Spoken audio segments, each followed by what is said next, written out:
not been in one single country at that long.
Ladies and gentlemen, and dear guests of the Gaidar Forum, we are delighted to welcome you at a session which is devoted to sustainable development. It's quite symbolic that the Gaidar Forum is starting with this discussion, because sustainable development goals in near future will be very important for the entire mankind. So we will have a number of speakers who deeply understand this subject today. So let me give you the questions that we are planning to discuss today, and then we'll start our discussion. And in the end of this session, our esteemed speakers will comment on the results of this discussion. We are planning to discuss three issues: the role of mass media, that's one point. Another point is financing of sustainable development projects and HR resources for sustainable development projects.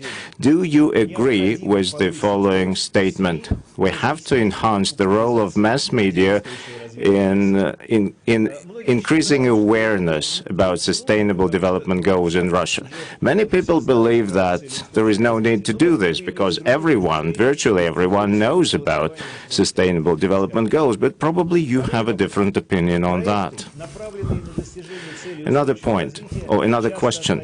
Projects focused on sustainable development are frequently left unfinished because they run out of budgets. So is financing the only bottleneck in implementing the sustainable development projects? And the final question, do you agree with the following statement? Achieving sustainable development requires special human resources, special people who are capable of bringing together all these objectives and attempting to achieve them.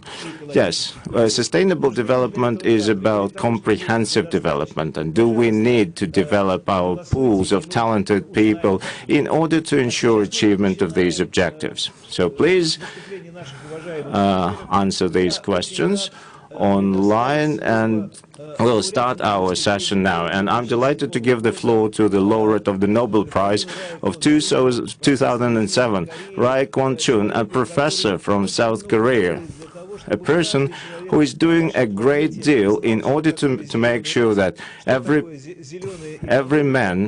person on our planet knows what green economy is about and what should be done in order to combat the climate change. Mr. Chung, Professor Chung, the floor is yours, please.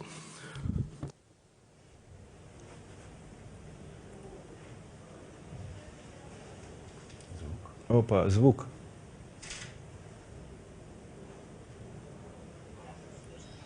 Yeah, hello. Yeah. Еще, да, ну, как всегда, формат у нас онлайн. So we are holding this conference online, so it is normal to have some technical glitches.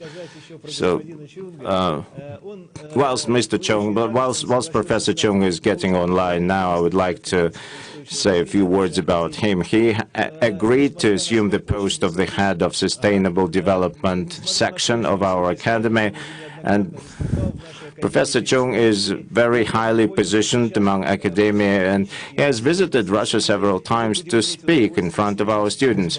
I understand that Professor Chung is online now, so please, Professor, the floor is yours. Okay, good morning and good afternoon from Seoul, and very nice to meet everybody. And it is my pleasure joining this panel. But I hope that if you can turn off the Russian original language, I'm hearing both. I'm hearing in Russian and English at the same time, but I cannot turn off the Russian. So if the technician can solve the problem, I would appreciate.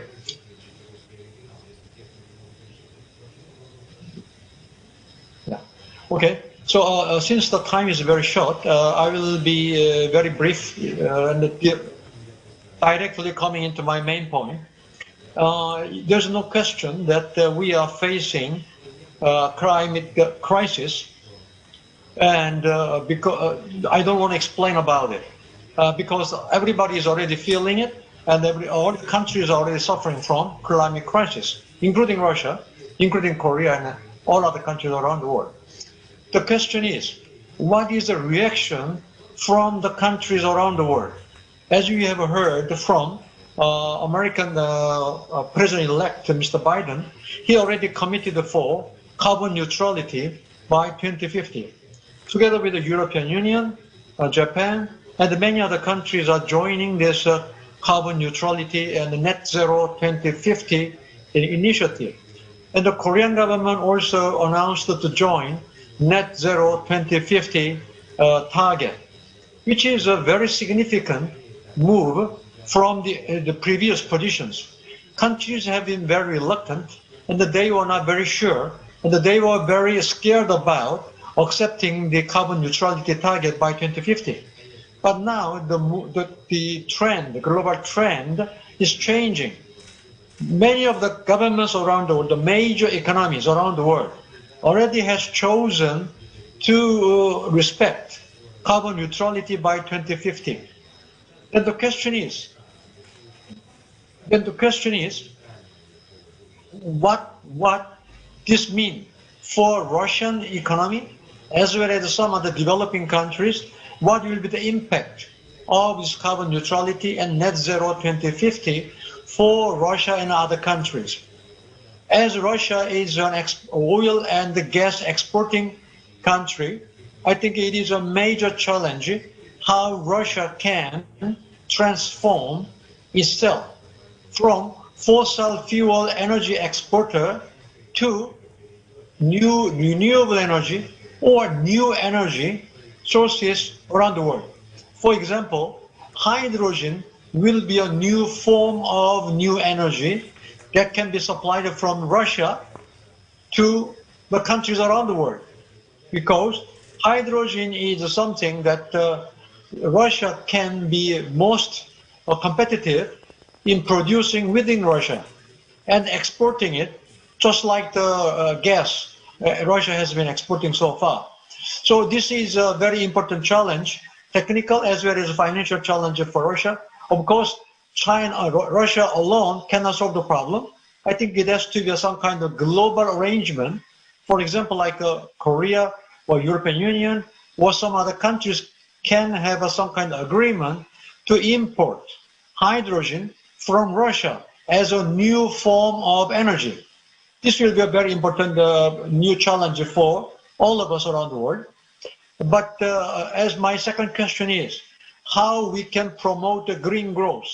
The idea is how we can promote climate change reaction and action together with the economic growth.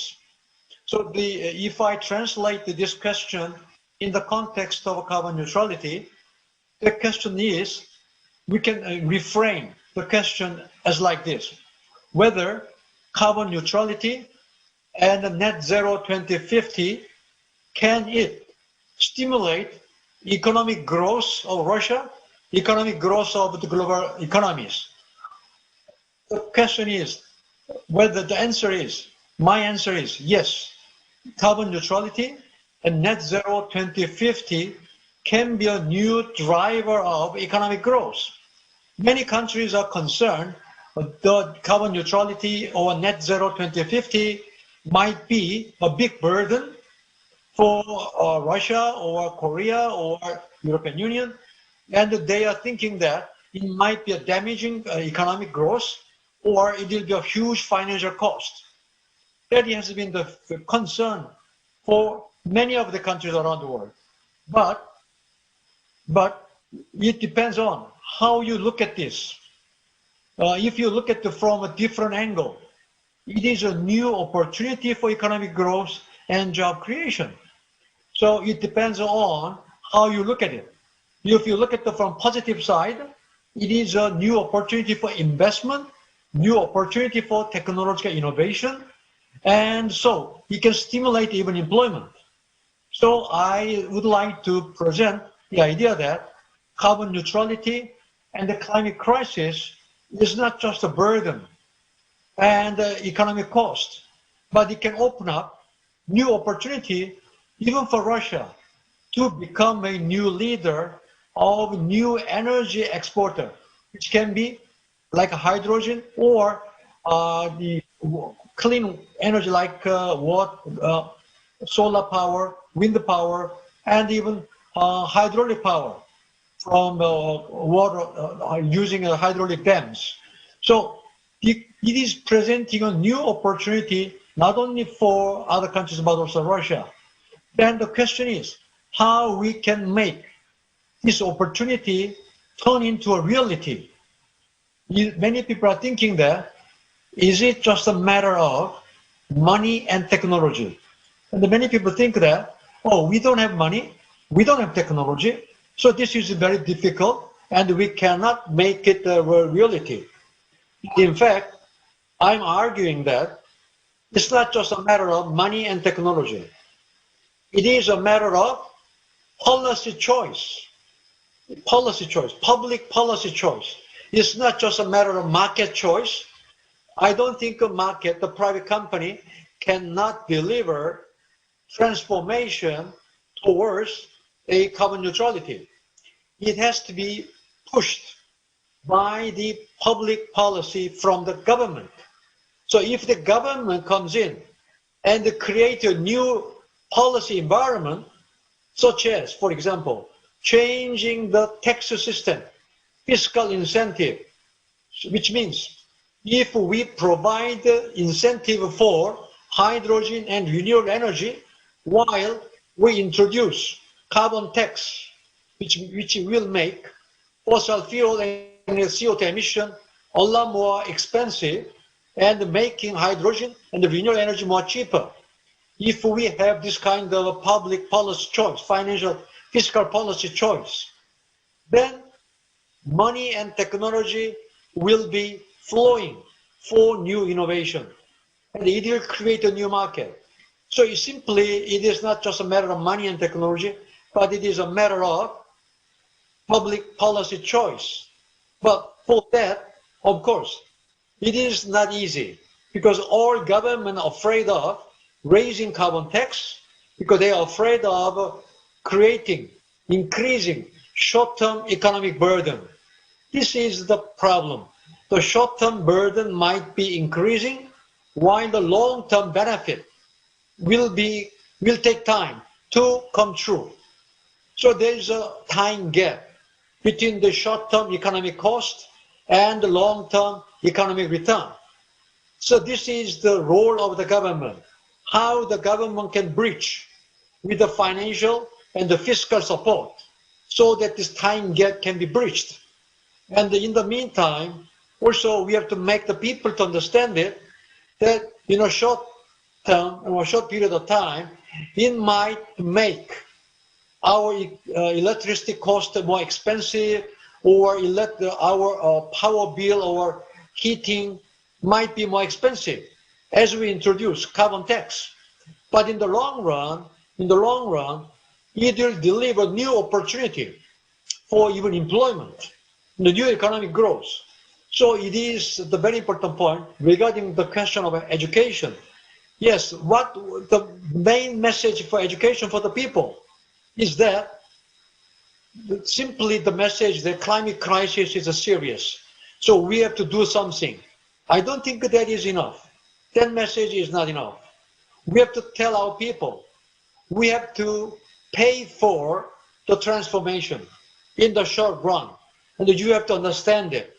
But in the long run, we will be paid better in the long run.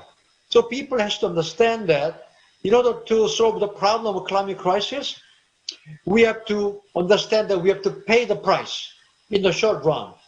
Nothing comes free. We cannot enjoy carbon-free future without paying anything. We have to be ready to pay for our carbon emission in the short run.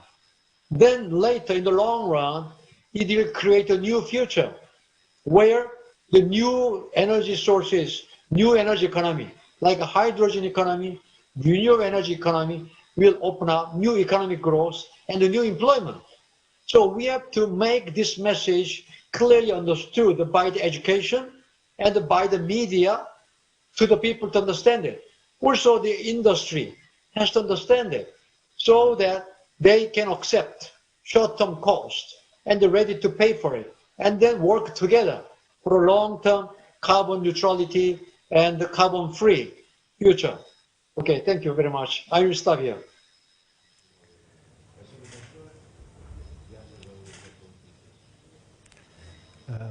Thank you very much, Professor Chung. Professor Chung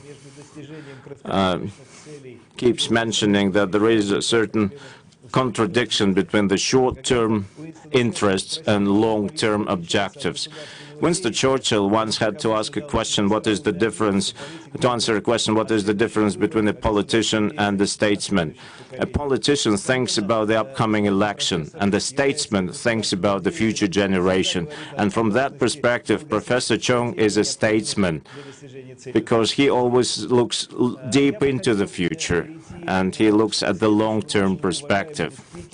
And now I would like to give the floor to Boris Porfiriev, an academician from the Russian Academy of Science and the head of the Economic Forecast Institution, and the person who recently published a book which has almost the same title as our discussion today.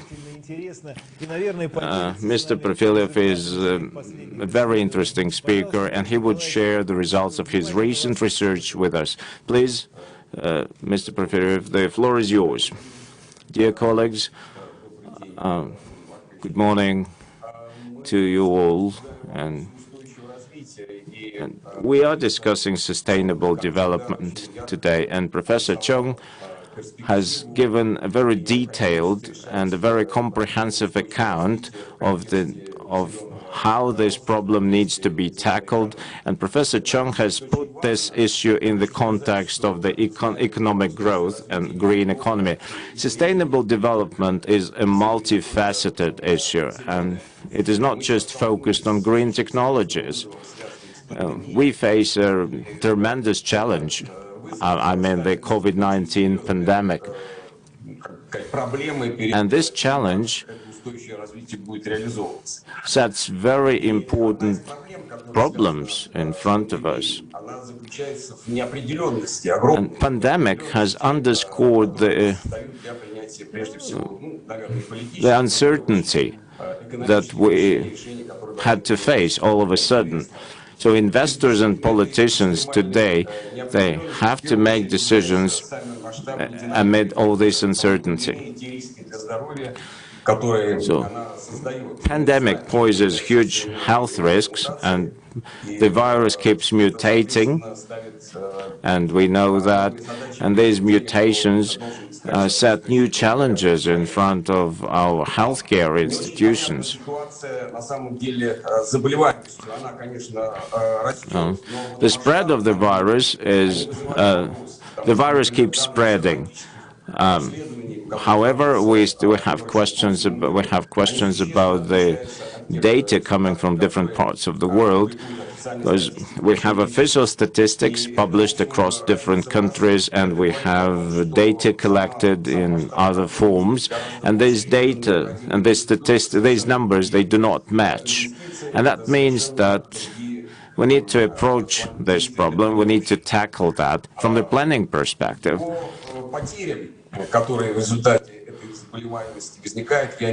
So, this pandemic takes its toll, and the mortality rate is also not very clear. I mean, we all understand that the number of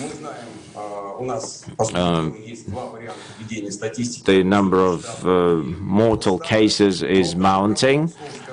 However, we don't understand what's behind these numbers, and we have a similar problem all across the world.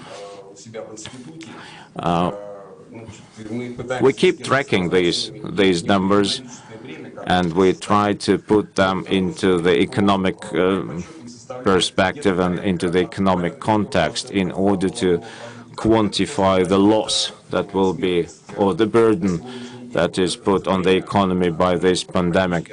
Currently, we estimate it at around 3% from the GDP.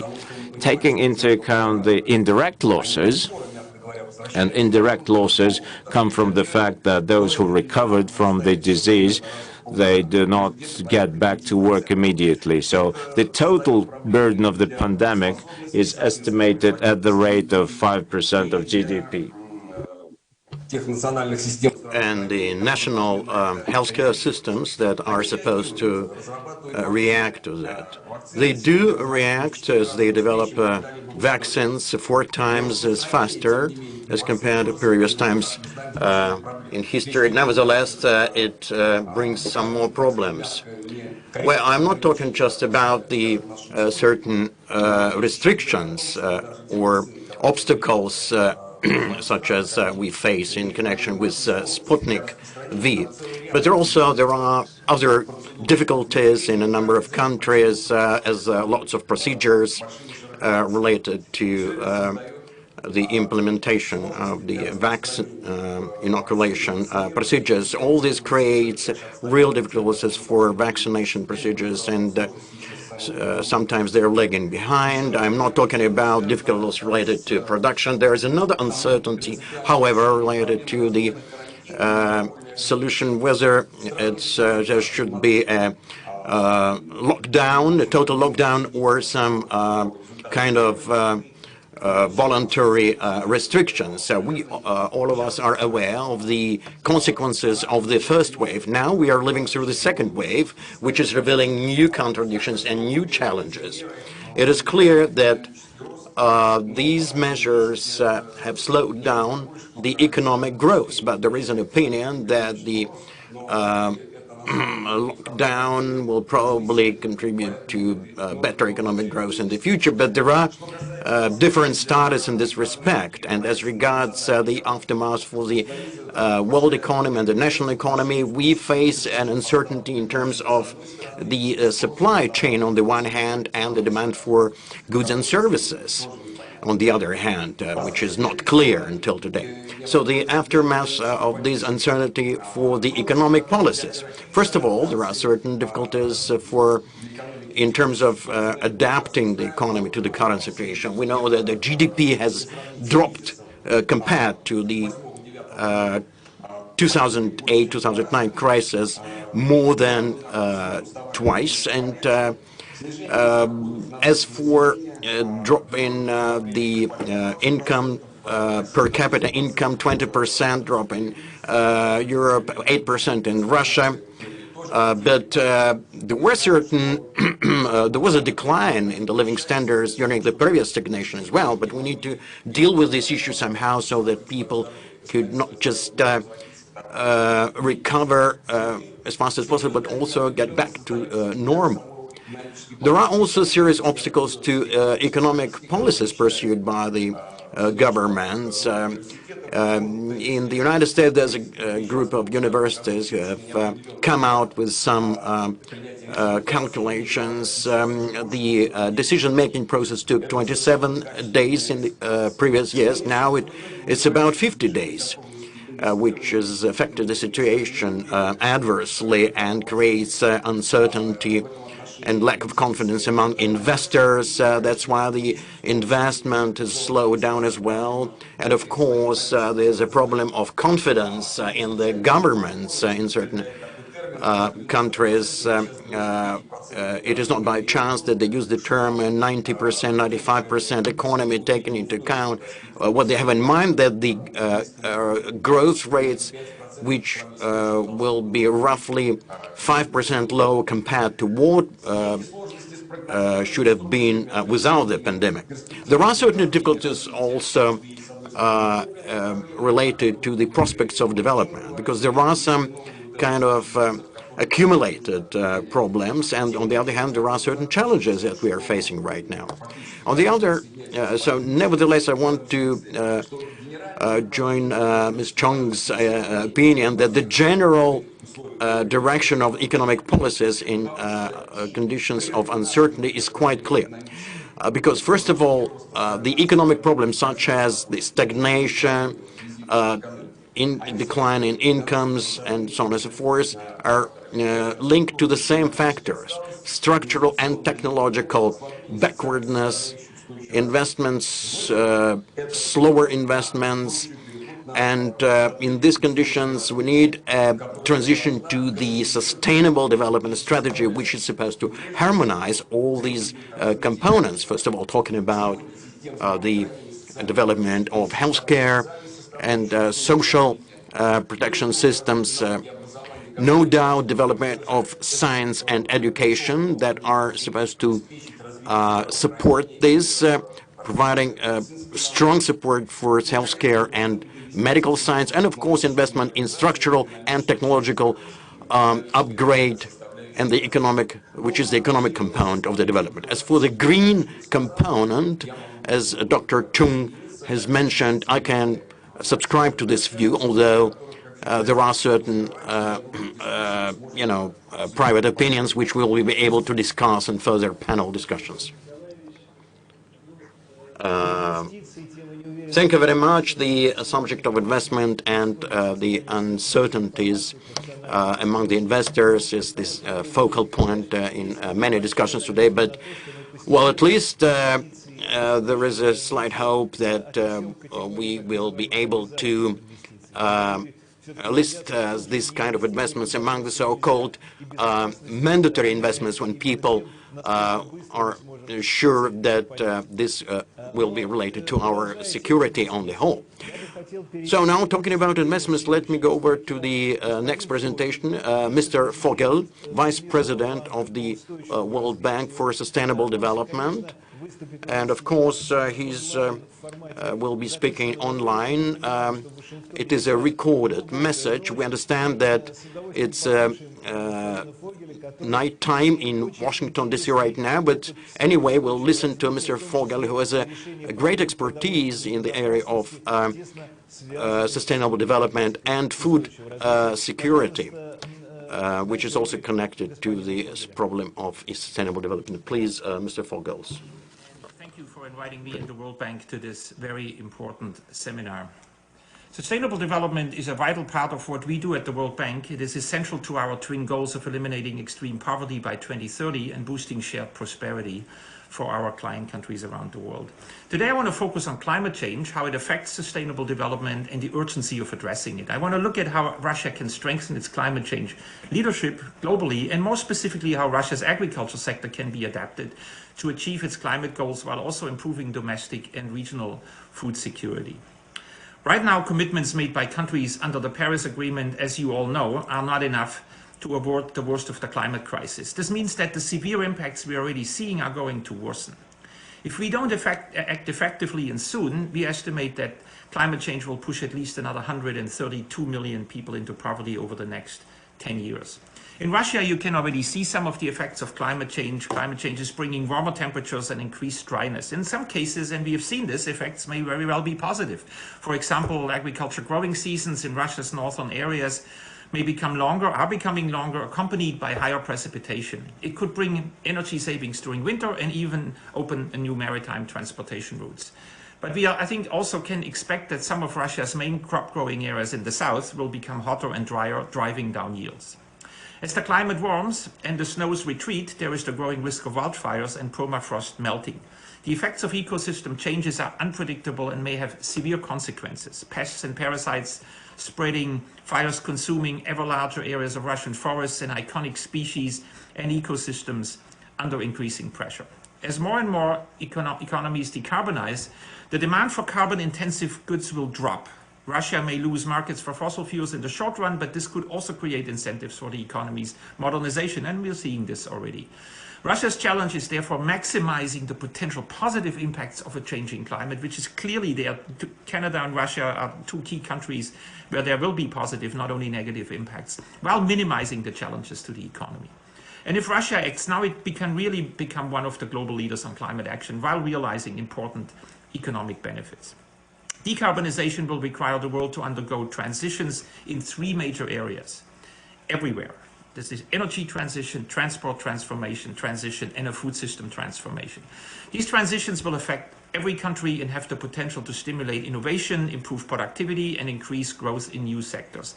This can create higher skilled jobs, it does in many parts of the world, and higher wage employment, and lead to improved firm competitiveness. New industries and a diversified economy also increase across the resilience to future shocks of all types.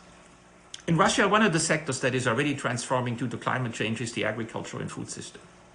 As Russia's harvests increase because of the changing climate, it can contribute to its own food security as well as feed the world. But as the sector transforms, it will be important that Russia focuses on climate-smart agriculture and on agricultural systems that contribute to decarbonization and ideally really become not only carbon neutral, but carbon positive. There is a win-win-win to be had. There are several important steps that Russia can take to adapt its agriculture sector to climate change. At the policy level, let's start with that. Russia's state program for agriculture can increase the emphasis on climate-smart solutions, support the farms that are creative and generate the solutions for more carbon neutrality or carbon positive farmer. Broaden your outreach to assure that you have both smaller and larger enterprises included. It can increase its emphasis on integration of climate consideration in programs related to agriculture research, extension, animal and veterinary support services, and agronomic and marketing support services. Of course, also the financial sector, financial and insurance tools could be used to support innovations and increase resilience against systematic and longer-term production risks. Research and extension activities for climate-smart solutions, including seed breeding programs, can be expanded. At the technical level, Russia can increase its use of climate-smart solutions in the crop production area and increasingly apply and promote practices that are climate-adapted, water-preserving, and more efficient. These could include practices like minimum tillage, adoption of more drought-resistant wheat varieties, irrigation, and moisture and soil health preservation cultivation technologies. To increase the agriculture sector's contribution to the decarbonization effort, the livestock sector plays a very important role, and it can become a leader in promoting approaches that reduce GHG emissions of livestock production. Of course, this is mostly methane. And it has several elements: improved pasture management, but also others. It can be better feeding practices, reproduction management, improving the genetic composition of your herds, breeding selections for low GHG emission traits, low methane emission traits, to generate productivity gains and decrease the total emission intensity. Improved grazing management and landscape restoration practices, of course, also can help by reducing grazing pressure, improve grass growth, and also therefore lead to more carbon sequestration in the soil. Farms can, of course, also adopt energy efficient equipment, etc., to further reduce or further contribute to decarbonization. Russia can really become a leader in establishing such practices because you're expanding into new areas right now. And the way you set off to do that will determine the longer term viability, of course, economic viability, but equally the climate smartness of the exercise. Russia also has an important, really important leadership role in setting the trajectory for mitigation and adaptation actions. I think a lot of countries are looking towards, with its strong technology potential and its strong technology system, can really show the rest of the world how things can be done on a large scale. In addition, as a chair of the Arctic Council, just to mention that, of course, and I'm sure it will be discussed in more detail in the seminar, Russia can guide the research and policy coordination across the 8 member states for this important and often underappreciated ecosystem in the Arctic.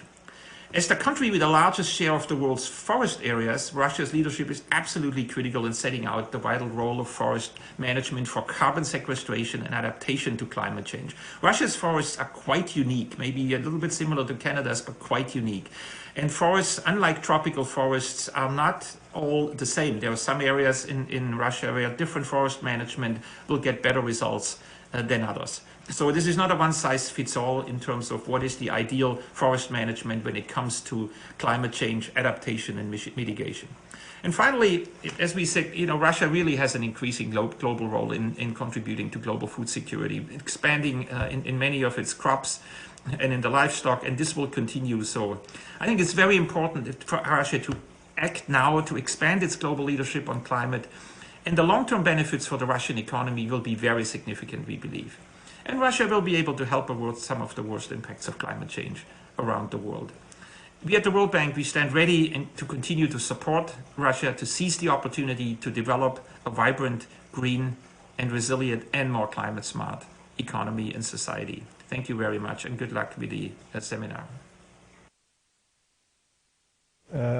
Спасибо господину Фогелю за его очень интересное выступление. Thanks a lot to Mr. Fogel for an interesting presentation. We are moving ahead. Right now, I would like to give the floor to the Audit Chamber Auditor Dmitry Zaitsev, who will tell us not only about the Audit Chamber's work in the area of sustainable development goals, but also about how we can integrate the problems into the system of public management. What kind of risks may emerge on this path? Please, the floor is yours.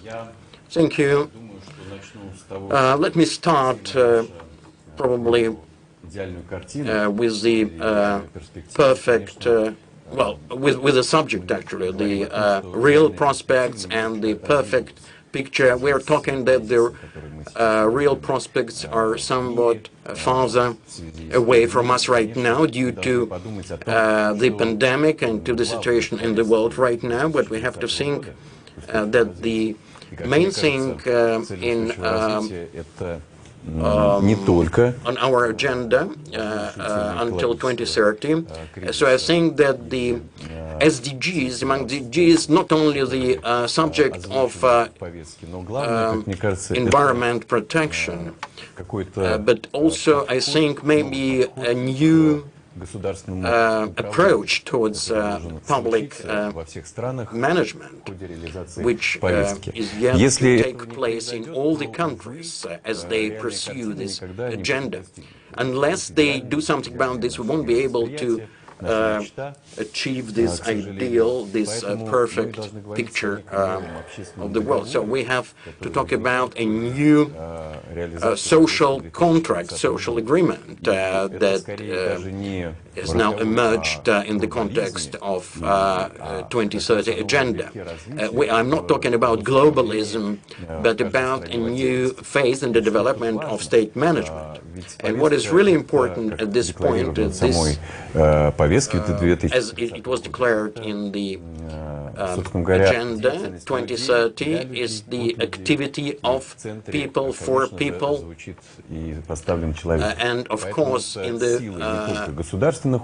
focus is the human being, our force of every individual, not the force applied by the government. So I think this is quite sufficient to talk about this, because it makes us think of what we can do further down this path.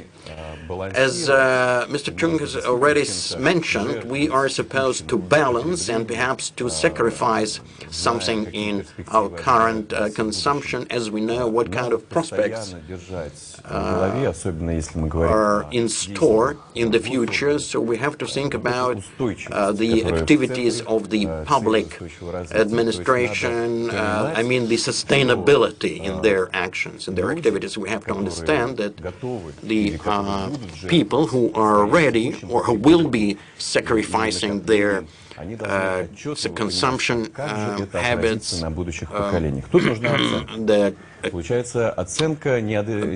ability, their strive for accumulation, and we'll have to think about this. Well, of course, the assessment of this is not trivial. It's quite difficult.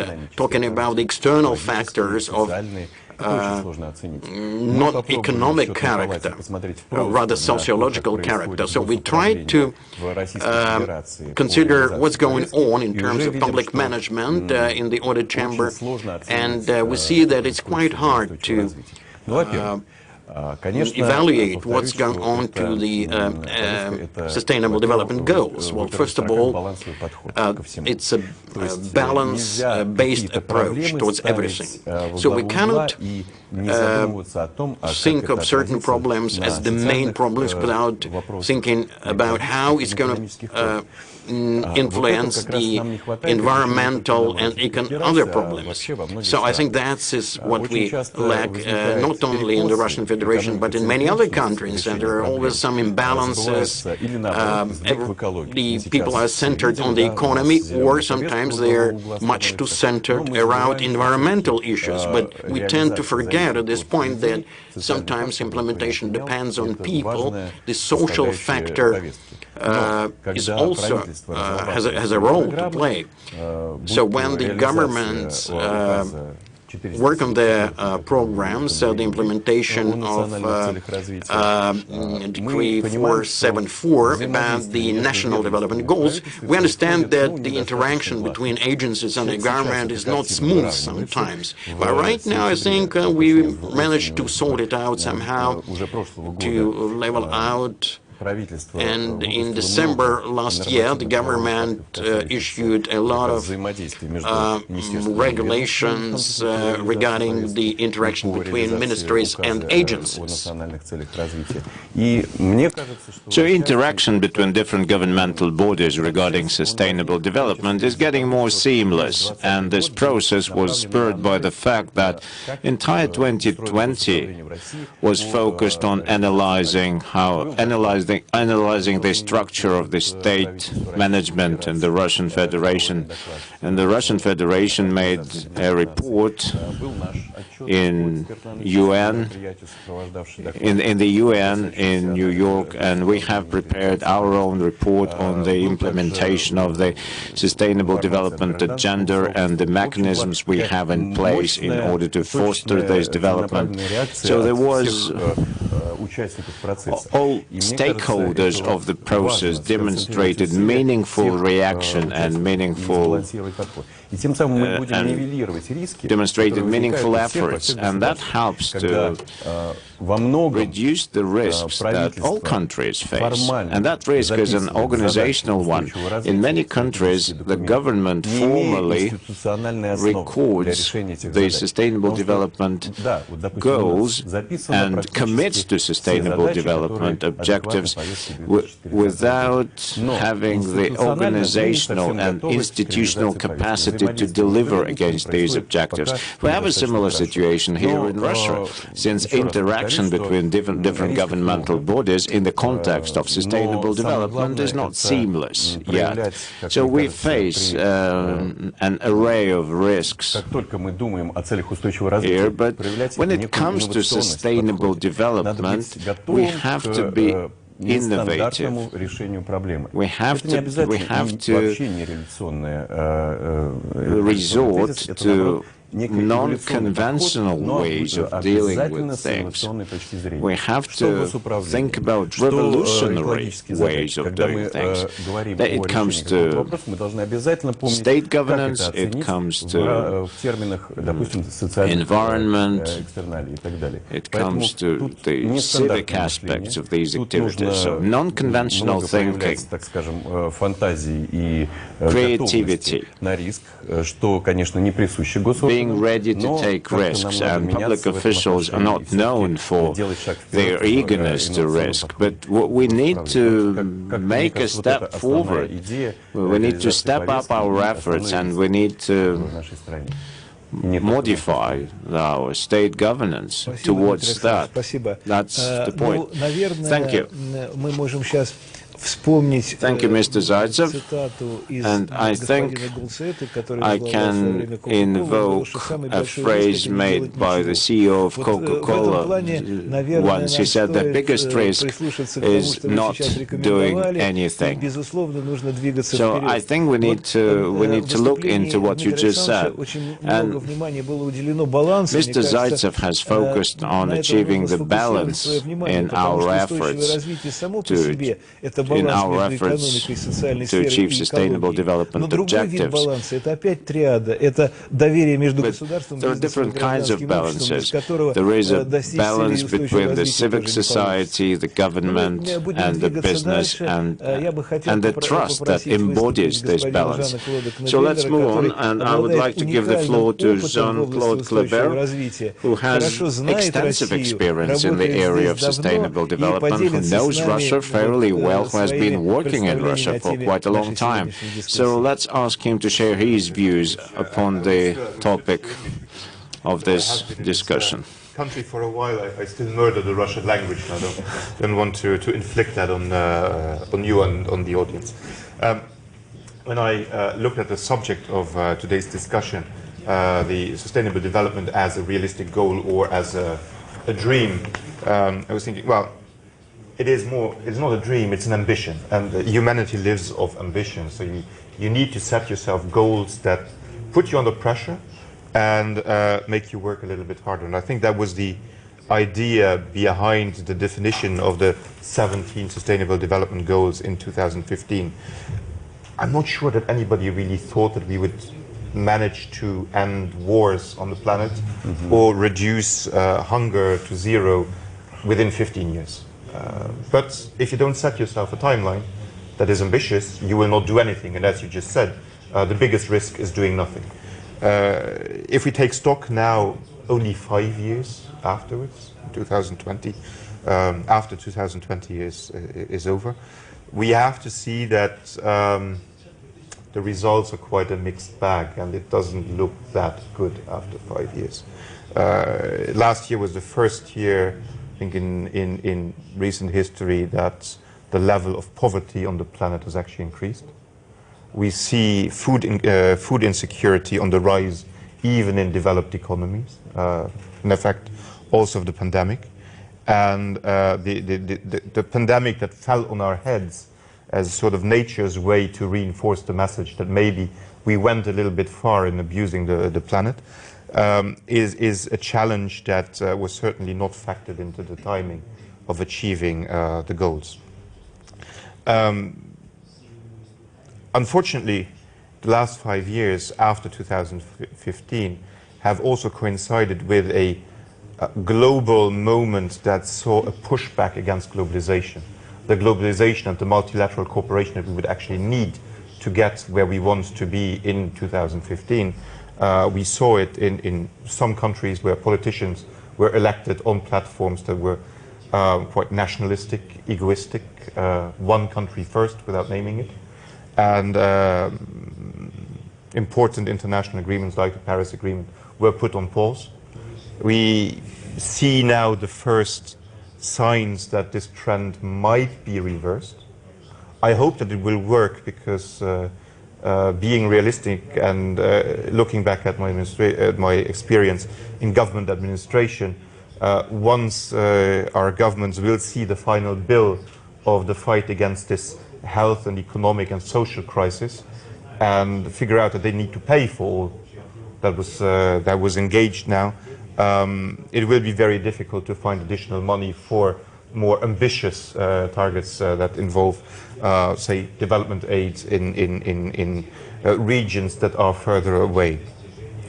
So the pandemic has actually worsened the performance of many countries. Except in climate change, actually, because the emission of greenhouse gases went down just because of the pure effect of lockdowns. Less travel, less cars on the street, less production also in some countries. Still not enough even to put us on the target where we would want to be. If I would permit myself to look into the future, I think that we have to try now with this new momentum, if we manage to get out of this pandemic anytime soon, through vaccination campaigns, which need not only to involve our developed economies, but the big issues are the emerging and developing countries in the southern hemisphere. How are we going to get those into a position to deal with the pandemic? Afterwards, I hope that we will be able to rally again around this ambition of achieving our goals in 2030 or the years afterwards. There are some positive signs, as I mentioned, but again, there are also constraints that come with the tremendous efforts that that the governments around the world need to undertake right now. I think you look at the current stock taking, you notice also that there are some issues that make it very difficult to move ahead. One is, it reminds me always about this, I think it's a Japanese proverb that says, if you act without seeing, you're probably in a dream. If you see without acting, you're in a dream. But if you act without seeing, you're in a nightmare. What I want to say with this is, it's very often governments try to act, but we don't have the data to really know what we are doing about it. That is a problem that governments have. It's a problem that also businesses have in, for example, their pursuit of sustainable development goals, of their sustainable development policies. That it's very hard to quantify things and verify. I think we were going to hear about that in a moment as well. So data exists in some places, doesn't exist in others. It makes it very difficult to compare performance and know where to efficiently use public money that we can use in the pursuit of the SDGs. Data leads to policy formulation. Governments need to be willing to formulate the policy to pursue the goals and not only go after the low-hanging fruit that are easy to achieve. When policy is formulated, comes the problem of policy coherence, where within one government you're covering a very broad spectrum of issues, and very often the KPIs set to the administrators in different departments turn them automatically, even against their will, into conflicting entities. I know that myself, when I was in charge of promoting foreign trade, very often we had very difficult discussions with the colleagues from development aid, who asked, well, why don't you go to our countries, our priority countries, to help them grow economically? So, well, because my companies want to get paid and your companies don't have money. So achieving policy coherence, even in very simple things, is not always very easy. Especially not when you have governments that are caught in short, and Professor Chung was alluding to it, are caught in short electoral cycles where the external policy costs are very important. If you increase your carbon tax on automobiles, in my country of origin, in Luxembourg, that was always a surefire way to lose your next election. It has changed a little bit, and why has it changed? Because institutions have strengthened, and there was an institutional consensus building now. If I look back, say maybe 20 years, I remember I was at graduate school writing on climate change. That was more of an exotic subject and seen as a threat somewhere. This is costing us an arm and a leg, and it's not really that important. I think we are away from this. Then 10 years on, I was putting cooperation in the fight against climate change and in green technology into the Partnership for Modernization that Luxembourg and Russia signed in 2011. I was also looked at and said, well, is this a priority? I think if you look at now 2020, nobody in the administrations would doubt that this is a priority anymore. So you have institutional consensus building, and that leads also to longer-term trust between populations, businesses, and governments. I think this is the key, building this trust in order to achieve the Sustainable Development Goals in 2030. And if we achieve them by 2035, I think nobody will complain. Thank you.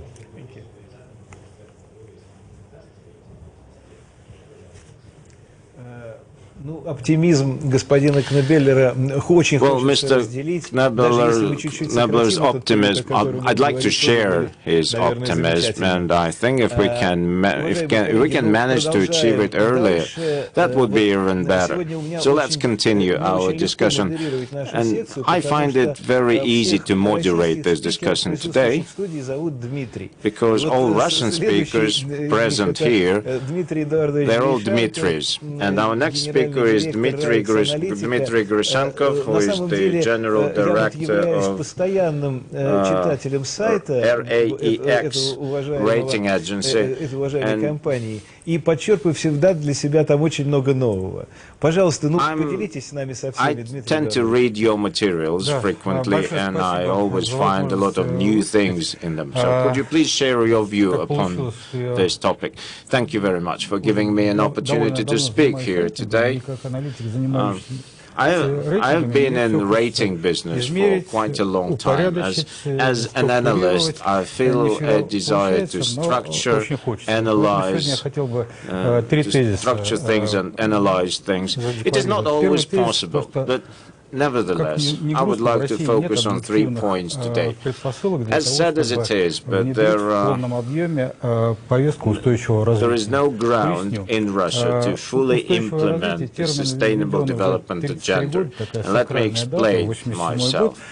Sustainable development as a term appeared 30 years ago. Sustainable development is something, is a kind of development that helps a kind of development that helps fulfill the needs of existing generation without damaging the future for the future generations. And in Russia we have a very short span of planning. Yes, we do have national development goals at the top of the pyramid, but if you go to the middle level planning, then our planning span is just 3 days. And this is certainly not enough to cater to the interests of the future generations. You mentioned understanding at the institutional level, and we screened the SDG situation in Russia and CIS countries. And take a look where Russia stands. Есть биржи, на которых есть зеленая секция. We have a lot of green here. So we have different exchanges, and these we have green exchanges, and all these green exchanges have taken all necessary commitments. We have issued green bonds. Our central bank has joined all these green initiatives. We have commercial banks which are focusing on these matters. But sustainable development objectives and goals are seen as a very distant objective. It's not seen as something viable. Yes, we do have green bonds, but these issues are very limited. So at the first glance, this Russian business agenda may look green, but it's not green indeed, and it is certainly not sustainable. And this is not about the lack of institutions. It's about the decision-making process, and it's about making sure that whatever decisions have been declared at the top of the pyramid, these decisions, they should be implemented. Like, for example, we have declared adherence to green initiatives and sustainable initiatives, but there is no pure understanding and there is no clear definition of what the green is, of what sustainable development is, of what ESG is. And this misunderstanding happens even at the very top of the decision-making pyramid. And we have our mass media approaching this from a different angle. Our governmental bodies keep mentioning sustainability, but somehow by saying sustainability they mean environmentalism, and they mean protecting the environment. And sustainability is a broader topic. In the economic perspective, we have green bonds, yes, we have green loans, we have socially responsible investing. We have sustainable bonds. I'm not sure whether these sustainable bonds bear any relation to sustainable development, but we do have these things like sustainability-linked bonds. So we need to put it in the regulatory perspective. Currently, the regulatory environment is missing the stimuli for all these matters, and we need to legitimize these stimuli. And it is the business who will have to foot the bill for all our sustainability efforts. And this is why we have to focus our business on ESG issues. ESG is not a direct replacement for sustainable development, but this is the most comprehensive model that covers relations with the stakeholders, that covers corporate governance issues and sustainability. We perform the ESG ranking of Russian companies, and we measure up to 200 parameters. Well, you may be forgiven for thinking that there is nothing to measure there, and when we started this work 2 years ago, we had only 6 metrics, 6 parameters to measure. All these parameters can be retrieved from the internet now, and the beauty of this rating is that you don't have to finance those who are working on a sustainable basis. You can use this financing as the stimulus, to make people move in the right direction. К сожалению, указка на экран не работает, да? Ну, кто красненький, кто зелененький, кто желтенький. И здесь мы за 3-4 года наблюдаем совершенно четкое движение, что вот вся масса крупного, по крайней мере, российского бизнеса, она все-таки дрейфует в сторону устойчивости, и это радует. И, наконец, третий тезис, о котором сегодня хотелось бы сказать, это то, что принцип устойчивого развития, the third thing I wanted to mention is the principle of sustainable development. Whether you like it or not, it has gradually becomes a powerful tool of competition. So I'm always drawing an example of noise made by planes when they said that the noisy airplanes cannot be accepted in other countries, and that's how we have to deal with that. But what is important is that the initiatives outside Russia should somehow coincide with initiatives from within. So we cannot provide sustainable development within the frame of one particular country. It has to be linked up somehow. There's been some start, talking about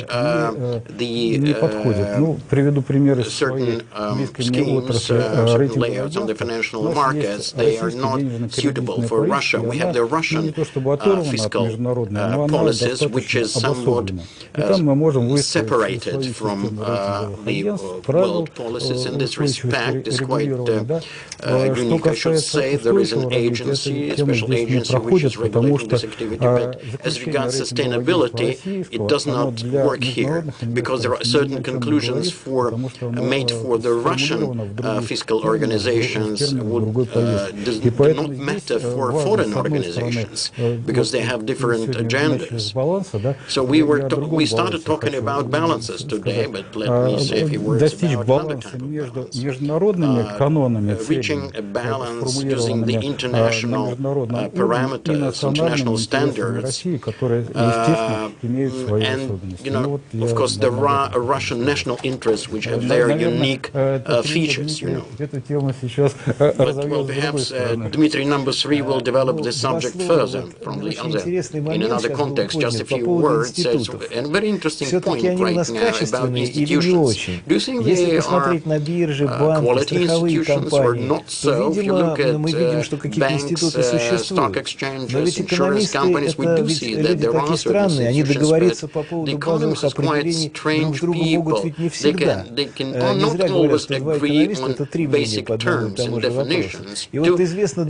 Economists means 3 opinions, sometimes they say. So it's not by chance, we're talking, the Nord's opinion who said that institutions are formal and informal rules of the game and the mechanisms which provide с этой точки зрения на институты, которые обеспечивают достижение целей устойчивого развития, остается очень много вопросов. Мне казалось, что Дмитрий Александрович как раз именно в этом ключе говорил. Но я думаю, что, может быть, мы уже после Гайдаровского форума еще соберемся и на тему институтов, связанных с устойчивым развитием, подискутируем отдельно. Вот не случайно у нас завершающее слово в нашей экспертной дискуссии мы оставили за Дмитрием Анатольевичем Аксаковым, вице-президентом ВЭБа. Дело в том, что Внешэкономбанк сейчас это головная структура в России, которая занимается устойчивым развитием практически в каждодневном режиме. Ну, мы попросим вас, наверное, рассказать и об этом, и, может быть, коротко подвести итоги нашей дискуссии сегодня. Очень приятно быть завершающим спикером этой очень интересной дискуссии. Как совершенно точно сказал Дмитрий Эдуардович в своем выступлении, у большинства людей, как в России, так и за рубежом, наверное, все-таки есть некая путаница с тем, что такое устойчивое развитие, каковы его элементы, чем зеленое отличается от социального, что такое облигации, скажем так, привязанные к социальным целям и так далее. И я должен честно признаться, у меня у самого в голове была некая путаница год назад, когда я начал заниматься темой устойчивого развития в корпорации развития ВБР. Но у нас в России, слава богу, достаточно длинные новогодние праздники. Я за прошлый год очень много всего прочитал, очень много над этой темой работал и решил нарисовать, решил систематизировать все устойчивое развитие в некую структурированную карту. То есть разбить его на отдельные элементы. Слушая выступления замечательных спикеров сегодня, я понял, что эта карта, конечно, очень сильно отражает мнение меня как финансиста скорее. То есть что-то там точно не учтено. Но как финансист и как человек, который думает о том, как мобилизовать частные финансовые ресурсы для достижения цели развития, мне кажется, эта карта отражает более-менее те ключевые элементы. Что у нас есть на этой карте? Во-первых, это международные соглашения. Это квадратики, которые закрашены светло-голубым цветом. Это прежде всего сами цели устойчивого развития ООН и Парижское соглашение по климату. Рамочные соглашения, которые, собственно, определяют, к каким целям мы все вместе идем, куда мы стремимся. Во-вторых, это темно-зеленые квадратики. Это национальные либо региональные цели. Кстати, вот я хотел обратить внимание, что на этом карте мы смотрим на международную карту устойчивого развития в целом. А на следующем слайде мы покажем уже, какие элементы в России соответствуют этим элементам. Так вот, квадратики, которые закрашены темно-голубым цветом, это национальные и региональные цели развития. Как мы видим, Европейский Союз, он очень долгое время являлся лидером мысли в этой сфере, ставил очень амбициозные цели и продолжает все более и более детально формулировать свои программы. Европейский Союз не просто заявляет о амбициозных целях по климату, по достижению социальных целей, но и выделяет выделяет достаточно значительные финансовые средства. Например, создается так называемый фонд развития, переходный фонд, Just Transition Fund, в котором будет около 40 миллиардов евро. Европейский Союз планирует тратить около 260 миллиардов евро в год на достижение климатических целей до 30 года, а к 50 году это будут уже триллионы евро. США, вероятнее всего, возвращаются на путь амбициозных климатических целей. Джо Байден в своих предвыборных обещаниях говорил, что Соединенные Штаты потратят 1,7 триллионов долларов на достижение климатических целей к 2050 году, для достижения углеродной нейтральности. Также они хотят сделать США международным лидером в экспорте экологического машиностроения. И они хотят всячески способствовать, как Европейский Союз, чтобы другие страны снижали свои выбросы. И квадратики, которые закрашены бирюзовым цветом, это, собственно, инфраструктура, которая помогает функционированию устойчивого развития во всем мире. Это стандарты финансовой отчетности, потому что мы все знаем, что то, что нельзя измерить, невозможно контролировать. Поэтому уже достаточно долгое время идет процесс сближения того, как компании, как различные организации отчитываются о достижении экологических, социальных и иных целей. И это очень важно становится уже не просто для регуляторов, но и для инвесторов. На это смотрят как инвесторы, так и люди, которые будут работать в этих компаниях, так и покупатели продукции этих компаний и так далее. Также, естественно, очень важны рейтинги устойчивого развития, связанные с этой темой.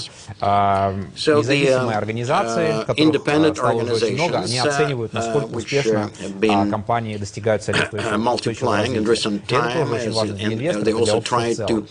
Устойчивое финансирование – это то, чем непосредственно занимается ВВРФ. ВВРФ разрабатывает российский стандарт зеленого, точнее, я бы сказал так, устойчивого финансирования, зеленого в частности. Sustainable financing and green financing in particular. There are key standards in the world. The most popular is the international capital markets and the bond markets, so which are supposed to replace the European standard of green bonds.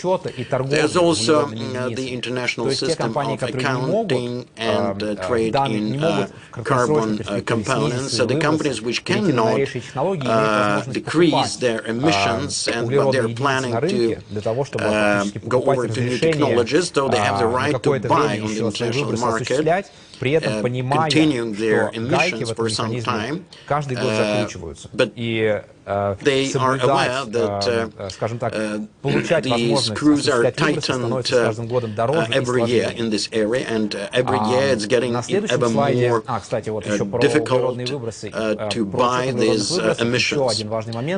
So regarding the carbon emissions, there's one more type of accounting that regards the forest capacity. So there is a mechanism under which the companies can invest in reclamation, recultivation and forestry, so as to lessen the effect of emissions on forests. So let's take a look at what's going on in Russia. But in fact, the picture is quite good. We understand that we are still at the very beginning of the road, but in order to cover 1,000 kilometers, you have to at least to make the first steps. And we see that in many areas we are already moving ahead. The national development goals, integrated development goals of Russia has signed the Paris Agreement and has undertaken certain obligations. So talking about the culture in this area, there are standard mini accounting methods, the rankings, ranks agencies, рынку один из самых популярных рейтингов. offers one of the most popular rankings on the market. As I mentioned already, EIB, our bank, is developing a standard first of the green financing and then social financing, so as to take into account all the elements, and we together with the ministry are precisely working on this, trying to develop the financial support methods, and so as to decide afterwards what environmental projects can be financed. Now, as for trade and accounting of carbon emissions, as Vice Premier said in one of his interviews, there's a program which has been implemented in Sakhalin is going to be rolled out across the country. In this respect, so we will have a similar economic plan, similar to the European and the American plan, and as far as I understand, our core ministries are working on that. Just very briefly on the threats and the new options that are open for Russia. First of all, the carbon emission Да, это может больно ударить по российской промышленности, но, с другой стороны, это также возможность провести очень масштабную модернизацию промышленности. Не просто модернизировать нашу промышленность, но и постараться пригласить иностранные компании открывать производство у нас и привносить свои технологии к нам.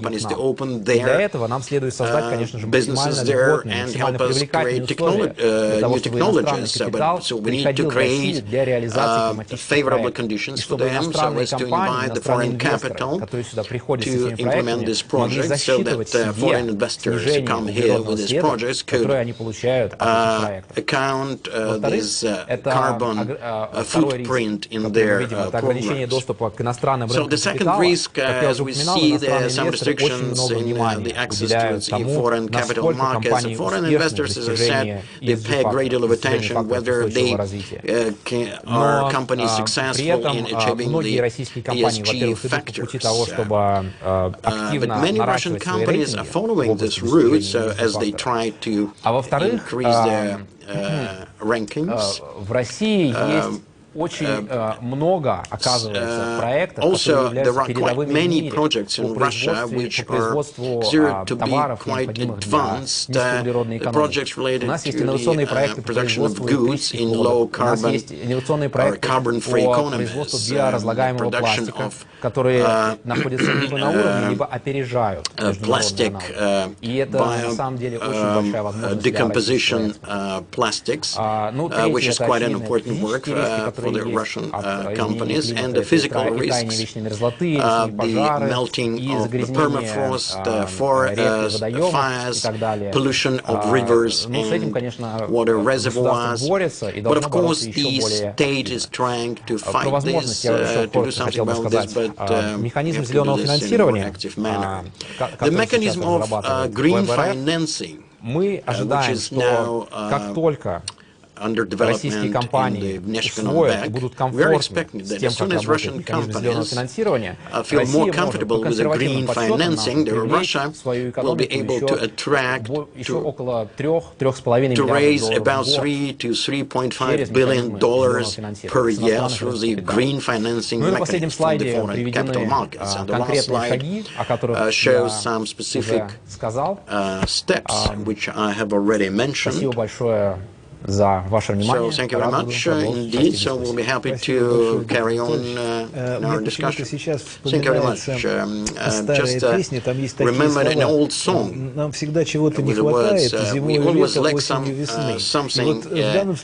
the winter, we lack summer, and in the summer we lack spring and so forth. But let me организовать специальную дискуссию, которая в Институте развития президентской академии с большим удовольствием сделает, для того, чтобы мы могли продолжить обсуждение всех этих вопросов. Действительно, очень много из того, что мы сегодня говорили, очень актуально и заслуживает того, чтобы мы уделили этому несколько больше времени.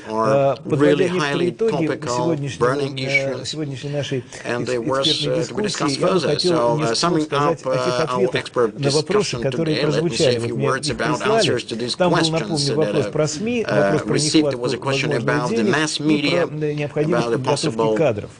Вообще все вопросы были сформулированы так, что должен был за явным преимуществом победить ответ, что человек согласен с этим утверждением. Но тем не менее в одной из трех номинаций такой ответ не победил. Не победил. И я, честно говоря, очень рад, что этой номинации оказалось нехватка денег. Там победил ответ «скорее согласен». Это означает, что на самом деле кадровый голод иногда важнее. Иногда мы не умеем правильно даже обосновать те проекты, которые мы делаем, чтобы инвестор мог спокойно прийти и вложить свои деньги. Поэтому здесь совершенно точно есть предмет для продолжения наших всех дискуссий, но многое из того, что здесь сегодня было предложено, мне кажется очень важным, и это поможет тому, чтобы известные слова Роберта Рождественского не оказались пророческими. А он когда-то говорил так: «Редеют неизменно год от года дубов и рощ зеленые ряды. Все меньше окружающей природы, все больше окружающей среды». Вот не хотелось бы, чтобы так было. И я надеюсь, что наша сегодняшняя дискуссия хоть какой-то вклад в то, чтобы эти слова не оказались пророческими, внесет. Я хотел бы персонально поблагодарить words become prophetic in the future. So let me say thanks to Mr. Chung for participating in our discussion. We do hope that next year the virus will be defeated, and we will be very happy to see Mr. Chung here live in our academy. So thanks a lot to Mr. Porfiryev to his presentation. Would like to invite you to participate in further discussions on this subject that we're going to carry on. I'd like to say thanks to all the guests in the studio who have participated in our today's discussion: Dmitry Zaitsev, Jean-Claude Knabeller, Dmitry Aksakov, and Dmitry Grishenkov. So thanks a lot, dear colleagues. I do hope it was quite interesting, and see you soon.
Гайдаровский форум, который в начале года традиционно задает вектор общественной и научной дискуссии. Здесь собираются известные эксперты, представители органов власти, общественные и политические деятели, предприниматели из разных стран мира. Гайдаровский форум открывает обсуждение деловой повестки на ближайший год. Для гостей из-за рубежа форум выступает важным источником информации о главных тенденциях социально-экономического и политического развития, состоянии бизнес-среды и инвестиционного климата России. В ходе открытых и плодотворных дискуссий участники форума смогут обменяться положительным опытом и лучшими мировыми практиками, предложить конструктивные подходы к решению приоритетных ключевых задач, стоящих перед Россией и миром на старте нового года, нового десятилетия. Ключевая тема форума этого года – «Россия и мир после пандемии».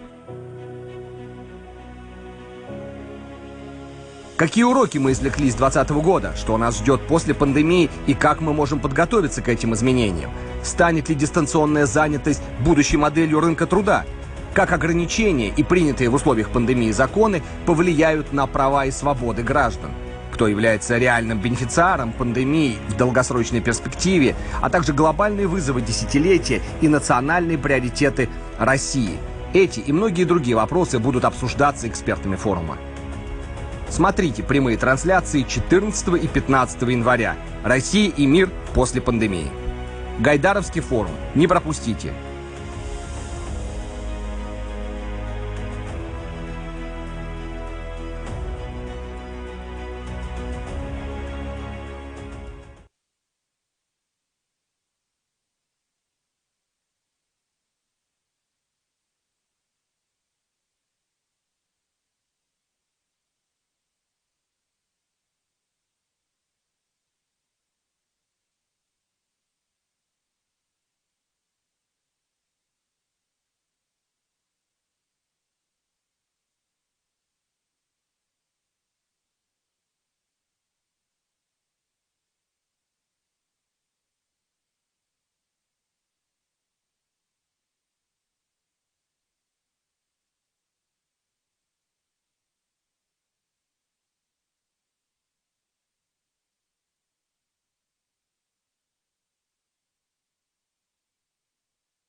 Добрый день, уважаемые участники и гости Гайдаровского форума.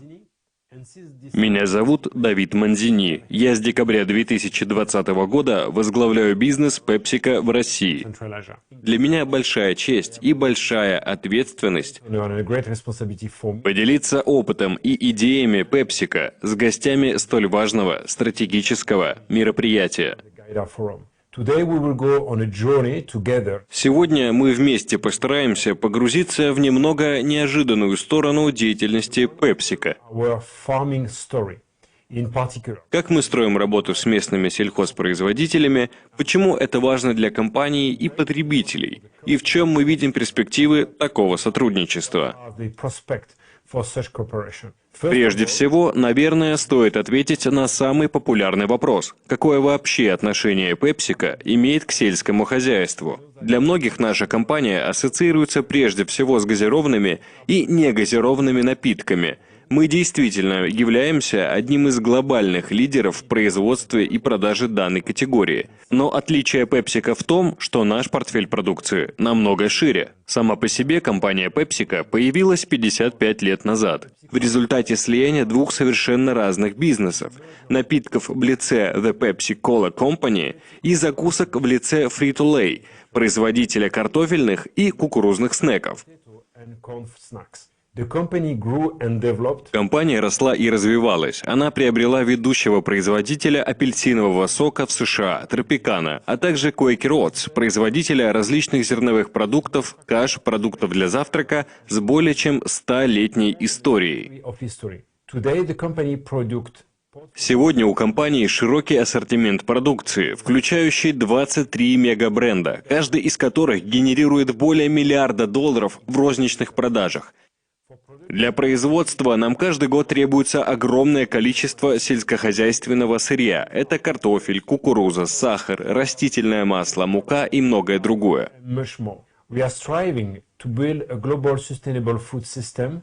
Мы строим устойчивую систему продовольствия во всем мире, и важнейшая составляющая этой устойчивой системы продовольствия – это именно устойчивое сельское хозяйство. В десятках стран по всему миру мы взаимодействуем с местными фермерами и сельхозпроизводителями. Сельское хозяйство находится на пересечении и вызовов, и решений, и экологии, и социального благополучия.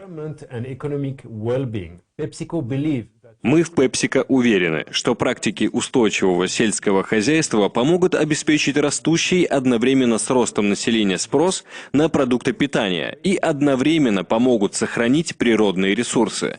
Внедрять такие практики необходимо, поскольку перед сельским хозяйством стоят глобальные вызовы, такие как потребность использовать большое количество воды, уменьшение количества лесов в некоторых регионах мира, негативное воздействие на биологическое разнообразие, истощение почв. В то же время практики устойчивого сельского хозяйства положительно влияют на общество и экономику, дают работу более чем 1 миллиарду человек во всем мире и служат основой многих местных экономик. Масштаб бизнеса PepsiCo позволяет нам быть лидером в сельском хозяйстве нового поколения и способствовать изменениям в партнерстве с другими бизнесами, правительствами и некоммерческими организациями.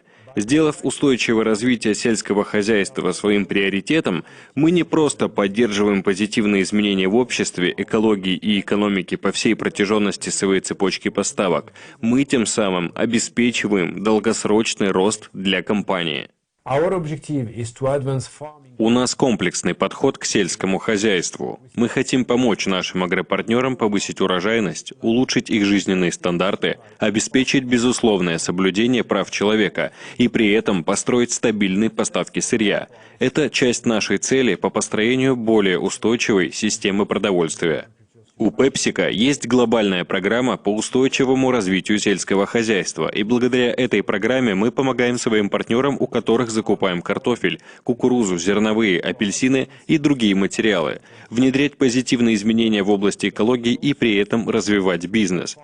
Глобальная программа по устойчивому развитию сельского хозяйства поможет повысить продуктивность у наших партнеров, увеличить количество сырья, получаемого с использованием практик устойчивого развития, и тем самым внести вклад в долгосрочную трансформацию сельскохозяйственной системы во всем мире. Мы много работаем с фермерами, обучаем их передовым технологиям, ресурсосберегающему использованию воды и удобрений, технологиям защиты растений, а также социальной защите работников. Во многих странах мы развиваем сеть так называемых демо-ферм, где внедрены все лучшие практики, релевантные для данного региона, и где другие сельхозпроизводители могут изучить их внедрение из первых рук. Мы работаем над тем, чтобы наши агропартнеры с заботой относились к почвенным ресурсам и внедряли практики, направленные на снижение выброса углекислоты. PepsiCo – компания, известная во всем мире своими высокими этическими стандартами. Компания ведет дела исключительно в рамках законодательства и норм этики и требует того же и от своих поставщиков. У PepsiCo есть глобальный кодекс поведения поставщика, и мы, прежде чем начать закупать то или иное сырье у того или иного поставщика, проводим тщательный аудит его деятельности. Во многих случаях поставщикам для того, чтобы начать работать с нами, необходимо провести настройку внутренних процессов, отчетности и внедрить у себя лучшие практики. Поэтому мы не только помогаем своим агропартнерам развивать бизнес, мы способствуем выходу на мировые стандарты этики и транспарентности.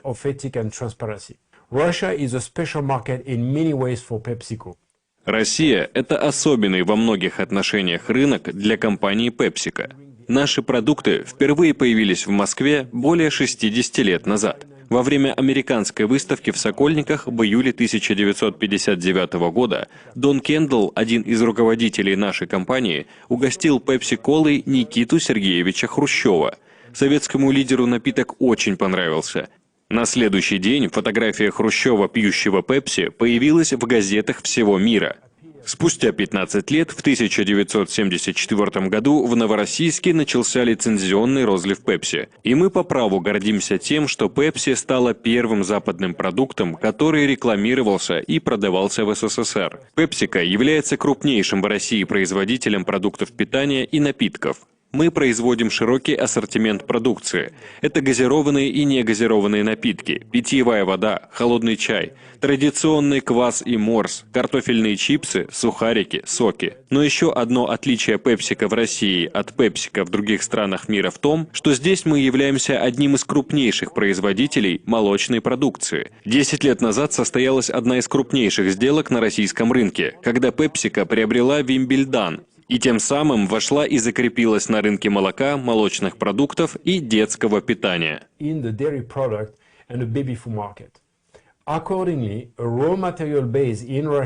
Мы на сегодняшний день являемся крупнейшим в стране промышленным переработчиком картофеля, закупая около 500 000 тонн картофеля в год, а также крупнейшим покупателем сырого молока. По молоку наши потребности превышают 1,4 миллиона тонн в год. Мы также приобретаем у российских сельхозпроизводителей сахар, произведенный полностью из российской сахарной свеклы. Объем превышает 150 000 тонн в год. А также яблочное пюре, концентрированный яблочный сок, томатную пасту, фруктозный сироп. По таким позициям, как картофель, сырое молоко, сахар, фруктозный сироп, мы полностью локализовали закупки и сейчас получаем их исключительно от российских фермеров. Общая сумма закупок сельскохозяйственной продукции у российских производителей в 2019 году превысила $850 миллионов. Это часть нашего обязательства оказывать положительное влияние на сельскохозяйственные сообщества в России. Мы работаем напрямую с частными и крупными хозяйствами, помогаем им внедрять инновационные решения, обмен опытом и знаниями и лучшие практики, которые помогут партнерам увеличить качество и продуктивность. Для нас сильные и владеющие лучшими практиками и технологиями местные партнеры – часть долгосрочной стратегии успеха на рынке. Каждый из вас знаком с таким нашим продуктом, как картофельные чипсы Lay's. Сегодня мы с гордостью говорим, что чипсы, которые продаются в России, полностью сделаны из выращенного здесь картофеля. На пачках даже можно найти информацию о конкретных фермерах из того или иного региона, которые занимались выращиванием картофеля. Но так было далеко не всегда. Когда в начале 2000-х мы построили завод Lay's в подмосковной Кашире, сырье для него приходилось завозить из Европы или арабских стран. Использование импортного сырья – это риски и низкая предсказуемость. Изменение курсов валют, фитосанитарные проблемы, ограничения на импорт – все это может поставить стабильную работу под угрозу. Кроме того, PepsiCo – глобально-локальная компания. Работая во всем мире, мы стремимся своей деятельностью улучшать жизнь местных сообществ. Для достижения этой цели мы создаем рабочие места и локализуем закупки прежде всего у местных поставщиков.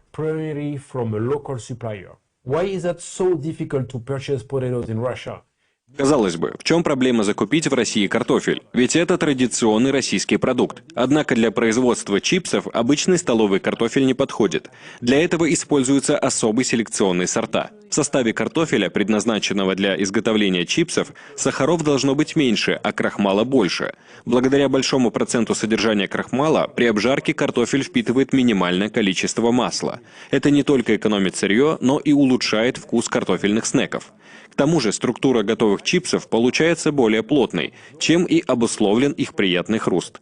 Существует масса нюансов при выращивании и хранении. Когда и как осуществить посадку, подкормку, полив и уборку. Ведь помимо сорта важен калибр картофелин, то есть одинаковый средний размер. Отсутствие дефектов. Влияет на качество чипсов и процесс сбора. Малейшие удары в поле или при транспортировке будут незаметны на свежих клубнях, но непременно проявятся на готовой продукции. Темных пятен не избежать. Важна даже такая вещь, как ритмичность поставок. Как мы знаем, картофель сажают весной, убирают в середине лета, начале осени. Но наш завод должен работать круглый год, а хранить годовые запасы сырья мы физически не сможем. Значит, нужно подумать и об этом.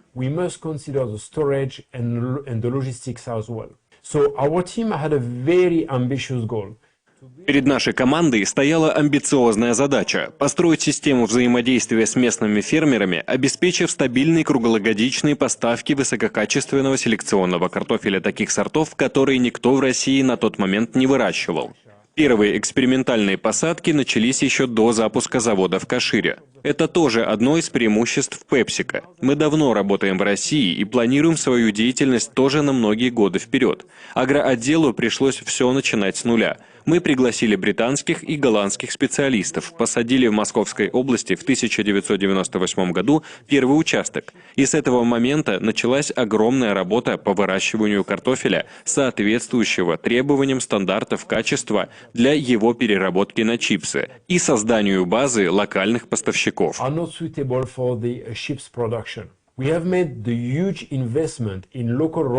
Мы очень много инвестировали в развитие локальной сырьевой базы. Только за последние 10 лет наши инвестиции в капитальные расходы по программе «Лидеры агроиндустрии» превысили $50 миллионов. Инвестиции в развитие фермеров шли по нескольким направлениям. Одно из них – это долгосрочные контракты и авансы в счет будущего урожая. Как известно, агробизнес отличается сезонностью и высоким влиянием множества факторов. Прежде всего, погодных условий. Поэтому многие фермеры, в особенности 15-20 лет назад, постоянно сталкивались с разрывами финансирования и соответствующими сложностями. Мы, как ответственный и крупный партнер, приняли решение облегчить работу фермеров, для того, чтобы они могли полностью сосредоточиться на выращивании качественного картофеля. Это направление показало очень хорошие результаты и помогло нам, с одной стороны, выстроить долгосрочные отношения с поставщиками, а с другой – повысить предсказуемость поставок. Еще одним важным направлением наших инвестиций в развитие агропартнеров была помощь в приобретении необходимой сельхозтехники. Сельскохозяйственный бизнес достаточно капиталоемкий. К примеру, прицепной картофелеуборочный комбайн стоит от 70 до 100 тысяч евро, самоходный в 5 раз дороже. При этом окупаемость проектов может быть достаточно длительной из-за колебаний рынка и сложных погодных условий. По нашим оценкам, минимум, который нужен фермеру для запуска полноценного картофельного бизнеса – $1,5 миллиона. Позволить себе такие инвестиции мало кто может, поэтому мы вкладывали свои средства, помогали с оптимальным подбором техники.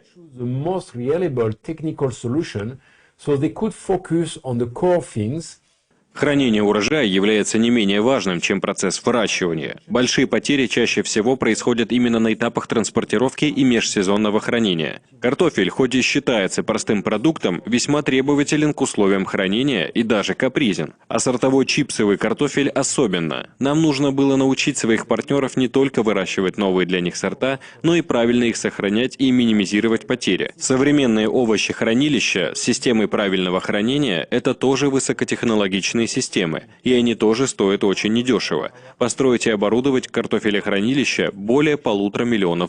Поэтому выращивание картофеля – это не просто трактор, поле и погреб для хранения. Это миллионы долларов инвестиций с высоким сроком окупаемости и высокими рисками. Мы помогли десяткам фермеров взять инвестиции на себя и помогли снизить риски. Сегодня многие наши партнеры уже находятся на качественно новом уровне развития, когда они могут получать выгодные кредиты от крупных банков и инвестировать собственную прибыль. К примеру, недавно Forbes рассказывал о хозяйстве Милагро из Владимирской области, с которым мы сотрудничаем более 10 лет. В 2019 году их выручка превысила 400 миллионов рублей. 400 million rubles. Агробизнес – это удивительный сплав бизнеса, инвестиций и современной науки. Вложенные миллионы могут обернуться потерями, если не делать все по науке. Поэтому наша работа с партнерами никогда не ограничивалась только авансами и содействием в покупке техники и оборудовании хранилищ. Нашей задачей также было обеспечить партнеров качественным посевным материалом. На глобальном уровне PepsiCo серьезно занимается вопросами генетики и селекции, ведь мы являемся крупнейшим переработчиком картофеля не только в России, но и во всем мире. Ежегодно мы предоставляем своим партнерам качественный посадочный материал.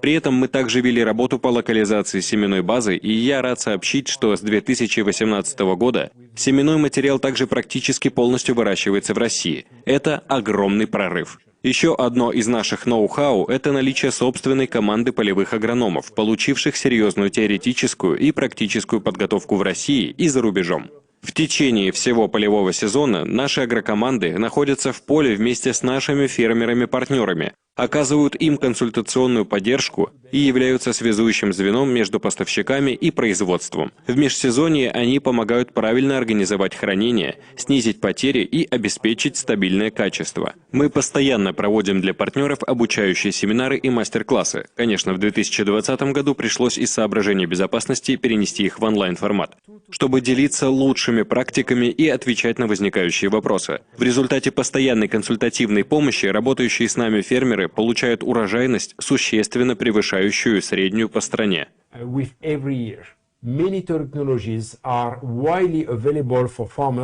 Многое из того, что доступно агропроизводителям сегодня, не существовало еще 5-7 лет назад и казалось фантастикой.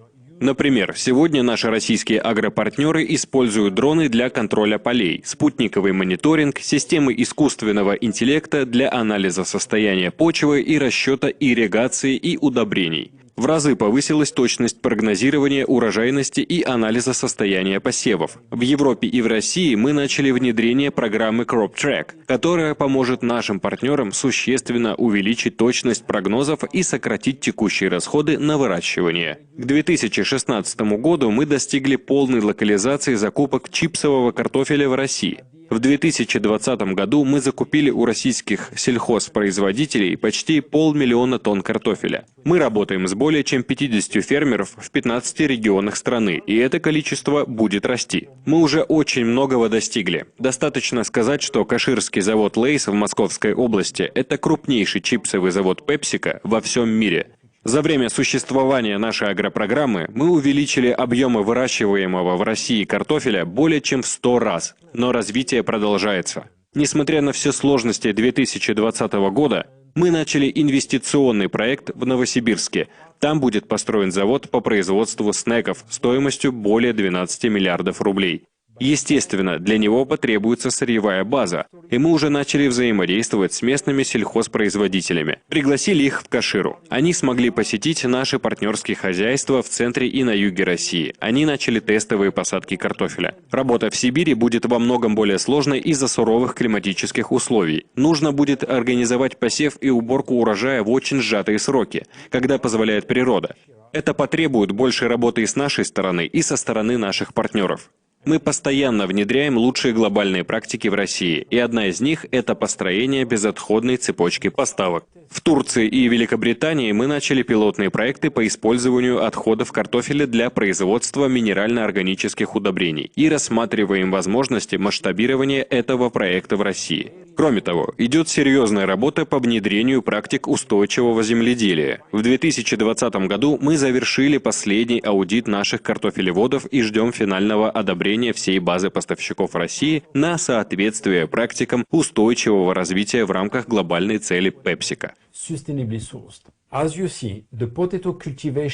Выращивание картофеля для производства чипсов – это очень серьезная и долгосрочная работа, которая требует тщательного планирования, учета множества постоянно меняющихся факторов и тесного взаимодействия по всей цепочке поставок. Однако, когда речь заходит о молоке, мы выходим на более сложный рынок. Россия – один из 10 крупнейших в мире производителей молока.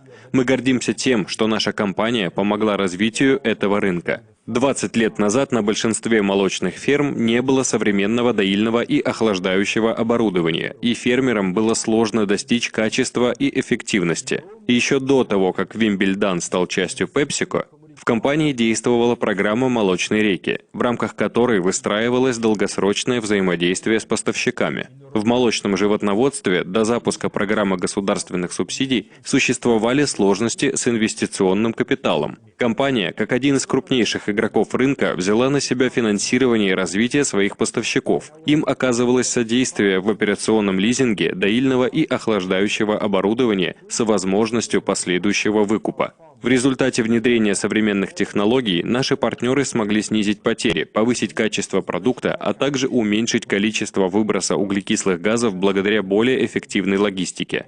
Только за последние 7 лет PepsiCo предоставила долгосрочное финансирование в размере более чем 1,7 миллиардов рублей на поддержку 15 проектов по расширению производства.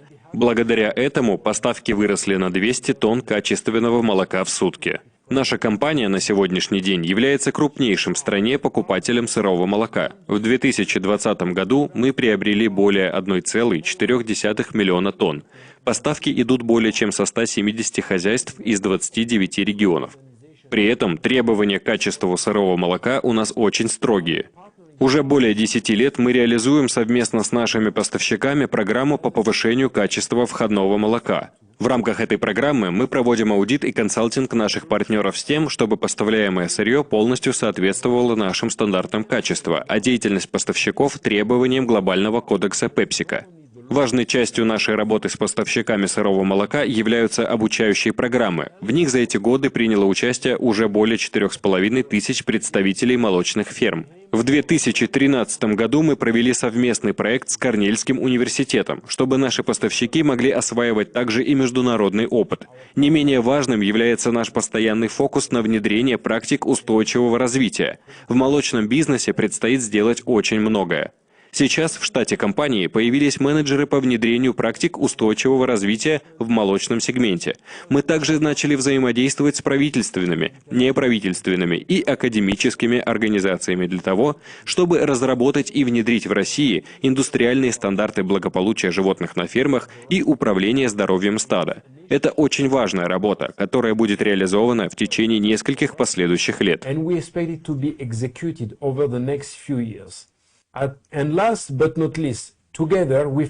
Есть и еще один аспект нашей программы по развитию сельского хозяйства в России – агрообразование. В 2008 году мы запустили 10-летнюю программу поддержки агрообразования в России, на которую компания пожертвовала более $1 миллиона. Нашими партнерами по программе стали ведущие вузы, такие как Тимирязевская академия, Донской государственный технический университет, Кубанский государственный аграрный университет и другие. В рамках программы компания помогла оборудовать в вузах современные лабораторные классы. Было предоставлено более 230 стипендий для талантливых студентов. Мы помогли провести 30 конференций и семинаров, а также предоставили более 20 грантов для научных коллективов, организовали летние научные школы для студентов. Сегодня агропромышленный сектор развивается, в нем создаются новые высокотехнологичные рабочие места, и интерес к агрообразованию тоже вырос. Молодые люди видят перспективы. Я уверен, что наша поддержка университетов была очень правильной и очень своевременной.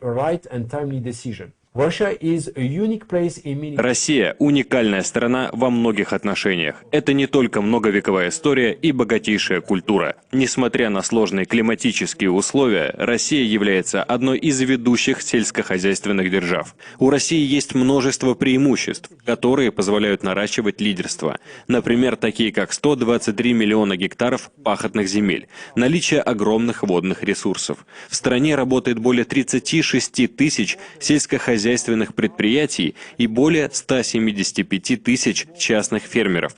Россия входит в число крупнейших экспортеров пшеницы, подсолнечника и в число крупнейших в мире производителей сырого молока, картофеля, мяса птицы и яйца. Страна уже является крупным экспортером кукурузы, овса и ячменя.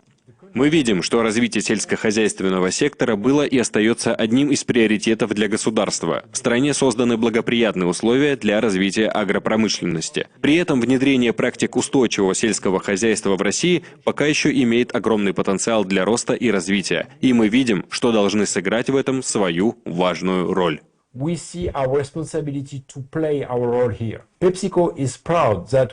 Мы гордимся тем, что своей деятельностью, как крупнейший в стране переработчик картофеля и крупнейший покупатель сырого молока, способствуем развитию агропромышленного сектора в России, помогаем внедрению современных технологий и лучших практик устойчивого развития. Мы рады, что благодаря нашему многолетнему сотрудничеству многие сельхозпредприятия и фермеры смогли построить устойчивый прибыльный бизнес, создать новые рабочие места и улучшить жизнь в своих регионах. Один из наших рекламных слоганов звучит так: «Все только начинается». И это совершенно справедливо в отношении нашей работы с сельхозпроизводителями. Она будет двигаться дальше.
Good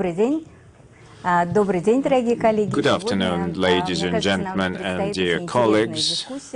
And today we are going to have a truly interesting discussion. We'll have three speakers participating in it. Alexander Izosimov, the CEO of M-Video El Dorado, retailer for electronic appliances. Vyacheslav Nikolaev is our second speaker, first vice president for customer experience marketing and ecosystem development for MTS, which is a mobile telecom company, and Tigran Khudaverdian, managing director of Yandex Group. And we will be talking about the changes that happened in our world after the pandemic.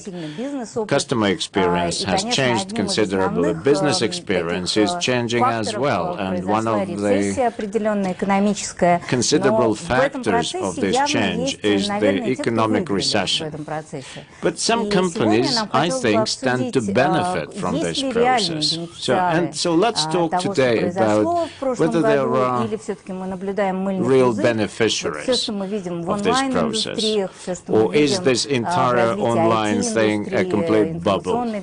So digital security, IT industry, online business, are all these viable businesses? And I hope Tigran Khudaverdian has already joined us online, and I would like to start with asking Yandex a question. Tigran, are you with us?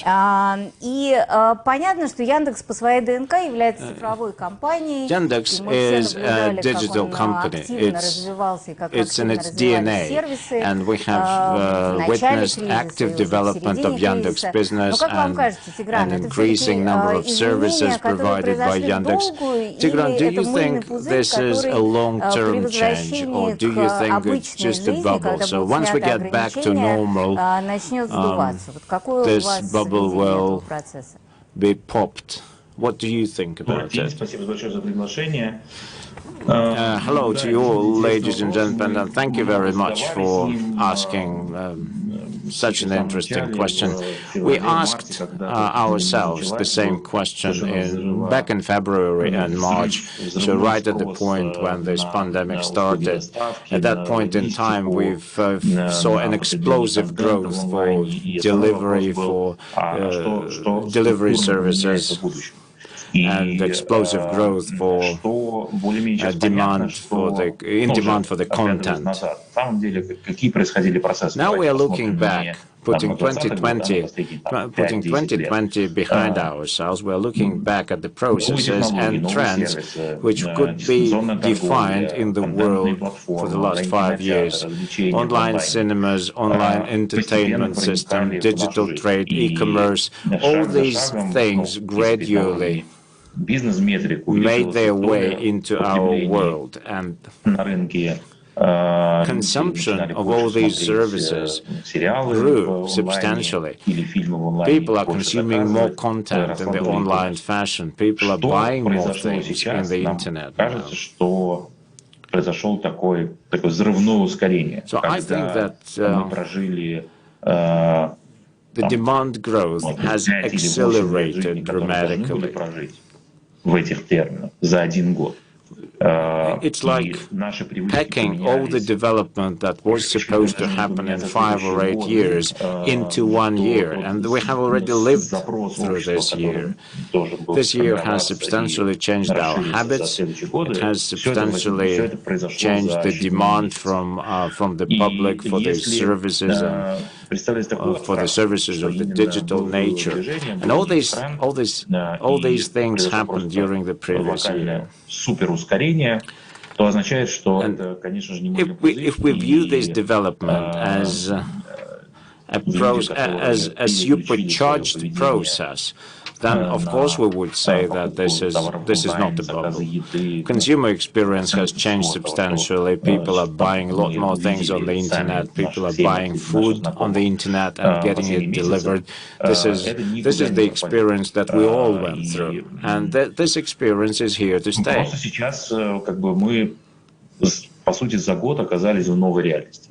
This year put us into a completely new normality or reality, and in this new reality our consumers expect a completely different service from us, completely different quality of service, and that is a tremendous challenge for all businesses. Now they have to ask themselves a question whether they can adapt so quickly to these changes and whether they can cater to the demand from their customers. Just recently I wanted to give a samovar as a present to a friend of mine, and I had to buy it really quickly, and I found a store in Moscow that is located nearby the Paveletsky railway terminal, and the second question I asked them, apart from whether they have this product in stock or not, was whether they can deliver it. And if I asked this question a year ago, that would cause some surprise. So the salesman would say, no, we don't have delivery, and so on and so forth. But in this case, I immediately got a response that yes, they could deliver it. And this is the change that happened. E-commerce, online commerce has become a natural part of the business. Remember,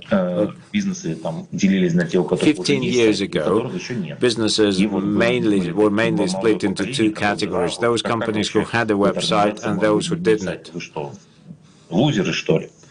And those who had a website tend to look down upon those who didn't. And today we find ourselves in a new reality. Today this e-commerce component of your business is just as important as having a website 15 years ago. Thank you for this answer, but I'd like to ask you another question in return. Yes, we do have see a considerable growth in demand for online entertainment and online cinemas. That's what we see in our business. But people are missing the experience of going to the real cinema together with their families. Do you think that people are getting weary of this online entertainment, and people would love to go shopping in the real world? People would love to buy things, not online, but then people are craving for this digital detox. This is exactly what will happen. I completely agree with you. I don't want to look as a prophet who is predicting one particular thing. So I'm not saying that internet will destroy our real life. It won't. The real life component will always stay, but our life online has also changed. Now it is a completely different experience, and people are spending more time online looking for new emotions. I mean, I don't mean emotions associated with buying particular products like a samovar. And those things which before required some real-life involvement, all these things can be done and completed in the online fashion. And yes, indeed, people would be looking for new ways of entertainment. And these new kinds of entertainment would appear shortly. It is an important conclusion, I think.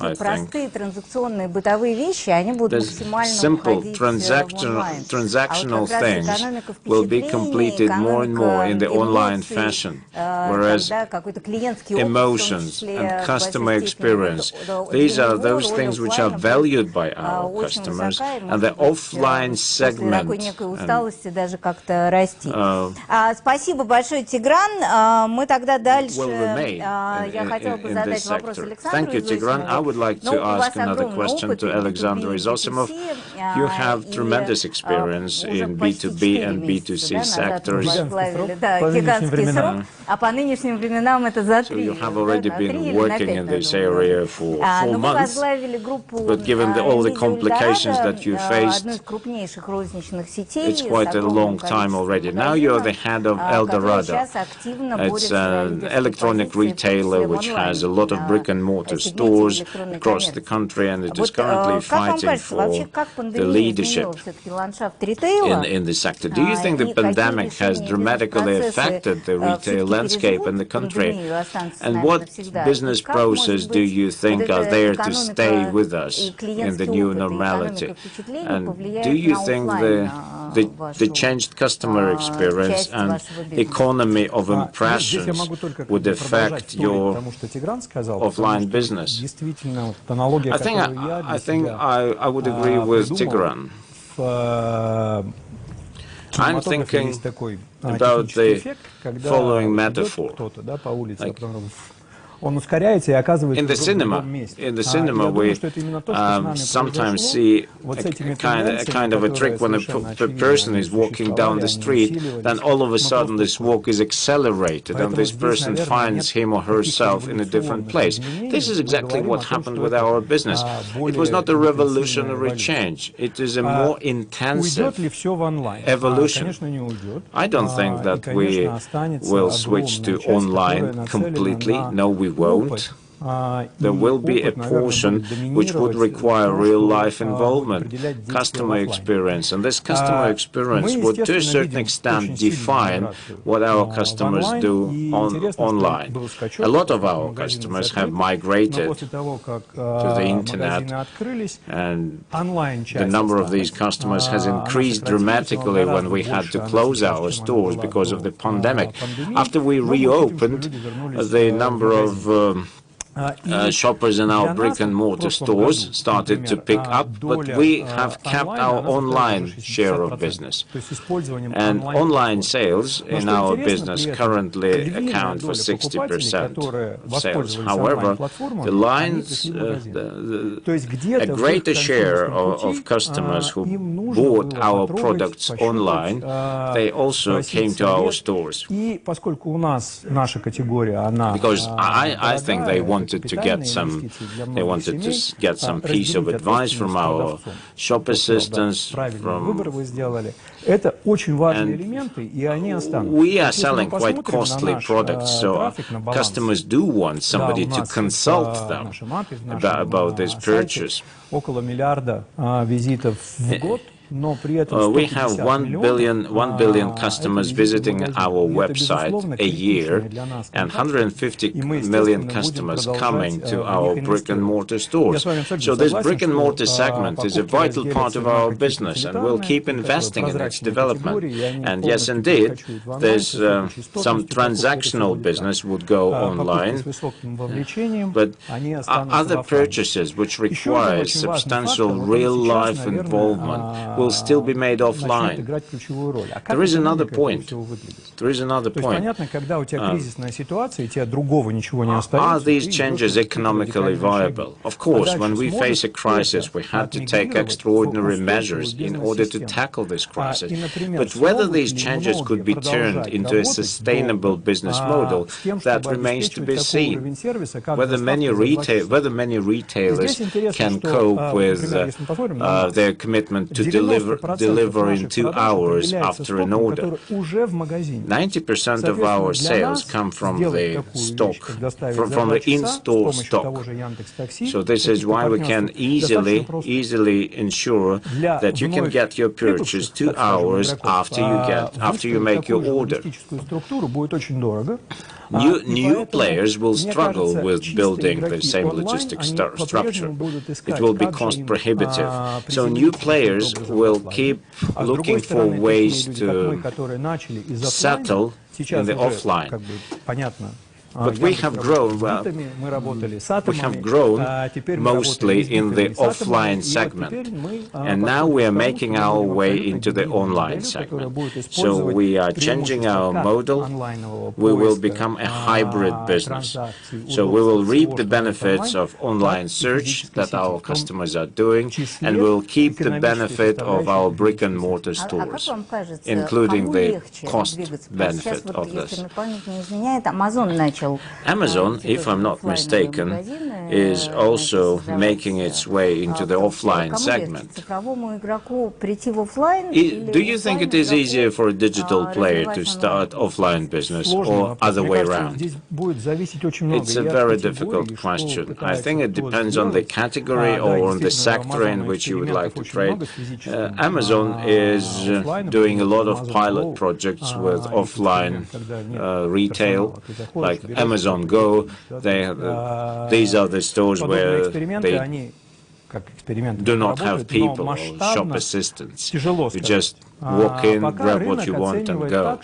But I find it difficult to answer your question, to be honest. Online players are mostly seen as companies who are likely to grab a larger share of the market. And I do think that there is a certain, there may be a small bubble here, because e-com and marketplaces are associated with tremendous growth rates. And I think the current estimates are way too optimistic. Regarding the estimates of how deep e-com would penetrate the systems through the marketplaces. Thank you.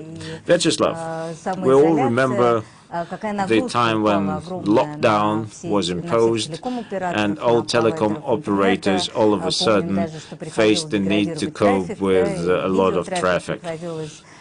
So you even had to resort to reducing the quality of video that was streamed through your networks.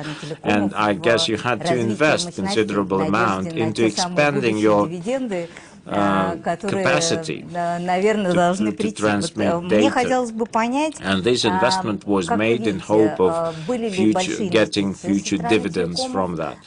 So, have you invested much into development of your network? Do you think that you can recover the cost of this investment in future? And another question, MTS is a mobile operator that works in the B2B and B2C segment. Which segment do you think has the largest growth potential? You asked quite a number of questions. And I wanted to say that I disagree with all previous speakers, but the point is that Tigran and Alexander mentioned that it was not a revolutionary change, it's an intensive evolutionary change. So, our traffic changed. Our traffic changed. And normally our traffic used to increase 2 times every year, and now the traffic grew explosively. However, the traffic, even though it grew, it has become a lot more smooth because people spend more time at home and consumed a lot of internet from home. So, to a certain extent, the situation with the traffic normalized. And there was no point to take decisions about considerable investment into developing the network at that moment, simply because the investment spent in the telecom industry is quite lengthy. But previously we invested into developing the so-called self-optimized networks. These are the networks which are capable of optimizing their performance themselves. And you mentioned the fact that we had to reduce the quality of the connection. And this is mostly what happened in Europe with the European mobile operators. That did not affect us.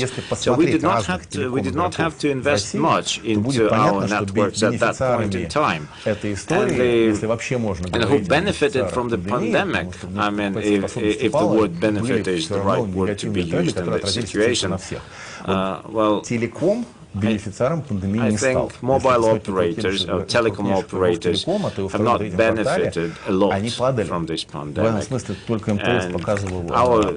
their business has declined in Q3 and Q4 in 2020.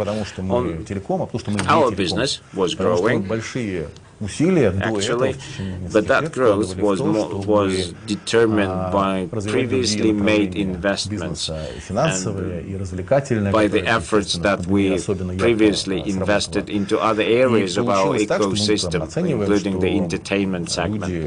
Не знаю, те, которые подключают два каких-то разных продукта, у них отток от сервисов компании снижается в 1,7 раза. А если они подключат три продукта, там цифра еще заметно увеличивается. И это сработало в том числе при этом было много еще других интересных вещей, которые мы наблюдали уже со стороны, потому что уже как телеком-оператор мы видим многое происходящее вокруг. И вот когда Тигран говорил о том, что очень разные сервисы по-разному выигрывают от того, что происходило, это очень хорошо сейчас, потому что, например, во время пандемии онлайн-сервисы образования и онлайн-магазины росли, и то и другое росло очень сильно и очень заметно. Но при этом интернет-магазины продолжают пользоваться, ну, с нашим, по нашим оценкам, почти в 3 раза больше, чем люди пользуются. The sales in online stores are still three times higher than as compared to pre-pandemic levels, whereas consumption of educational services online has got back to the pre-pandemic levels. And yes, indeed, people are still consuming quite a lot of entertainment content online. Remember, previously there were speculations that radio broadcasting will be squeezed out of the market simply because even in your car you can put any track you like and listen to any song you like. But when you're listening to radio broadcast, you have an impression that other people are listening to the very same song at the same time. So radio broadcasting is still with us. And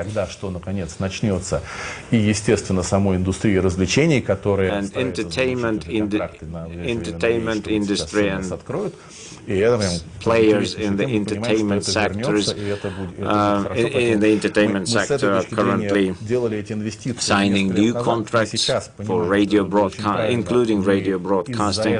And we made this investment several years ago. And these investments helped us to weather this storm properly. It's not a new reality for us, but it's a reality in which we face and need to walk faster. As regards B2B and B2C business, I think in B2C segment we can recover our costs quicker.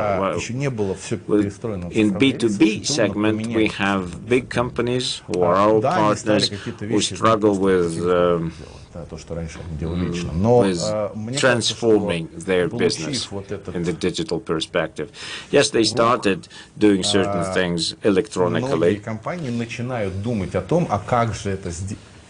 But we see more and more companies learning this lesson properly, because more and more companies now start thinking about transforming their business, start thinking about cybersecurity.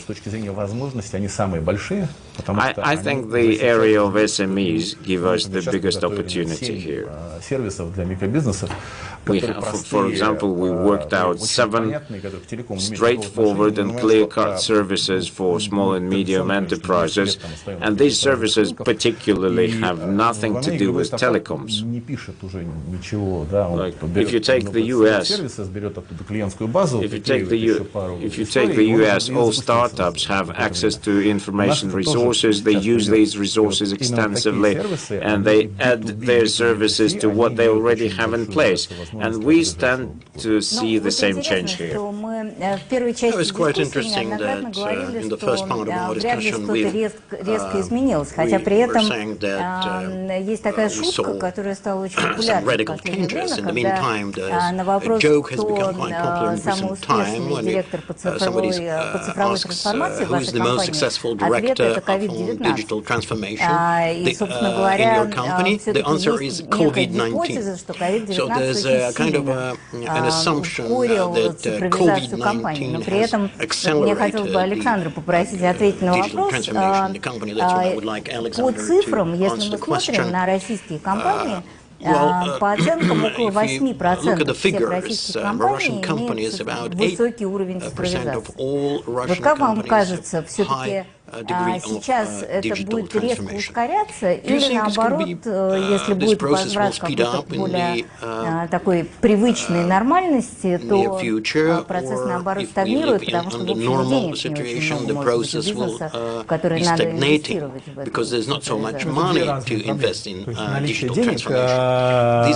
По-моему, очень связанные как раз funds availability and the other one. So we have to talk to look at them from different angles. So the question is, if business, well, let's look forward into the future and ask ourselves, can businesses afford not to go through digital transformation? Well, we know that, of course, you can take a risk and not invest in that, but in the meantime, you'll have to reduce radically your business and you lose your profit margin. Как бы на это по-другому посмотреть, если кто-то пробовал набрать айтишников себе, вот мы сейчас этим активно занимаемся, называется good luck, потому что этот ресурс чрезвычайно востребован и очень сложно его к себе заполучить. И здесь, наверное, будет два подхода к цифровизации, то, как компании пойдут. С одной стороны, они будут пользоваться сервисами, то, о чем Вячеслав говорил, но для компаний, для многих наступает такое осознание, что уже нельзя смотреть на IT-технологические вызовы как на нечто, что можно решить только путем покупки каких-то систем или путем аутсорсинга. Компании начинают идентифицировать, а что же для них критично. И часть вот этих критичных решений она должна быть приведена вовнутрь. В нашем случае мы определили, что для нас это мобильная платформа. So we have made a decision that for us it is a mobile platform, which will determine how we can get in touch with the buyers and there's another channel for the seller to provide services and where we can provide this kind of touch points between online and offline. So no doubt we do need some kind of internal skills, competences, and it will take some time Но я думаю, что процесс, возвращаясь к вопросу, процесс абсолютно неизбежный. Now getting back to this question, I think that's kind of an inevitable thing, but I will be really surprised if I'm wrong in this sense. I think we have found the first quite obvious beneficiaries of this story is the IT personnel. Резко повысили свою ценность на рынке, как в материальном плане. Но это только ускорение, потому что это было всегда, вернее, за последние 10 лет, это одна из самых востребованных профессий. Поэтому здесь, опять-таки, мы только видим ускорение, а не какое-то радикальное изменение. Спасибо. Дальше мне хотелось бы еще задать вопрос Тиграну и потом Вячеславу.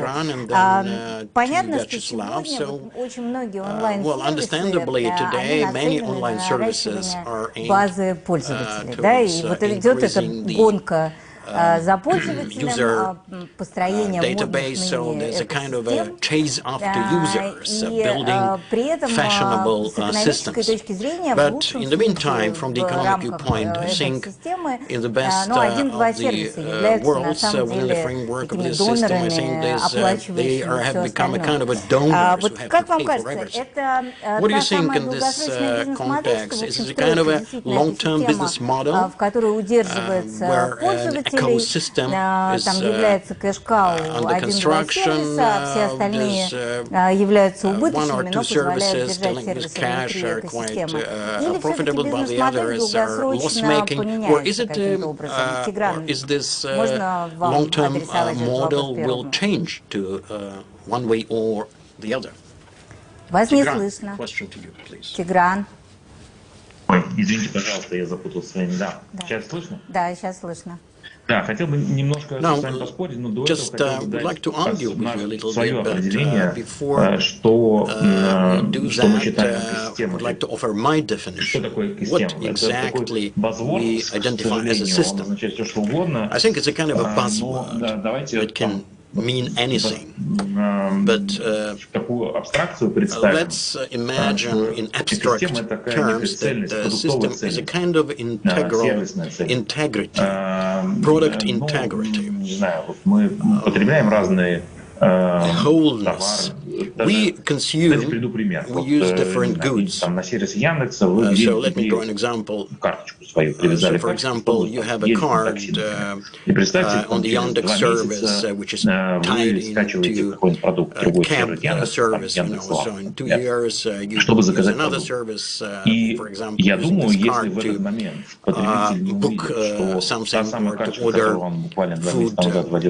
But if you see that the same card which was used for cab is now in the so-called Yandex kiosk, you might think that it's quite comfortable. It's not some kind of congenial functionality. It's a kind of a demand for integral product. The products that can match each other and which are presented as a continuation of the previous products. So people now buy goods from other vendors. So you can imagine it's one of the first examples of such a system were NPC. Well, probably few people know that there was a time when the gadgets were not compatible. So there was no separate memory or motherboard in the computer because they were incompatible. So in fact they had to come out with a concept when different vendors could manufacture different gadgets and they can be compatible with each other. So then it became, everything became compatible and you could connect everything with each other. So from this viewpoint, when we are saying that there's a certain system of an ecosystem that makes money and the other part is not making money, for example, here is a teapot. Can you imagine a teapot without a handle? Well, theoretically it can be without a handle, but the handle itself is not kind of a value in itself. It is valuable only when it is connected, when it is welded to a teapot. So there are such services that have become like a handle for a teapot. So it's just that, so they are not integral, they're not valuable without a certain businesses, without certain services. Well, there's another Yandex service, for example, one of the Yandex service that works as an information portal. So that's a kind of an independent information model that can exist by itself. So there are certain services that can generate cash flow directly, but there are other features which are so essential that this business will not exist without them.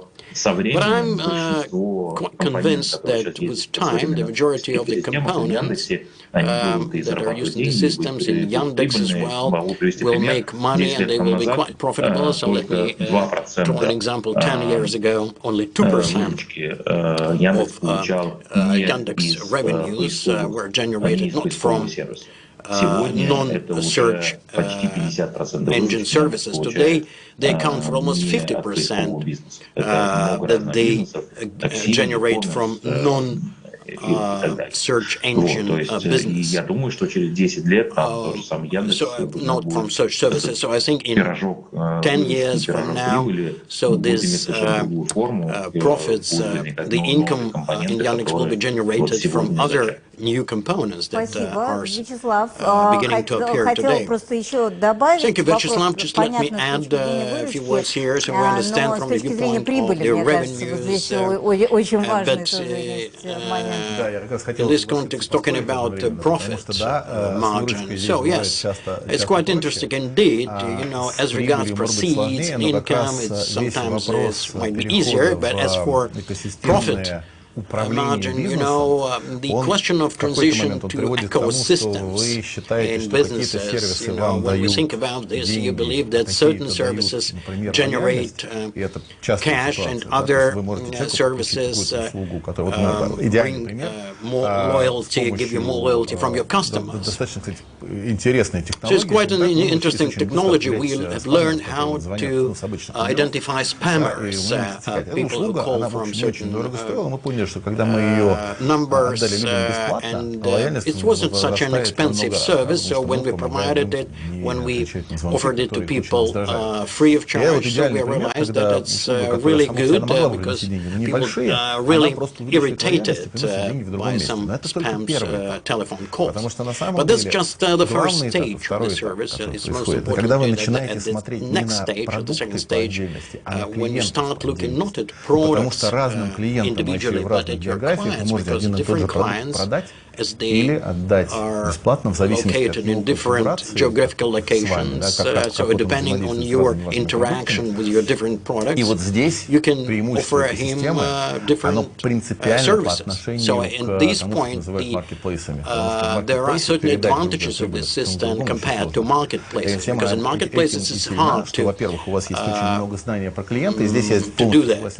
And I quite agree with Tigran in this context that you get a chance now. For example, we have 9 systems modules. One of them is the payment module. So you connect a new service and immediately you begin to understand you have a card that can be connected with service, it's easier to pay, and it's much easier to get a good feedback from the client, it's easier to be connected with the client through different services. It doesn't have to be a handle for a people, because it's like a computer is quite, it's a closed circuit system, so they cannot work without each other. And in fact, quite many systems were created like that, but there are systems much broader than this one. And they're not easily linked and not easily tied into other systems. So I think it's quite an economic task, because when you think about clients, it doesn't matter which of your services bring more margin, will give you more margin, because in every service you can get some more margin, and it will be profitable for the client as well, because it will be much easier to deal with the client using this kind of service. Alexander, are you building an ecosystem or on a liner?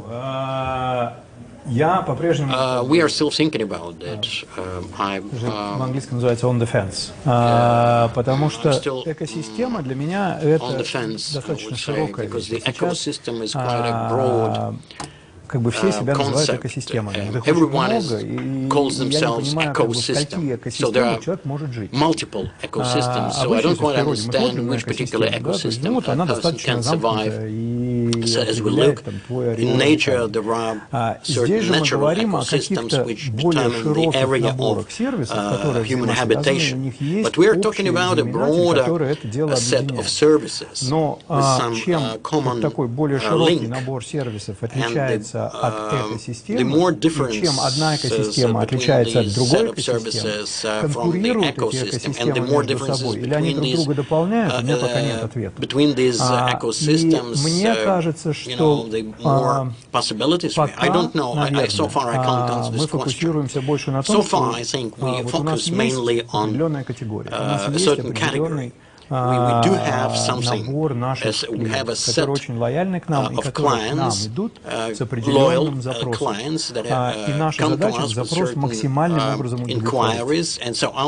Если это решение этой задачи потребует нашего вовлечения или кооперации с какими-то экосистемами, мы, естественно, это будем делать. И мы смотрим, и мы обсуждаем как бы разные варианты, но пока сказать, что вот мы точно нашли формулу, как мы, как монолайнер, впишемся в какую-то экосистему, мне пока непонятно. То есть все примеры, которые сейчас были даны, они на самом деле работают только на уровне одной компании. То есть пример, когда у нас есть экосистема, которая не связана common equity, да, то есть общим балансовым отчетом и общим акционерным капиталом, я пока не нашел. И вот тут как бы большой вопрос. So far, I haven't found such a system. Да, то есть могут ли они кооперироваться и как они кооперируются с внешним миром? И это на самом деле, или это просто коммерческие отношения каких-то отдельных сервисов, которые ты привлекаешь, то есть пока, мне кажется, эта проблема, она стала таким buzzword. And I think this problem has become a kind of a buzzword. That's what Tigran has mentioned. And everybody is trying to interpret it in its own manner. So I think we have yet to live through a certain мне кажется, вот сегодня у нас такая интересная получилась дискуссия, для меня несколько неожиданным. Оказалось то, что как-то все наши участники соглашаются в том, что COVID-19, вся история пандемии, не оказали какого-то кардинального влияния на развитие и цифровизацию бизнеса, и на развитие онлайн-сервисов, а в общем только в какой-то степени ускорили, даже как-то мы говорим о том, что может быть не кардинально. Process to a certain extent, but maybe not radically accelerated that. И очень часто нам нужен внешний толчок, который бы заставил эти привычки поменять. И ковид, он сделал именно это. Он заставил людей менять свои привычки. И отношения, вот мы говорили перед началом, да, что такое новая нормальность или не новая нормальность. Вот это нормальность или нормальность. Я уверен, что огромное количество встреч, бизнес-встреч, будет теперь проводиться в Zoom или в Teams, потому что это абсолютно уже установившаяся новая нормальность, и это будет работать именно так. Многие люди, которые раньше не пробовали даже,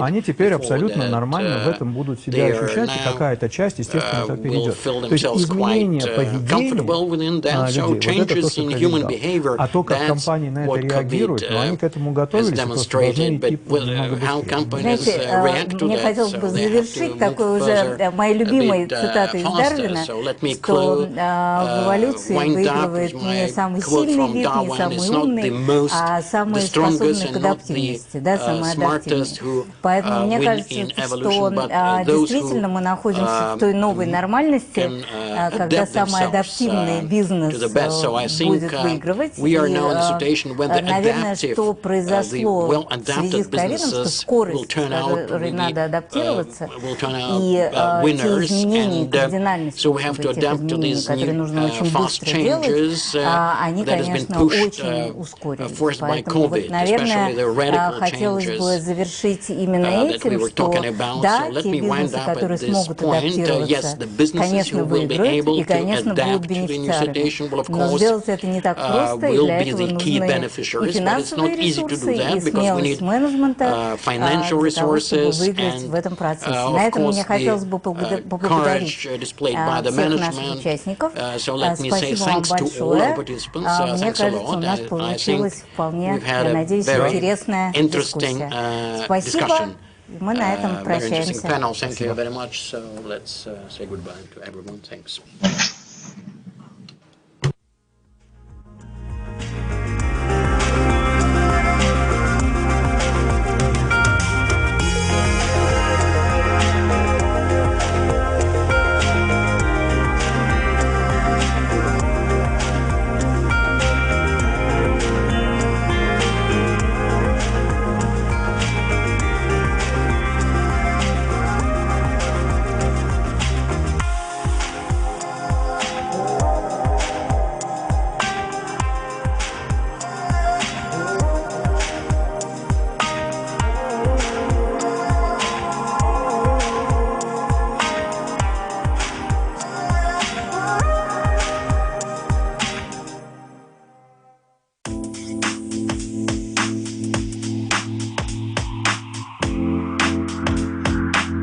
изменились ли мы? Стали другими или остались собой? Принимая время, место, обстоятельства. Главное не остановиться сегодня, чтобы стать сильнее завтра. И знать, мы вместе. И это все меняет. Ваш Газпромбанк.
звуке или в тексте, ушами или глазами, но всегда мозгами.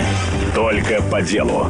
Главное в политике, главное в бизнесе, главное о личных деньгах. Со скоростью звука, со скоростью света. Услышать и увидеть. Один бренд, два адреса. Бизнес FM и bfm.ru. Не на словах, а на деле.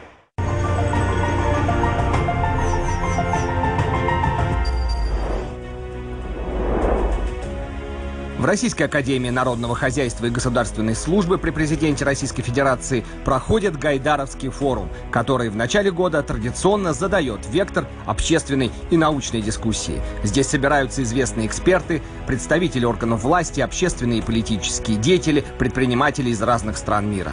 Гайдаровский форум открывает обсуждение деловой повестки на ближайший год. Для гостей из-за рубежа форум выступает важным источником информации о главных тенденциях социально-экономического и политического развития, состоянии бизнес-среды и инвестиционного климата России. В ходе открытых и плодотворных дискуссий участники форума смогут обменяться положительным опытом и лучшими мировыми практиками, предложить конструктивные подходы к решению приоритетных ключевых задач, стоящих перед Россией и миром на старте нового года, нового десятилетия. Ключевая тема форума этого года – «Россия и мир после пандемии». Какие уроки мы извлекли с 2020 года? Что нас ждет после пандемии и как мы можем подготовиться к этим изменениям? Станет ли дистанционная занятость будущей моделью рынка труда? Как ограничения и принятые в условиях пандемии законы повлияют на права и свободы граждан? кто является реальным бенефициаром пандемии в долгосрочной перспективе, а также глобальные вызовы десятилетия и национальные приоритеты России. Эти и многие другие вопросы будут обсуждаться экспертами форума. Смотрите прямые трансляции 14 и 15 января. Россия и мир после пандемии. Гайдаровский форум. Не пропустите.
Уважаемые участники Dear Гайдаровского форума participants of the Gaidar Forum 2021, esteemed friends, hello, good afternoon. Изменение сложно. So the changes is always difficult. Let's remember a simple scenario like relocation of an organization from one place to another, or trying to find a new apartment to live in.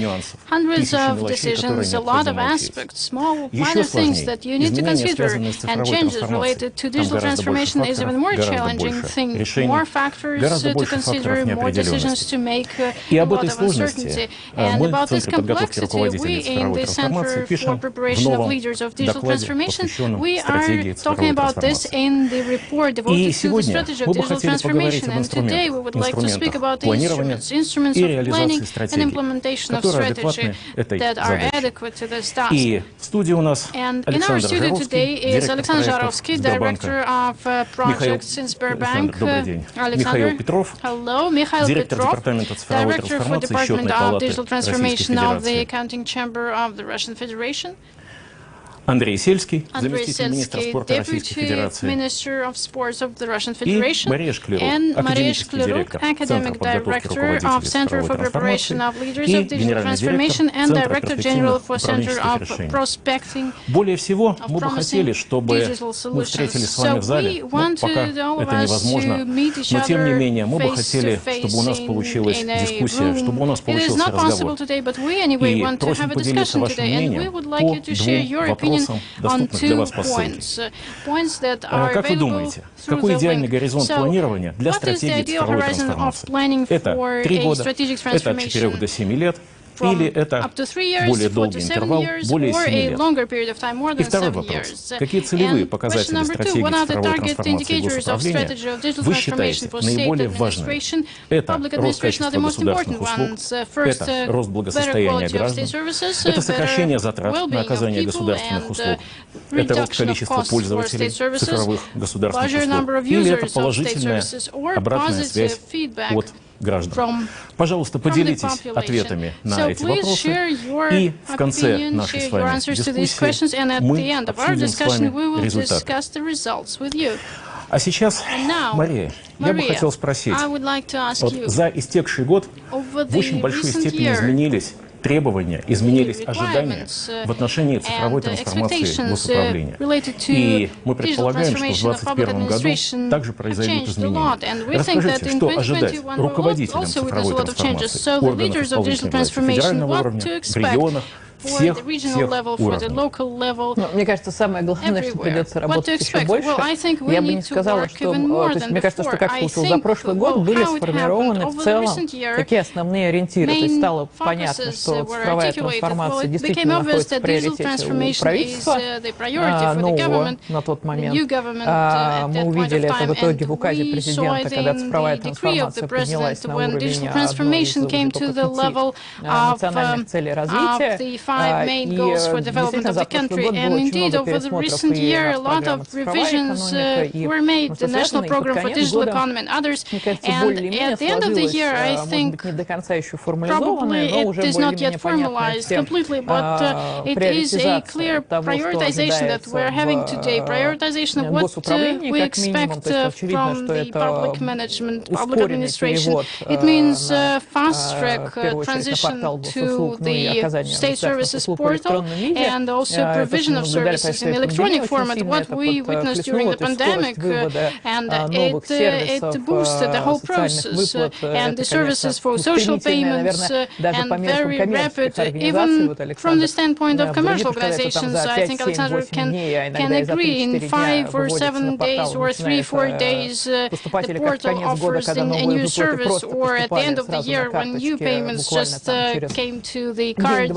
объявления, это, конечно, совершенно классная, сумасшедшая скорость, о которой 2-3 года назад мы могли говорить, давайте будут такие показатели. С другой стороны, то есть это стало очевидно, я думаю, что к этому будет еще больше требований. Были запущены суперсервисы, которые были запланированы еще при запуске программы в 2018-2019 году. Это тоже очень приятно, что работа не остановилась, и концепция суперсервисов, которую когда-то мы под другим названием комплексные госуслуги от жизненных ситуаций предлагали, что это живет, продолжается, просто теперь никого не удивляет, это такой стандарт.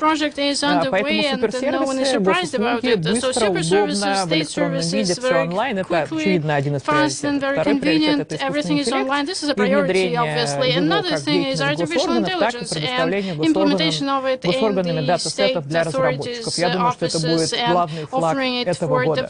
Про госуслуги уже более-менее научились, теперь надо научиться работать с большими данными, работать с технологиями искусственного интеллекта, работать с сообществом. Я думаю, что это будет второй такой комплексный. Ну и третье, то, что, мне кажется, тоже это очень большой ориентир на обратную связь от жителей, запуски центров управления регионов, платформа обратной связи, возможности подавать жалобы и изменение процесса, собственно говоря, работы с обращениями граждан. Это такой вот, наверное, третий приоритет. Ну, вот, это точно, вот, на мой взгляд, это то, что ни у кого сейчас не вызывает вопросов, что это будет главным. В определенной степени это, наверное, и стратегический приоритет.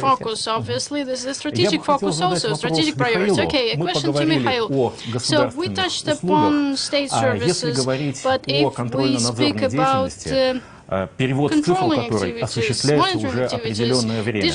Как можно подытожить, что достигнуто на данный момент и что можно ожидать вот в этом предстоящем 2021 году? Я считаю, что основной результат нашей работы за 2 года — это то, что мы действительно начали менять сознание. Внедрение инструментов я тоже могу долго сейчас рассказывать.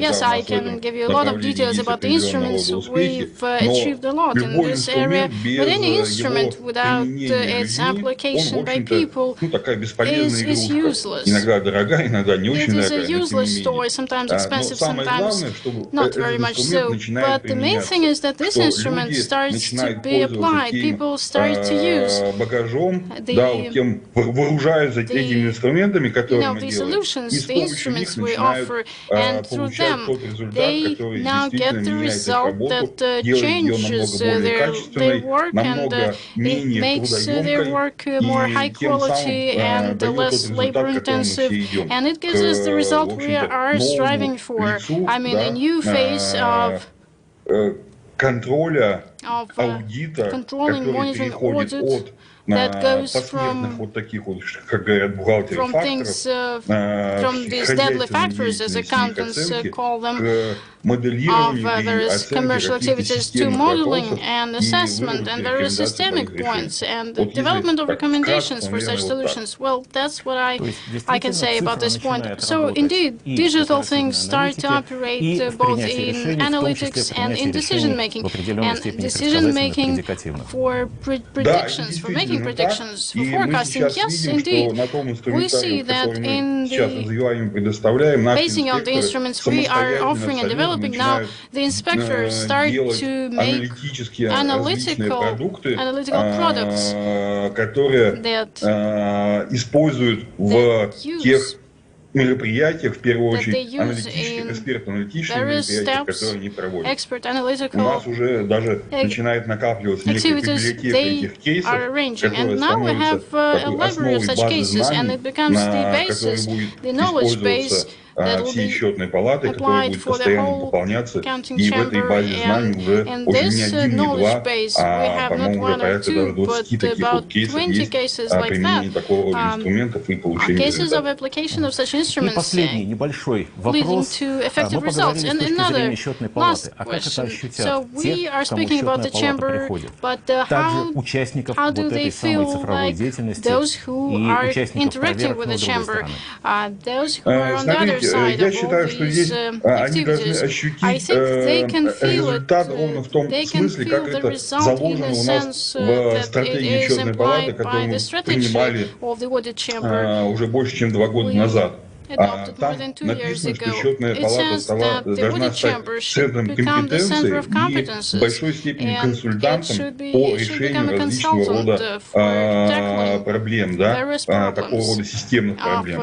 И на самом деле вот это как раз то, что мы начинаем вплотную заниматься аналитическими задачами, и является следствием как бы реализации вот этой стороны нашей стратегии, когда мы уходим от вылавливания таких вот формальных ошибок, да, там опоздали с платежом, да, тут ошиблись статьей, тут оформили документы не так и так далее, и так далее. Да, вот мы переходим от таких вот вещей к более глобальным и системным проблемам и рекомендациям по тому, как эти проблемы решать.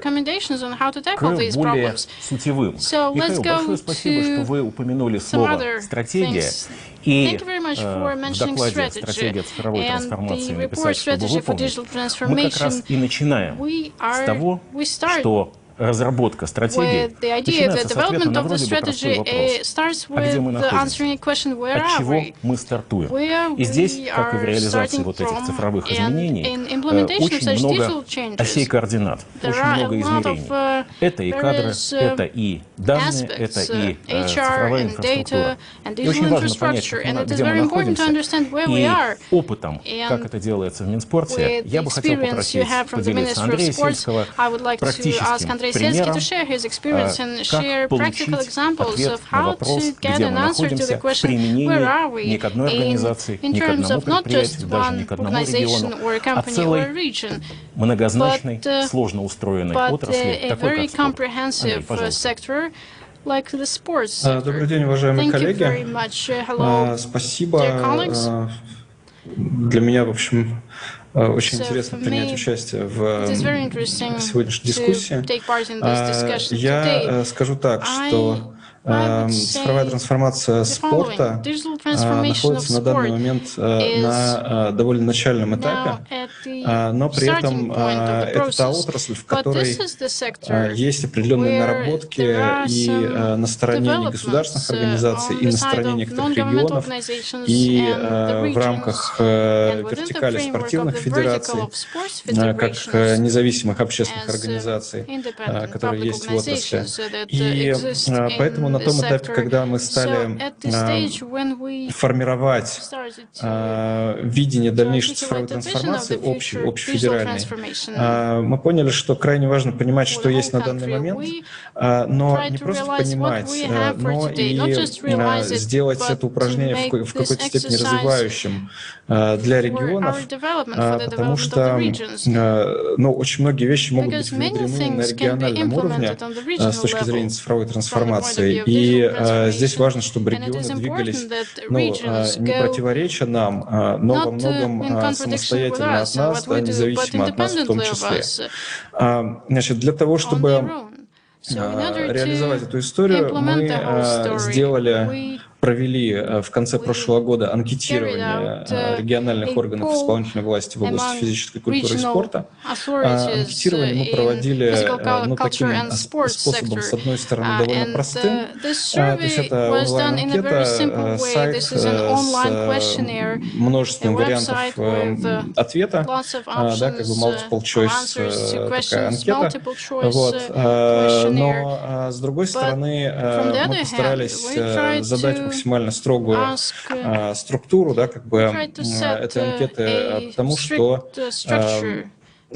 нам хотелось исключить возможности манипулирования данными. Поэтому мы постарались сделать там некоторое количество градаций, каждая из которых при выборе вариантом ответа ведет к определенному скорингу, и посмотреть на тот сводный скоринг, который получится по итогам. Так, я, наверное, запущу демонстрацию экрана. Сейчас. Значит, собственно, что, во-первых, каким образом мы формировали эту анкету? Мы сделали предварительное такое упражнение, даже несколько упражнений, в виде так называемых цифровых прокачек в регионах, когда собирались вместе на одной площадке эксперты, представители государства, представители бизнеса, представители регионов, и штурмили над целевым видением, скажем так, цифровизации на уровне региона. Плюс мы добавили сюда то видение, которое есть на федеральном уровне, в части особенно сервисов для граждан. Плюс добавили сюда вопросы, связанные с теми приоритетами, которые ставят правительство. Это и назначение руководителей региона, ответственных за цифровую трансформацию, for the digital transformation. information. And in total, we got 43 indicators, and right now we've validated them. They are our target vision of the digital transformation at a regional level. Right now, after we've done that, when we talk to the regions, we can show them this information and explain that this is a priority for us. This should be done by you as well. We received the index at 15.7%. It's only 15.7 out of 100%. It's not a lot. It's a small number, but such component as informational infrastructure and hardware, this figure is better. Usually it doesn't depend on the regional Ministry of Sport. It's under the responsibility of other authorities. Worst indicator is for digital services for citizens and managing data analytics. It's 10.6%. So you see here the average, because we calculated these indices for all the regions of Russia. And we've identified some regions which are developed or otherwise which are lagging behind. I don't show you the total table with 81 regions that participated.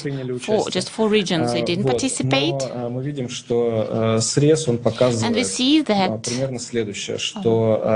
result is the following. 12 regions in the country, they have good progress in digitalization of sports, and they have some experience to share with other regions. So on average, it's 12 regions, as I've said. We can show further breakdown by components. We've shared this analytics with the government and with journalists, with some other ministries.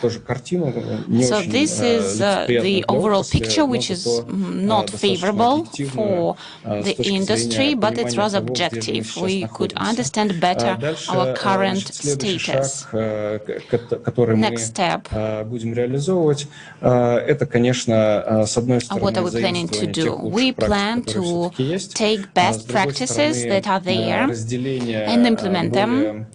Secondly, we want to have a better breakdown between regional and federal levels with regards to areas of responsibility, the level of responsibility and components that different authorities will be responsible for. We also plan to do a similar analysis in the first quarter of 2021 by federal sports federations. And now we are creating the format for such a review.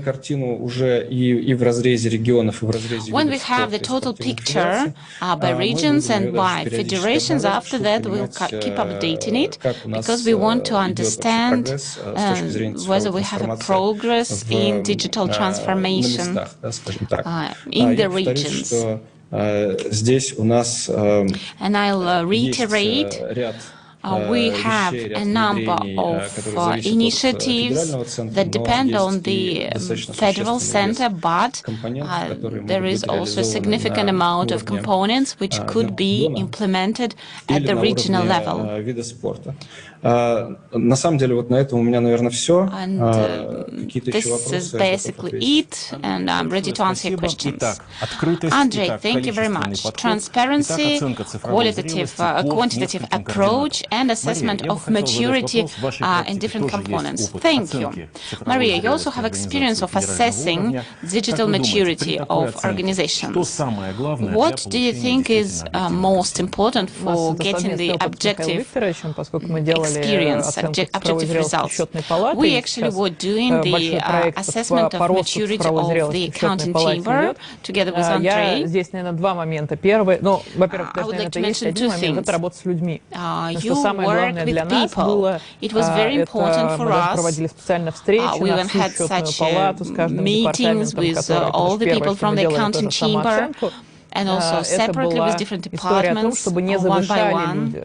Потому что они пытались сначала показать себя чуть лучше, даже незнакомые слова, но лучше ответить. Мы, наоборот, объясняли, что если вы не знаете названий там, этих языков программирования или технологий, не надо их отмечать, отмечайте честно, потому чтобы мы понимали реальный уровень, где мы находимся. В этом плане объяснение, разъяснение, работа с людьми, она самая главная. В этом плане тот путь, по которому Андрей пошел, это тоже близкий к этому, у них был еще более простой подход. Хотя я как раз хотела бы отметить, что вот то, что сделал Андрей, кто внимательно смотрел его презентацию, и, наверное, не знаю, вы откроете анкету.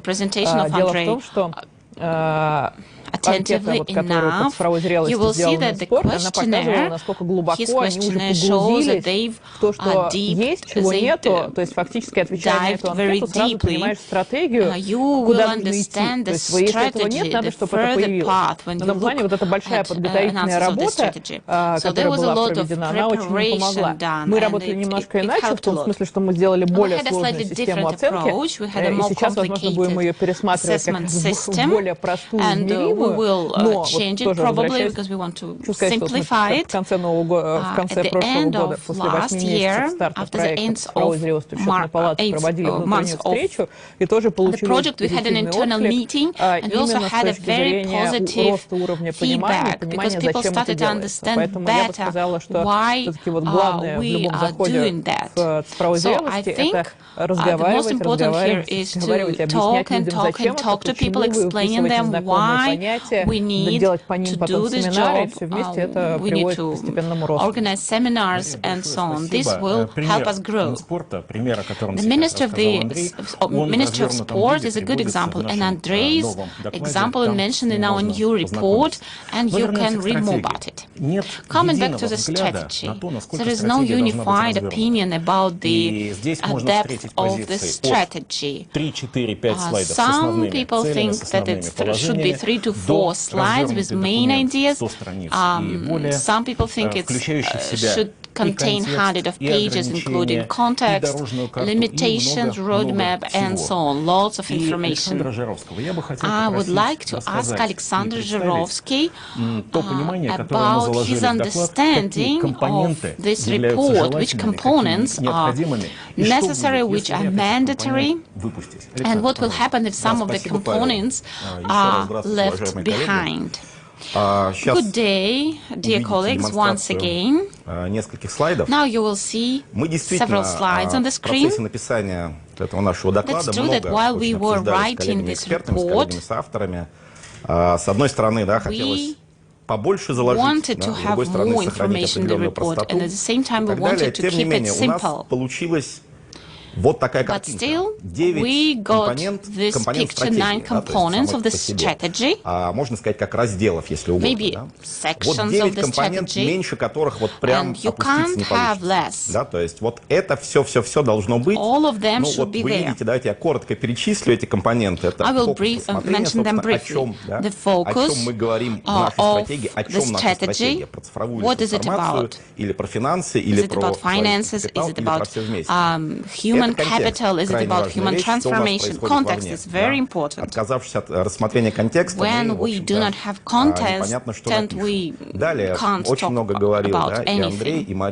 As Andrei said, as Maria said, every speaker here mentioned the need to understand the status quo as is situation.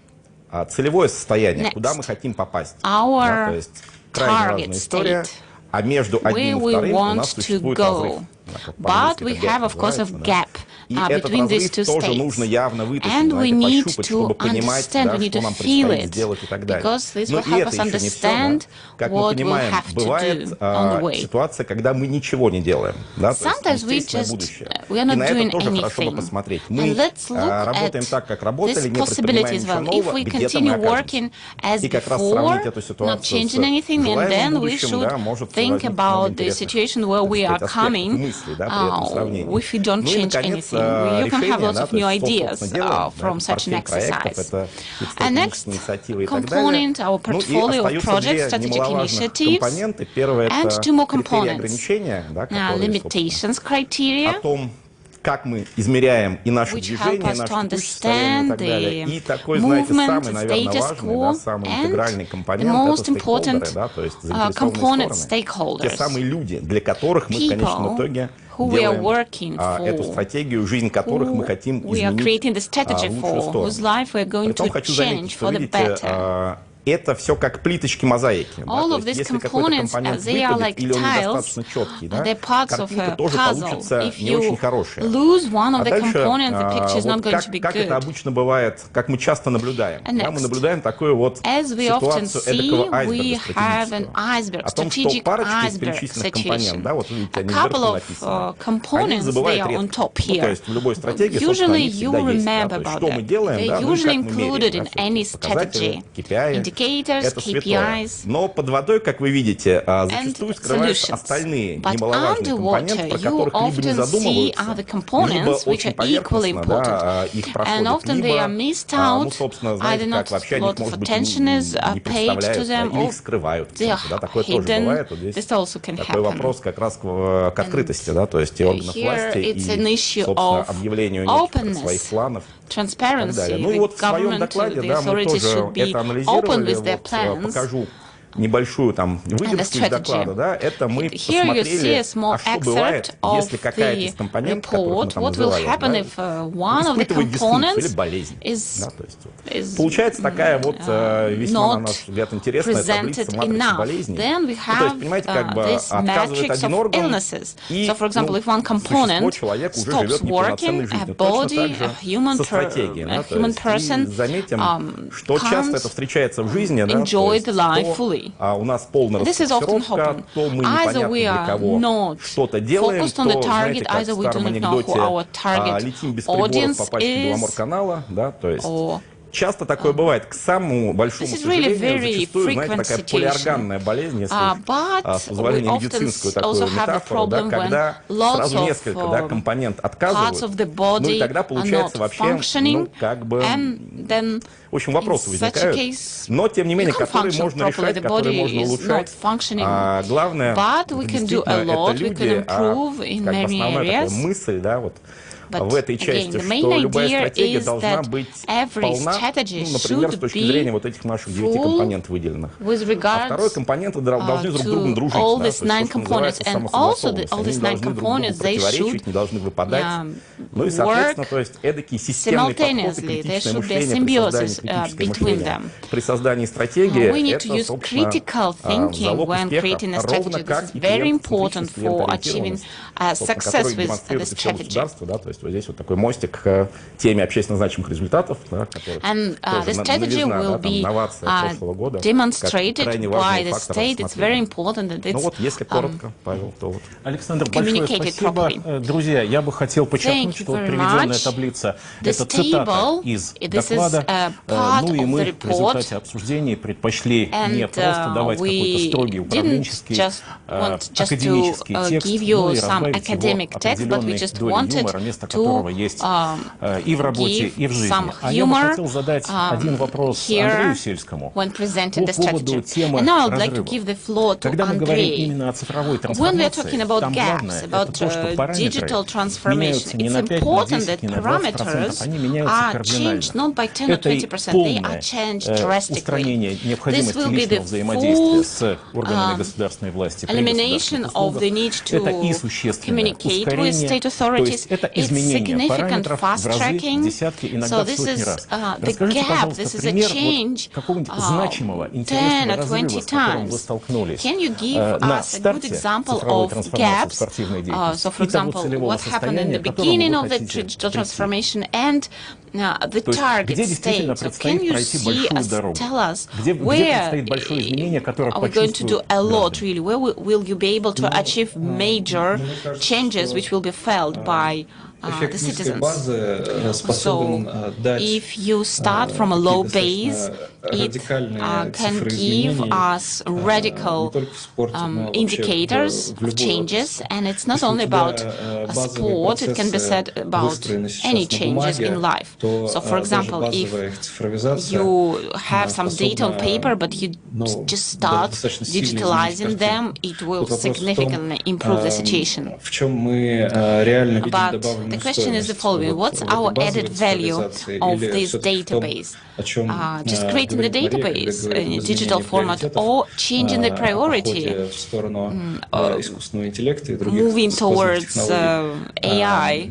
Вот, то есть тут такой достаточно философский вопрос. This is a philosophical issue, I'd say. Возвращаться к отраслевым процессам, которые просто вот уже требуют достаточно быстрого перевода в цифровой вид, и за счет этого повышения удобства, in order to achieve more comfort for citizens. The simplest example is где у нас есть sports categories, degrees given to athletes. We have 500,000 people throughout Russia who give some sports, who get have some sports degrees. 300,000 people on an annual basis get such sports categories. Usually they have to submit documents in order to get a degree or category. 5,000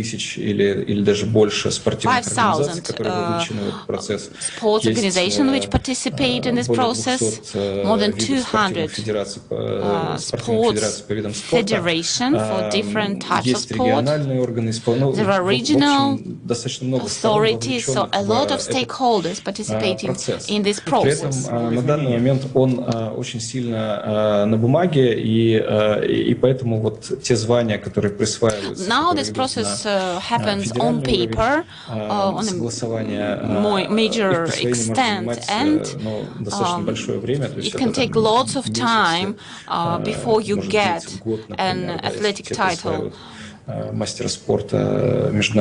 So it can be up to 6 months before you get a title of a sports master. Целевое видение, которое подразумевает So we have the vision of digital granting of titles after the competitions. Automatic super service regime, so you apply and then it's granted.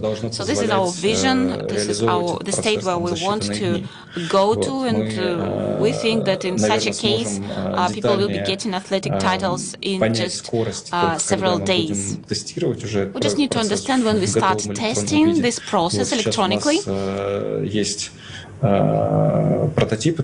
Now we have a prototype solution. So this is my example, answering to your question. Transformation. That's when you see results right after the test. When Alexander was showing his slides, when we were working with this report, I also thought about one analogy. Есть такая прекрасная книга Павла Безручко «Практика регулярного менеджмента». И обычно, когда ее читает любой более-менее руководитель, который пытается что-то себя наладить, большинство руководителей читают и рыдают. В прямом смысле этого слова, потому что примерно на каждой первой странице ты видишь те грабли, которые, ежедневно, и это про меня. И это всегда, кстати, вообще вот Алексей Суханов читал лекцию про эффективные совещания, тоже все кругом руководители рыдали, потому что это вот это все то, все те проблемы, которые у нас есть. Когда читаешь наш доклад, тоже рыдаешь, потому что это примерно все те проблемы, с которыми сталкиваешься, когда пытаешься сделать стратегию, или вот то, что Серма в свое время Михаил Дмитриев делал большой доклад, почему стратегические документы не исполняются. Ну, то есть он делал аналитику предыдущих стратегий, которые были. Вот. И это очень важный момент, особенно потому что сейчас вот многим регионам предстоит и задача по цифровой зрелости, фактически задачи уже поставлены, теперь нужно как-то определиться, как к ним идти. И вот доклад помогает, может быть, выделить как это, основные грабли, подумать про них и не наступить, ну или хотя бы наступить на половину граблей из тех, которые лежат.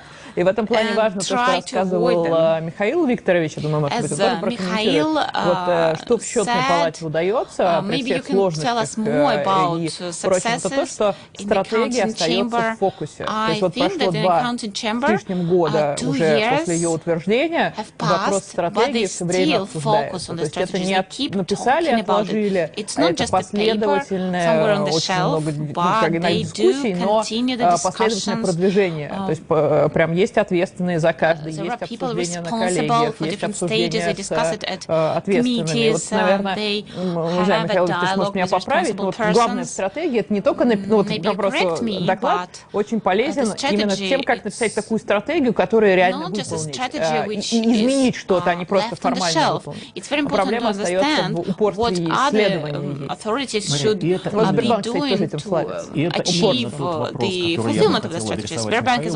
Еще одна из вот типовых ситуаций, над которыми можно, возможно, даже порыдать, это входишь в кабинет руководителя, Another very good example, when you come to a manager's office, you see diplomas and books, and very often you see a strategy which was written, adopted, which went through different committees, but it is there on the shelf until the next strategic meeting.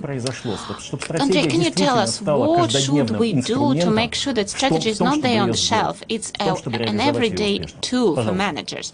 What can we do to make it very practicable? Dear colleagues, thank you very much for very interesting dialogue. You actually mentioned the key issue related to any document and its value. Very often people ask questions about the strategy. Why are you creating the strategy? If you remember what we did, we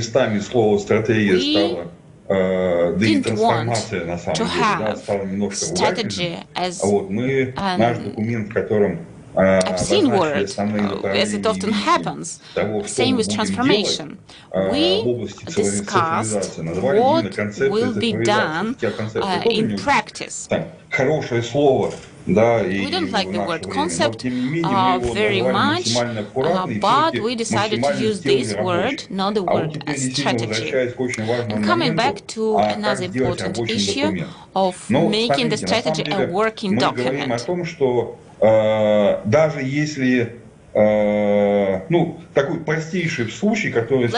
take a very simple example. Unfortunately, it's a very frequent example. All the managers need to prepare a strategy. It's been approved. It's there on the shelf. This happens often. Possibly there is some value from developing such a strategy. Or at least this person got a bonus or got praised. Maybe this person read something new, discovered something while preparing the strategy, and it was beneficial for him. But definitely that's not our end goal. That's not what we need to aim for. The document should be a guidance, a practical guidance which is used in every day and which is approached often. I agree with everyone who spoke before me. He was talking about the practical value. If it's practicable, then this document is good. But another question is how we create a good document. Let's think about the main target of this document and the users of this strategy. Usually, a strategy should align interests of different stakeholders. Of course, during the transformation process, this was mentioned by Pavel, the transformation is something related to different levels of the organization, and very often their interests are contradictory and they fight with each other, but we need to find these interests. We need to achieve a compromise, and we need to create a document which will serve the interest of of different parties.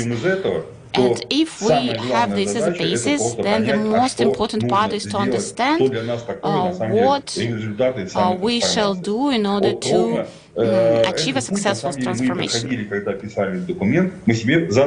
So when we were drafting the document, we asked us a question: what is digitalization of the audit chamber? And the next step that we made down this path, we accumulated meaningful experience of similar organizations. We looked at where the state control goes, where audit companies, commercial companies go, those that perform the same functions, and we looked at what technologies will be applied in the areas we are working in. I mean, working with digital texts and documents and other things. And we set up an office that started to digest all that and offer ideas on how to act. And these ideas went to the first draft of the document. And with this, we then tried to adopt it with all the stakeholders groups. And this was a quite complicated process. We heard a lot of very different opinions on the same point. And obviously, we say that the process is very complicated and it is not clear what opinion to look at, what to take as a basis. You know, 2 experts and 3 opinions, as they say, and you should be courageous, brave enough to take a decision, make a decision, and then there is a mechanism that allows you to check the efficiency of the decision while implementing it, and sometimes revisit it if needed, but try to achieve the goal that was set initially, and have it in mind, and always aligning with it, make this document a living thing and implement it. And another thing, very important thing, I would say it again, the feedback and control of changes, both of what we do and the environment we're operating in. So when we structure such a system, we can have a really working document with which we can work with and which is a real instrument, not only just a formal thing, but this is something that gives us a focus and a basis for our planning and organization of our activities. In the horizon, we set the goals for. So the target condition and the action plan and working with stakeholders. So, colleagues, we're pressed of time. The answers to questions are as follows. The leader is that the digital strategy should be designed in a period for not more than 3 years. So the expectations of results is in this horizon, and as for target indicators of digital transformation for public administration is the growing well-being of people. Number 2 is the quality of state services. Number 3 is number of users. Maria, I would ask you to comment on this result, please. And about 3 years, can Sasha comment on that? Yes. You know, this is VUCA world. Everything is getting faster.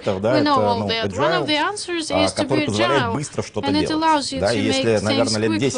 10 years ago, ответы другие, да, что лучше на дольше планировать, 7 лет плюс и так далее, то сейчас уже все осознали, что, по крайней мере, в цифровой среде, да, в цифровых решениях за 3 года можно сделать очень-очень много. Я тоже согласна с тем, что ключевая история, что цифровые технологии не нужны просто так.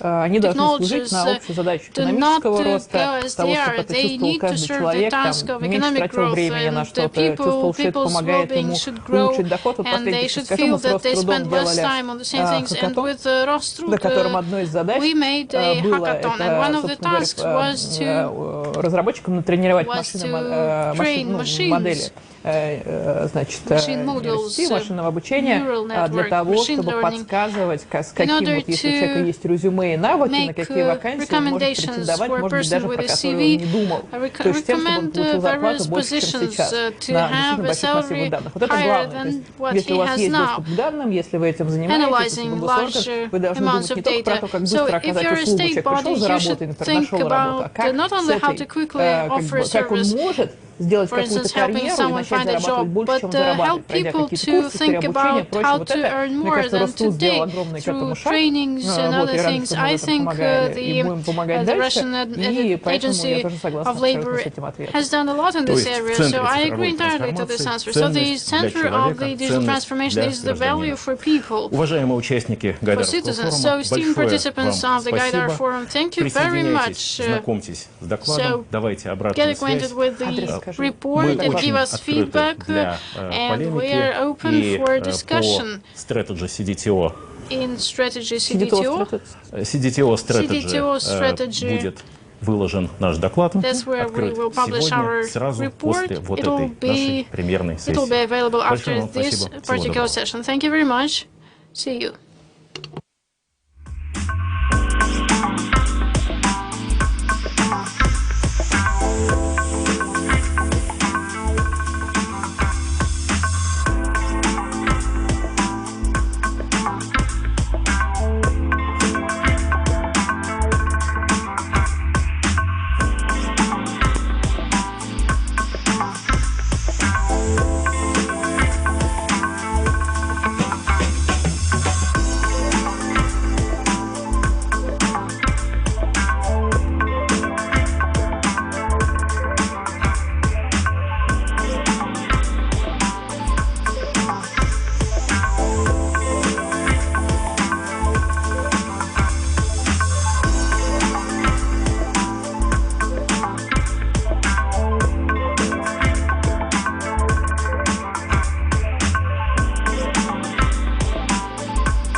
Изменились ли мы?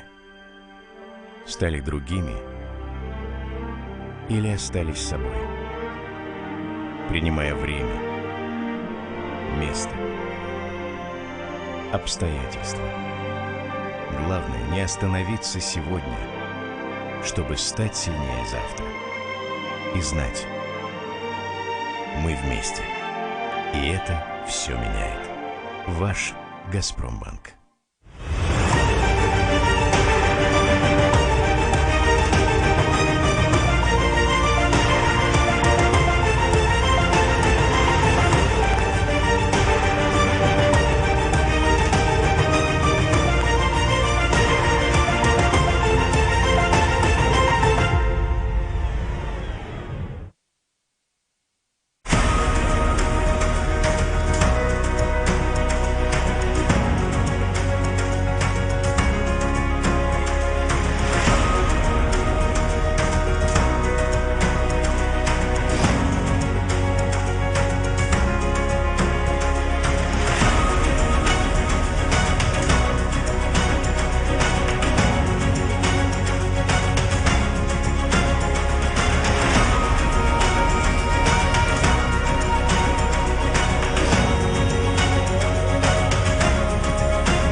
звуке или в тексте, ушами или глазами, но всегда мозгами.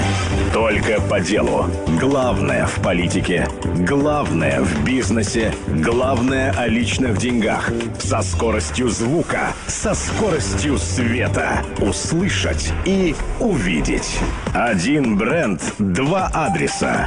Бизнес FM и bfm.ru. Не на словах, а на деле.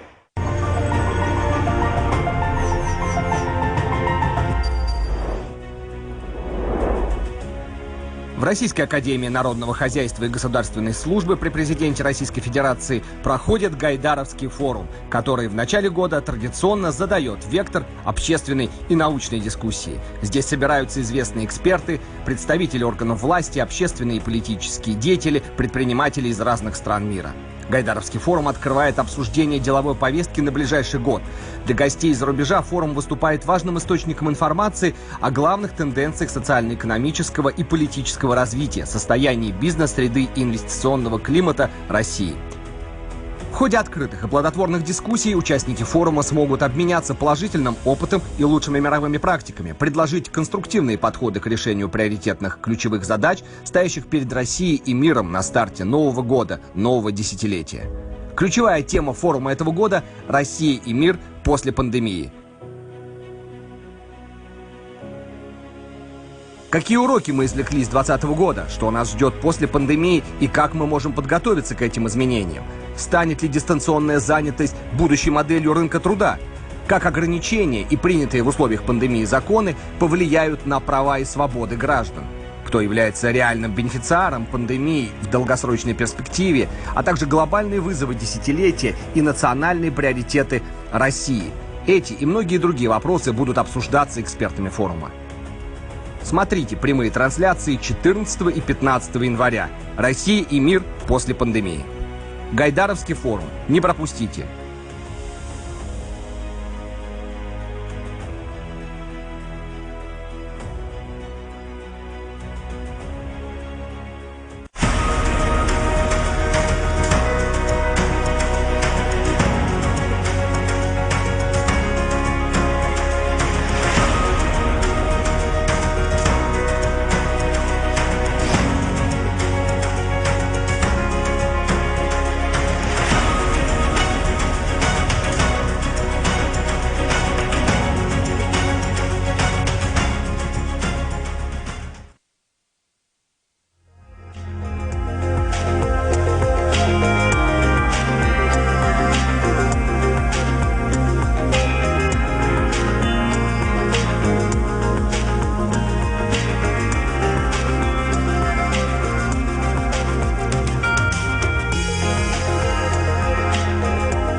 Здравствуйте, уважаемые коллеги. Я рад приветствовать вас на Гайдаровском форуме и на сессии «Ритейл против технологических компаний». Уже в самом названии нашей сессии заявлено и очень серьезный, и очень интересный конфликт, который сейчас пытаются в той или иной форме решить все участники рынка.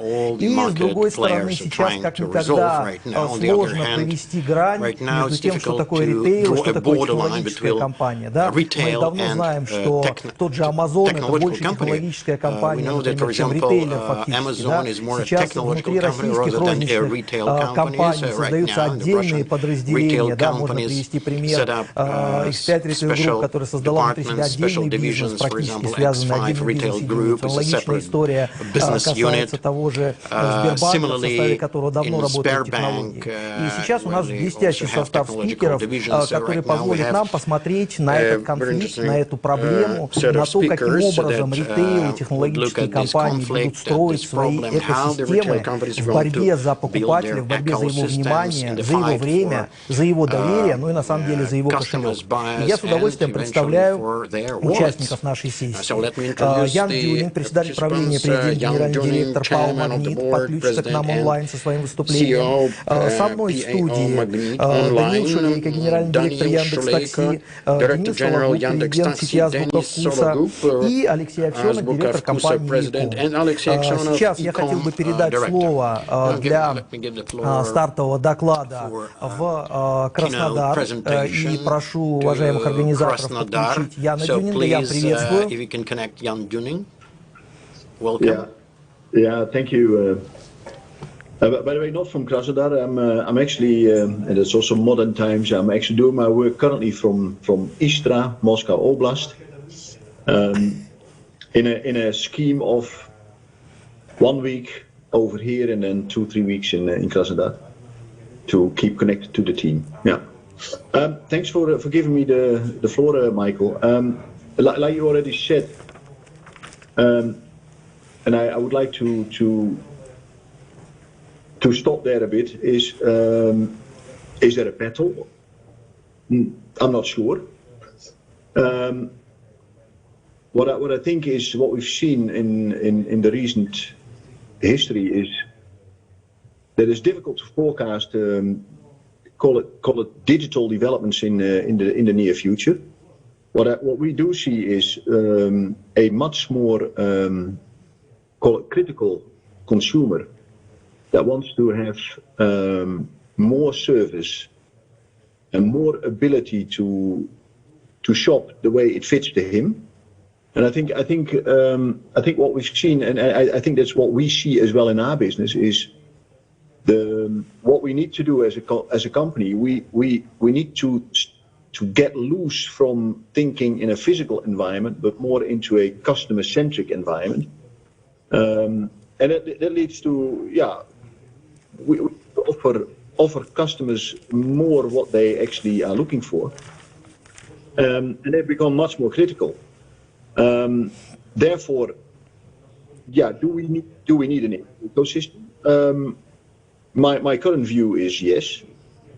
I think we should go to a system in which we try to get as much, call it, touch points with our customers, in which they feel that Magnet is actually serving their demands in a wider space than just give me the potatoes. And therefore we have started with Magnet Pay together with VTB. We're also considering to extend Magnet Pay with call it bank services, so loans, credits, all within the Magnet app. We're currently also developing a mobile service together with Tele2. Also to get more insight into what customers are doing, because I think, and that's the lesson learned over the last couple of years, is where we came from an environment where pricing and assortment and location were key. It's now an environment where understanding the needs and understanding the developments of customers is crucial. What I do think is, and I think that will be shown over the next couple of years, where the current e-com systems are actually struggling with their call it critical mass, where we as modern retailers are actually struggling with technique. And I think we can learn a lot from them, and I think we should learn a lot from them. We should apply a lot what they are applying, and we should do that before they have gained that amount of volumes that they can be competitive. And I think that will show in the next couple of years where that turns out. As a retailer, I think what we should do is we should extend our ecosystem, and in the sense of we should be able to offer more than what we have done now. And I mentioned already the MPay, the Magnet Pay, and I mentioned the Magnet Mobile, but we should also be looking at different offers in non-food, in services, and that's actually what we're actively working on. And besides that, we're also, of course, developing our e-grocery business. We've got our e-grocery channels. We've got our e-pharma on the way. So, yeah, there is clearly a development to think more customer-centric and see what do customers need, and are we able then to serve that demand. So to me, getting back to, is there a battle? I don't think it's a battle.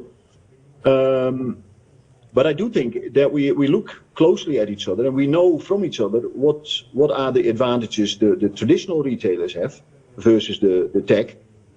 And the traditional retailers look at the tech as well. Okay, they have capabilities that we somehow need to develop. And that's the change, I think, what you will actively see if you look at the allocation of capex, of investments. I think the traditional retailers will move much more into tech abilities, where the tech guys will somehow have to find a way to get to critical mass in food and customer demand. No.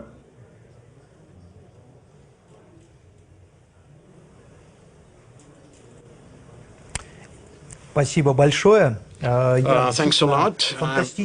Really, it's a kind of a fantastic story. No one would have thought 2 years ago that Magnet is going to provide credits. It's going to issue credits, that Magnet will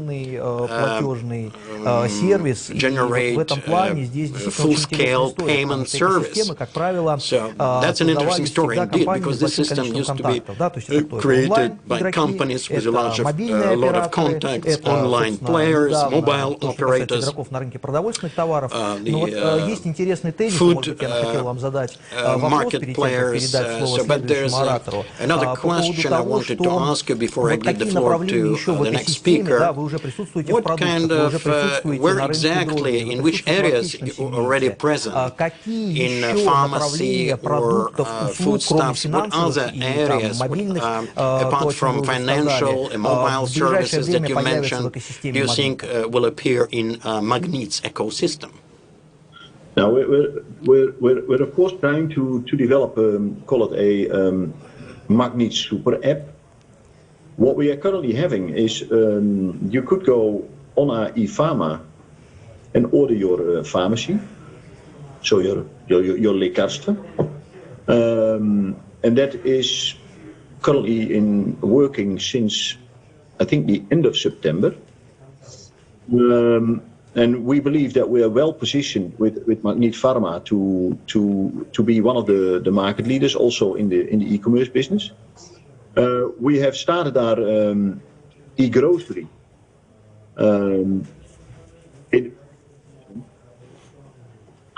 After we've done quite extensive piloting and partnership, and by the way, those partnerships are still active. With Yandex Lavka, but also with Delivery Club, with other delivery services, and we see, by the way, that is in quite a big demand. But we're in the end, we will be focusing on partnership, but we will also, and we are having that awareness already, that the ability to run your own e-grocery, including dark stores, including different types of, so the express mission, but also the regular mission. That's what we're actually currently developing, and we believe that by summer we will have a full-scale e-grocery business with Magnet. And to develop this, of course, a Magnet Pay is a perfect instrument to facilitate this.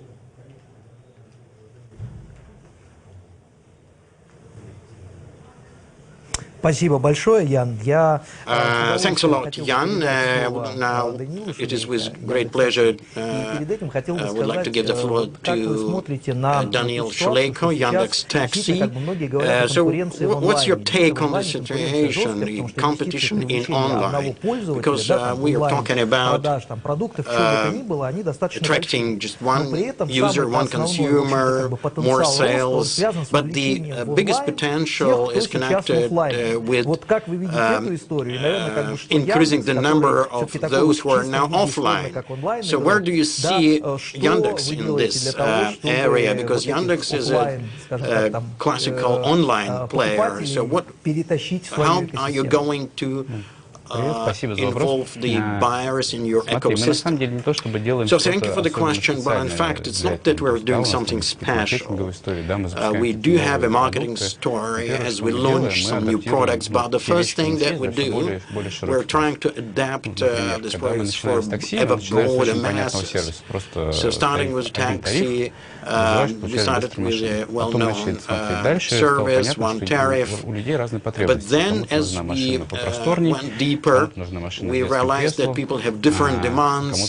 Some people need a bigger car, a more luxurious car. Some other people need children's a seat for children. Others, people, for example, some people with disabilities in wheelchairs also need our services. So there's a lot of different demands, and that's what we do about other categories. And we've started doing the Yandex Lavka. As you noticed probably a few years ago, nobody knew about the things such as Magnet Pay. So 2 years ago, nobody would have thought that we are going to run a serious set of such stores and that we would be able to sell a superb orange juice. Some people were smiling at this orange juice concept, but then I told them that you will realize that it's really important for many people, for many services to have this kind of service. So we got accustomed to thinking about our world in terms of certain speed of movement. So we realized that there was a radical, real leap forward in consumption through online services, delivery services in all areas, not only in e-commerce, everywhere, including education, any kind of service that can be online. Has gone online, but in the meantime we realized that after this radical leap, radical jump a few years ago, still changes occurred in the area of adaptation and how people accept these services. So right now, even grand marking of order products can using online services, and it's going to happen everywhere. So I think the size of the market is such that, yes, there is competition, of course, but the market is so large that everyone would be able to find its place in it. It's tiny bit. We are open classical retail store, but even if it's a brick-and-mortar store, they still need their mobile application. So we're going to change in a few years from now. The time will show. Nobody can guess what's going to happen. But every year I write notes what exactly I want to do this year, and I really. It was really interesting because there were so many changes that I were unable to reflecting in my notes. The super app. Now, there are pros and cons in that. On the one hand, the super app is the possibility to integrate a large number of services. On the other hand, it's difficult to make them individualized. As far as we know, you have carried out a lot of experiments in Yandex, Lavka, your own proposals, but from the viewpoint of ecosystems, from the viewpoint of users, is there any so there is a group of users that use only super apps or just simple apps. So different types of experience with different users that can be realized in different time in a different way. Okay, so some people like, for example, talking about Yandex Lavka, it's very comfortable to order Coca-Cola home delivery when you travel by taxi from the movie theater. But there are people who are not using any services or who don't go to movie theaters. They don't need this kind of application, so it's a kind of a redundant function. So we try to launch products such as Yandex Go or Yandex application, which has everything. Yandex Go is quite a comfortable application for urban life, where you can get all kind of frequent services that you can get as you live in the city, ranging from taxi to transit, public transport. We're talking about a separate app. Yandex Еда is a super application which includes food delivery from restaurants, bakery products, smaller stores. So we have the major market players. Most players already work with us. So there are a lot of different things that you can order now using these applications. But looking at the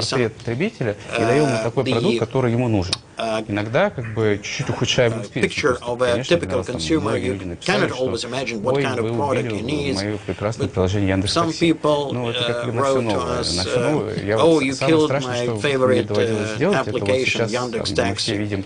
But now, a few years ago, I received that. But when we see now Yandex Go, we see it as three-colored cars, but which is quite understandable. We like it very much, but I do remember the first 3 days when there was a kind of a visual language that we attached to it.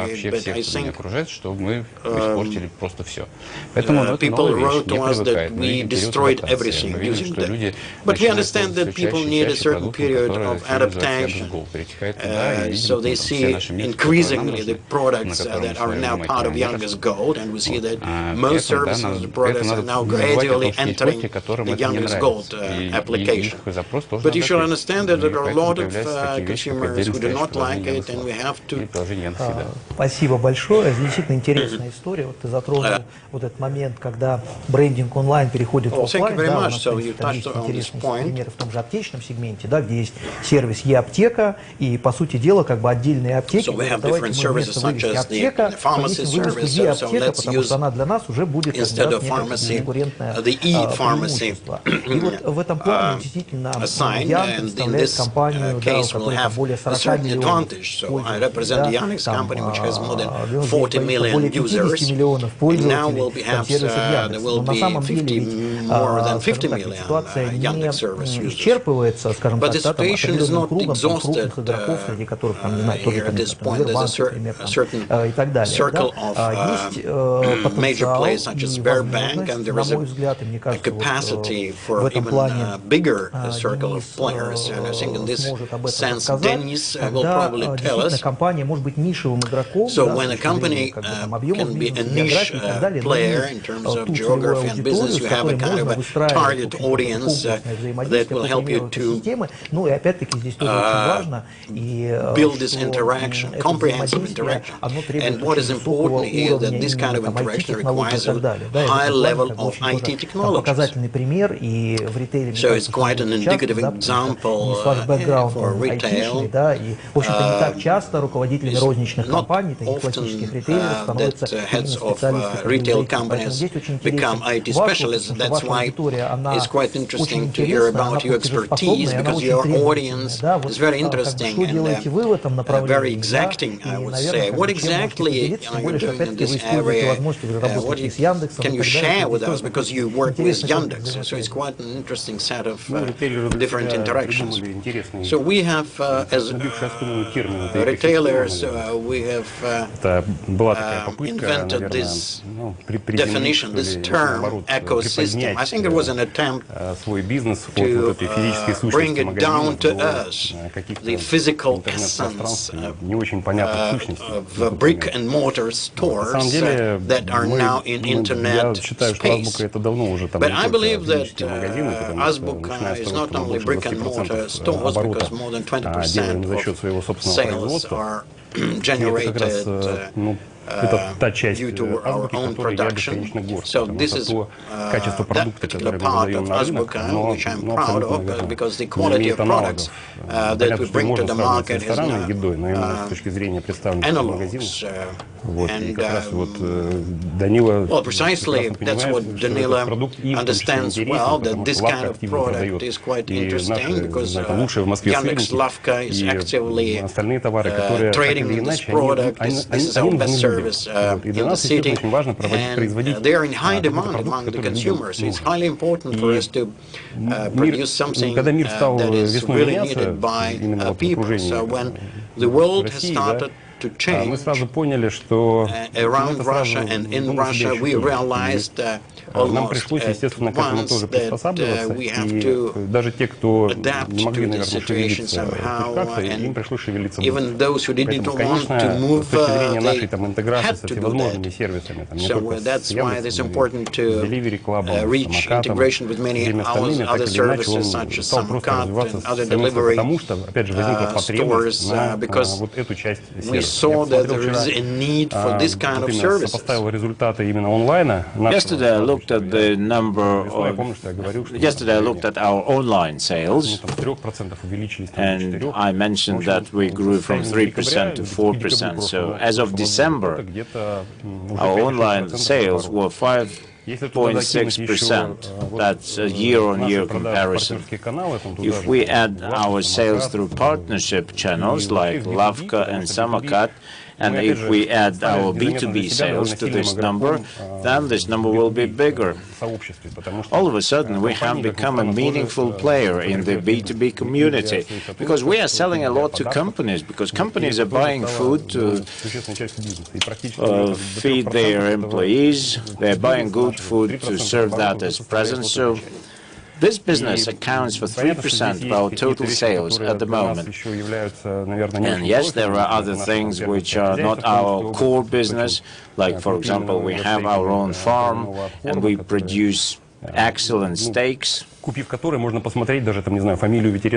can buy the steak and you can trace it all the way through to a particular animal, so you can get information on whether the animal was vaccinated and how the animal was fed.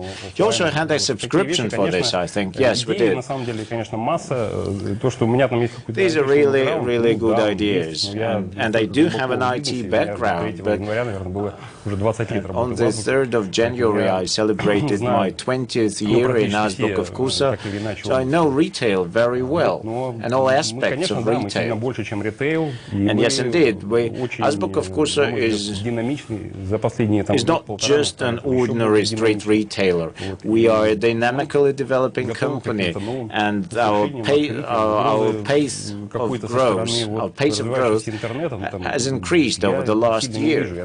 And I see no threat from the tech companies. I believe there is an opportunity there. Yandex is giving us, Yandex has immense potential for giving us more traffic. Those unique things that we sell in Azbuka of Kusa can be made accessible to a bigger audience of our customers. So from that standpoint, Yandex is a very powerful company.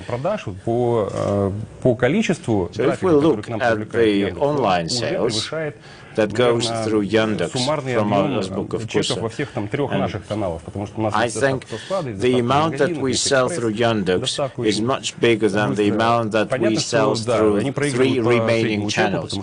Yes, indeed, with Yandex, the average spend is less. It's 20% less than in Express channel. Конечно, конечно. Так вот это про что Данила и говорит.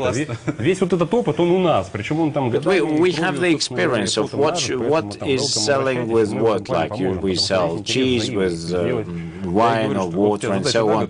So we have that experience and we are willing to share it. We are willing to share it with the tech companies, and Yandex can set itself an ambitious target to increase its average spend. And originally, Yandex Food was not about delivery from supermarkets, it was about delivering food from restaurants, but it has modified its business. Well, that's great to hear, but let's get back to tech companies. Do you have a feeling that as a retailer and as a company which is producing its own food, and you, from that standpoint, you're an outstanding company indeed. But do you think that as a retailer you can become more of a tech company whilst working together with Yandex? And Yandex is learning how to sell food from you. Is there anything that you're learning from Yandex now?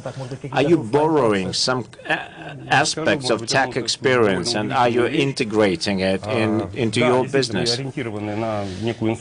Yes, indeed. We have our own development team. So we develop applications, we have an ERP system, we develop websites. Sometimes we buy extra resources from the market, but we have our in-house development. So IT project management, waterfall systems, they work great. Waterfall approach works really well when you have to open a store, but when it comes to development, this is all about agile. This is all about being flexible and quick. And these project management technologies have gone far beyond the perimeter of IT companies. So every business unit currently has its business objectives, and all these business objectives are translated into specific tasks. We have Kanban meetings and Kanban sessions with our managers. So we have adopted this management technology from the IT industry. And I like it. I like it because these technologies give you full transparency. This methodology is very transparent, and I think running a big company nowadays, it's all about giving more authority and responsibility to low and middle-level management. Because when you get your information from middle and low level, you don't need a thin layer of deputies just to answer your questions. So you can replace the layer of deputies with technology. And this is what tech companies give us. We're also using a bit of their culture, but we are transforming. We are transforming steadily and gradually. Thank you very much. And now I would like to ask a question to our omni-channel retailers. First, Denise, I would like to ask a question to you and then to Jan.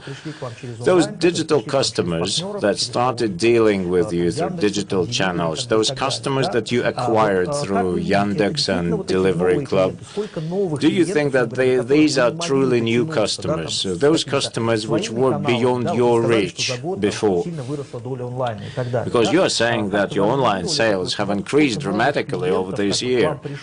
So how many truly new customers did you have? And do your new digital customers then come to your brick-and-mortar stores? Do you have a synergy here, or is there some cannibalization?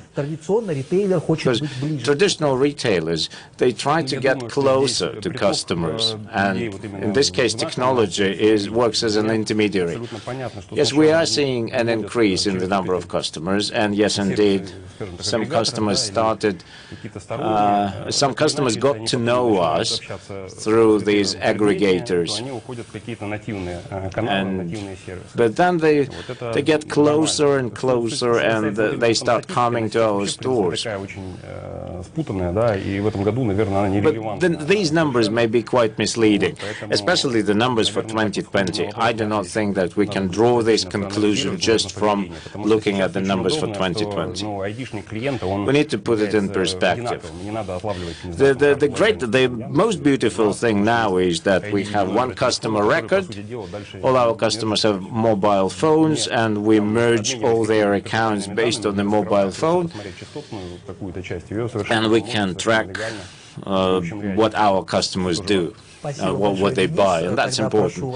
Thank you, Dennis. And I would like to ask our organizers to get Jan connected now, because I saw that Magnet, after launching its online business, acquired a bigger number of customers, those customers who never had an experience with Magnet before, which is very interesting. Yeah, I don't think that's only because of e-grocery. What we noticed is, and I think what you've seen is that Magnet is actually working on a bigger transformation, not only digital, but also call it retail. So we've improved, I think, our offering, and we've also been focusing on our own production, like also Azbuka already mentioned, because you should bear in mind that Magnet has 11 factories, varying from chocolate production to pasta to bakery to... We have 4 agricultural complexes. We're one of the biggest mushroom suppliers. We have a couple of greenhouse complexes, some of them the biggest in the south of Russia, where we actually have a bioculture of producing of cucumbers and tomatoes. The problem with Magnet was that it was all focused on processes and less on customers. So we've actually never been able to communicate that how high our quality levels are with regards to own production. But getting back to the customer inflow, so I think of course category management and emphasizing the value and quality perspective of what we offer inside the stores has been important. But what we also noticed out of marketing research, after the first wave of the COVID period, we found out that actually 40% of our customers during that period were once or more times shopping online, and that couldn't be with us because we were not the ones that had an e-grocery platform at that time. So that was also a clear indication to us. If we want to keep on focusing on customer needs, we need to get an e-grocery platform as sub. And therefore I'm happy that we have it. I think we need now to communicate it. Customers get used to it. But I think not the question on customer inflow. I think the customer inflow is more an aspect of general improvement of offer, general improvement of operational execution, on-shelf availability, and yeah, also emphasizing the value proposition that Magnet wanted to have.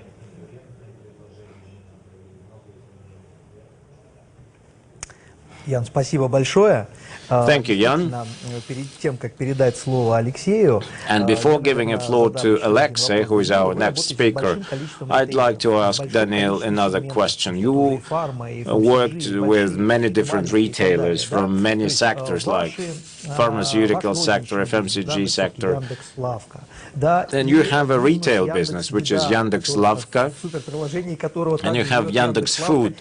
And Yandex Lavka is part of your Yandex Food super application, and Yandex Lavka is competing with Ashan and all others.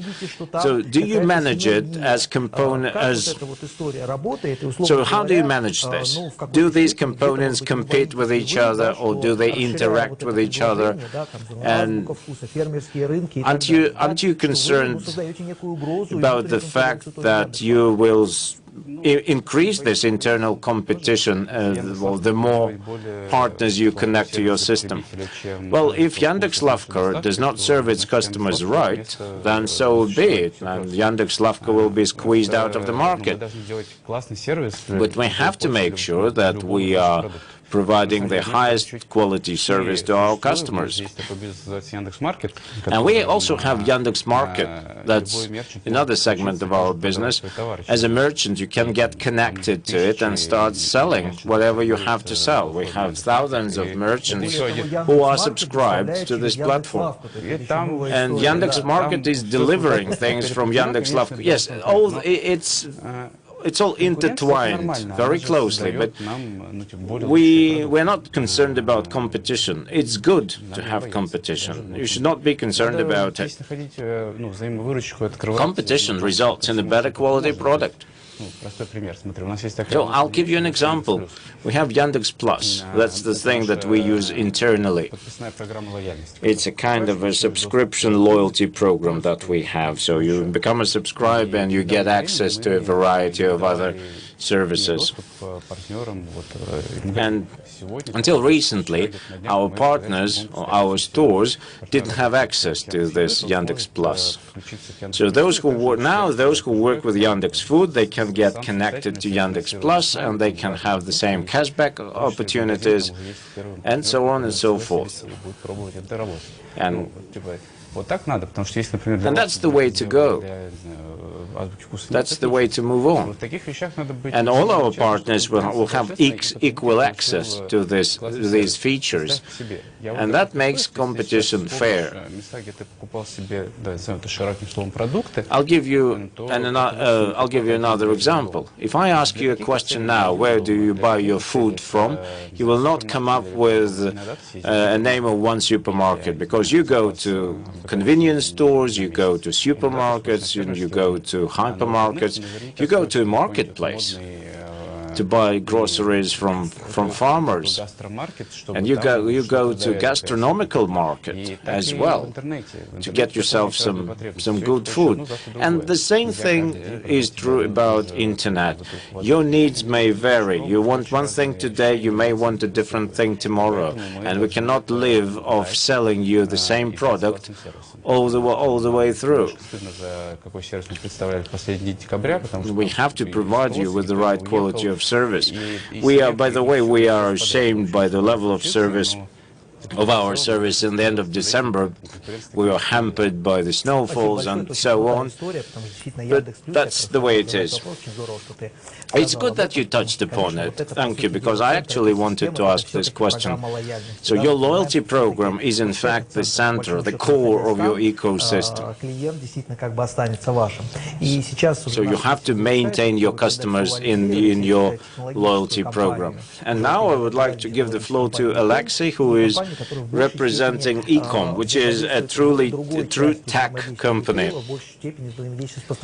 and it interacts with suppliers more than customers, which is an important point for us.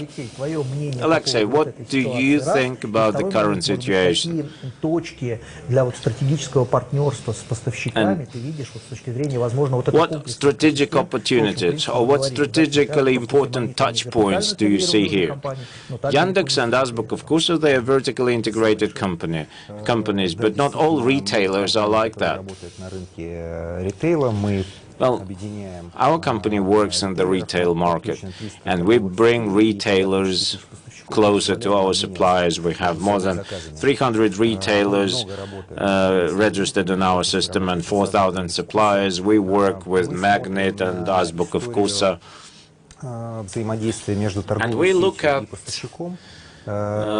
the way retailers and suppliers work with each other, and we try to approach it holistically, on a systemic basis. More and more retailers start to view suppliers as their customers. Retailers develop suppliers portals or web portals. So this is where a supplier gets registered there, and supplier can buy logistical services, can get access to analytical information, can get access to financial services, should such need be there. Retailers sometimes help suppliers to develop new products or modify existing ones. If we take Magnet's case, for example, then an interesting point is integration of their B2C system into their B2B system, which presents you with an opportunity to build a direct link between a retailer and a supplier. And in this case, a retailer will be as a platform that is used by shoppers and suppliers to interact with each other. And Yandex has brought retailers and suppliers very close to each other, and thanks to Yandex practices, retailers become more of a tech company. And we are implementing Yandex methodology, project management methodology into our practice. And so from that standpoint, I don't think that the title of our session today is correct. I do not see tech competing with retailers. I think they cooperate, and this cooperation is mutually beneficial. And it's good that we have this cooperation. And thanks to the pandemic, we have seen many large-scale IT projects which have been started. Magnet, for example, has started its digital transformation, and it is very difficult to digitally transform such a bulky structure, but they seem to be coping well with this task. Thank you very much. And I think we managed to touch upon a number of meaningful issues, and Alexei is right when he says that the title of our session is quite provocative, because it hints upon competition and it mentions cooperation. Yes, our shoppers and our customers expect a comprehensible service. They want retailers to be customer-focused, but at the same time, shoppers expect experience which is shoppers expect experience which is more related to tech companies, like flexibility and agility. And indeed, this pandemic has forced us to change our ways. It changed us as consumers. It put us beyond the risk of the first order, so to speak. As Daniel said before, once you start something new, you may feel a lot of negative emotions, but let some time pass. Let some time pass after your first experience, and you will no longer consider it something extraordinary. So from this standpoint, I think that we managed to walk a really long way in 2020. This pandemic has pushed us hard. We managed to launch a number of projects which are breaking even at the moment, and but for the pandemic, we probably wouldn't implement them so quickly. And thank you very much for your attention.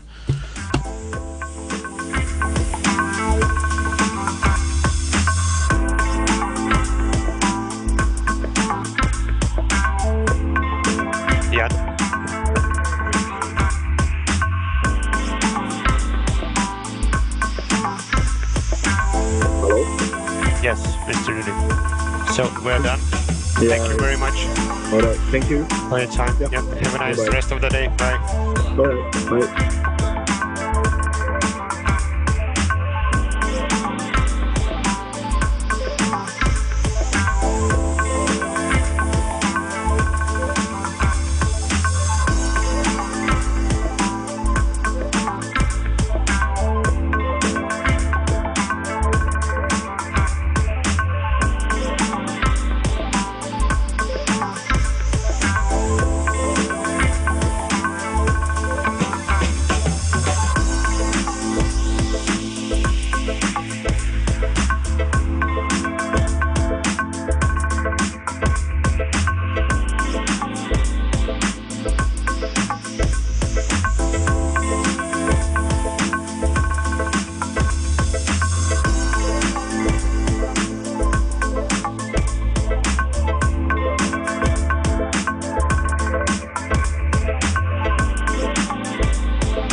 Изменились ли мы? Стали другими или остались собой? Принимая время, место, обстоятельства. Главное не остановиться сегодня, чтобы стать сильнее завтра. И знать, мы вместе. И это все меняет. Ваш Газпромбанк.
или в тексте, ушами или глазами, но всегда мозгами. Только по делу. Главное в политике, главное в бизнесе, главное о личных деньгах. Со скоростью звука, со скоростью света. Услышать и увидеть. Один бренд, два адреса. Бизнес FM и bfm.ru. Не на словах, а на деле.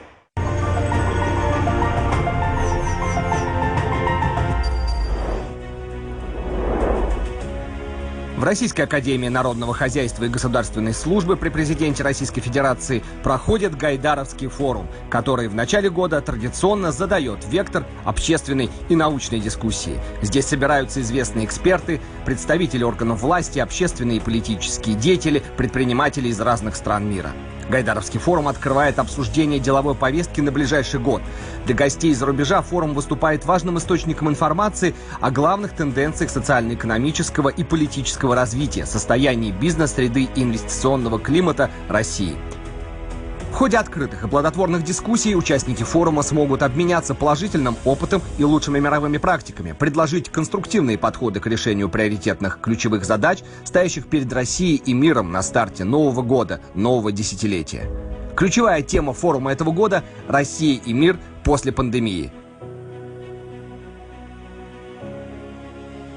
Какие уроки мы извлекли с 2020 года? Что нас ждет после пандемии и как мы можем подготовиться к этим изменениям? Станет ли дистанционная занятость будущей моделью рынка труда? Как ограничения и принятые в условиях пандемии законы повлияют на права и свободы граждан? Кто является реальным бенефициаром пандемии в долгосрочной перспективе, а также глобальные вызовы десятилетия и национальные приоритеты России? Эти и многие другие вопросы будут обсуждаться экспертами форума. Смотрите прямые трансляции 14 и 15 января. «Россия и мир после пандемии». Гайдаровский форум. Не пропустите.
Уважаемые участники Гайдаровского форума, Distinguished participants, dear friends, let us start our session dedicated to combating cardiovascular diseases. Are we out of options? Unfortunately, our session is held online like the majority of sessions today, but I hope that this does not diminish the significance of the challenges we are going to discuss today. And I can tell you we are always looking forward, every year looking forward to Gaidar Forum, because this is a perfect platform to discuss the current challenges, to discuss the outlooks, to look a bit ahead, at least for a year ahead. And I very much hope that our today's discussion will be in line with the ideas and traditions Gaidar Forum is so much famous about. I'm very glad to welcome all of you, and let me introduce to you my colleagues who are going to participate in our discussions. It is Pavel Pugachev, Deputy Minister of Health of Russia, and Vitaly Omilyanovsky, General Director of Center of Healthcare Quality Assessment and Control of the Ministry of Health of Russia. Of course, last year was a really hard year for us. And talking about the reserves to reduce the cardiovascular deaths, we have to look back a bit. These past years were the years of implementation of national health projects based on presidential decrees. And I can tell you we did a lot last year, and the beginning of last year was a very optimistic one. Pavel, will you probably start by telling us the main achievements of the Russian health system of the end of 2019 and early 2020? Okay, let's take the figures we had as of early 2020. The goal of our national health program was to reduce morbidity and mortality of cardiovascular deaths, and we achieved good dynamics, positive dynamics. And if you look at myocardial infarction, death rate, the number of MIs per 100,000, the number was down from 40 to 36.8, same for hospital death rate was going down. At the same time, the number of PCIs was increasing from 36 to 52, and we also increased other kinds of interventions. So if we talk about the figures show that the national and the federal health project was a success. Pavel, I was involved as the head of Almazov National Medical Center and as a cardiologist. I was involved in these projects, and we really saw some very positive changes. And you know, digitalization in 2019 in Russian regions was booming. And if we talk about the readiness of the health system, we see that digitalization and the national health project was a real impetus to improvement of cardiovascular morbidity and mortality, and this was also part of the national project, of course. This is the basic infrastructure and the services which were upgraded due to the national health projects. And at the start of the COVID-19 pandemic, we had a good platform also due to the digitalization of the patient histories, of data, figures and statistics, plus the digital economy project ensured digitization of all health status data. That's why now we have a real network which can help us in communication with healthcare providers. So this is a network based on which we can communicate to healthcare workers, to healthcare organizations, and the services we created last year. We had very little time to create them in order to fight pandemic, and we wouldn't have been able to be a success if we hadn't had the success of the National Health Project and digitization of health data. Yes, and the work on standard development started as well. Can you say a few words about this very important element of the federal health projects? Dear colleagues, here you have to remember that when we are talking about the National Health Project, there were several drivers of success. One of them was digitization, the other driver was the clinical guidelines system, which was finally proclaimed as one of the key pillars of the system. And of course, these two main drivers, they had to meet at a certain moment of time and provide the synergy, the synergetic effects that we saw. And since we had to digitize the health information, we also had to digitize the criteria of assessment of quality of healthcare. We had to digitize the guidelines and everything. All the elements the healthcare system is based on. And we started this work 2 years ago. We have more and more clinical guidelines. We started for cancer patients by cancer guidelines, now cardiology guidelines, and others will come on.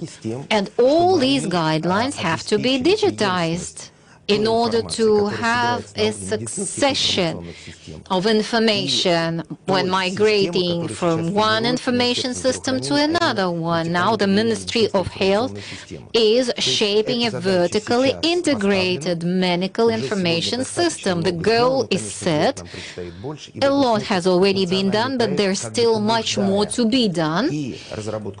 So the national project, which provided for vertically integrated medical information system and digitization of healthcare data, this gives us an opportunity to have a better understanding of the quality of our healthcare system, how it matches the existing standards and guidelines, and so much more.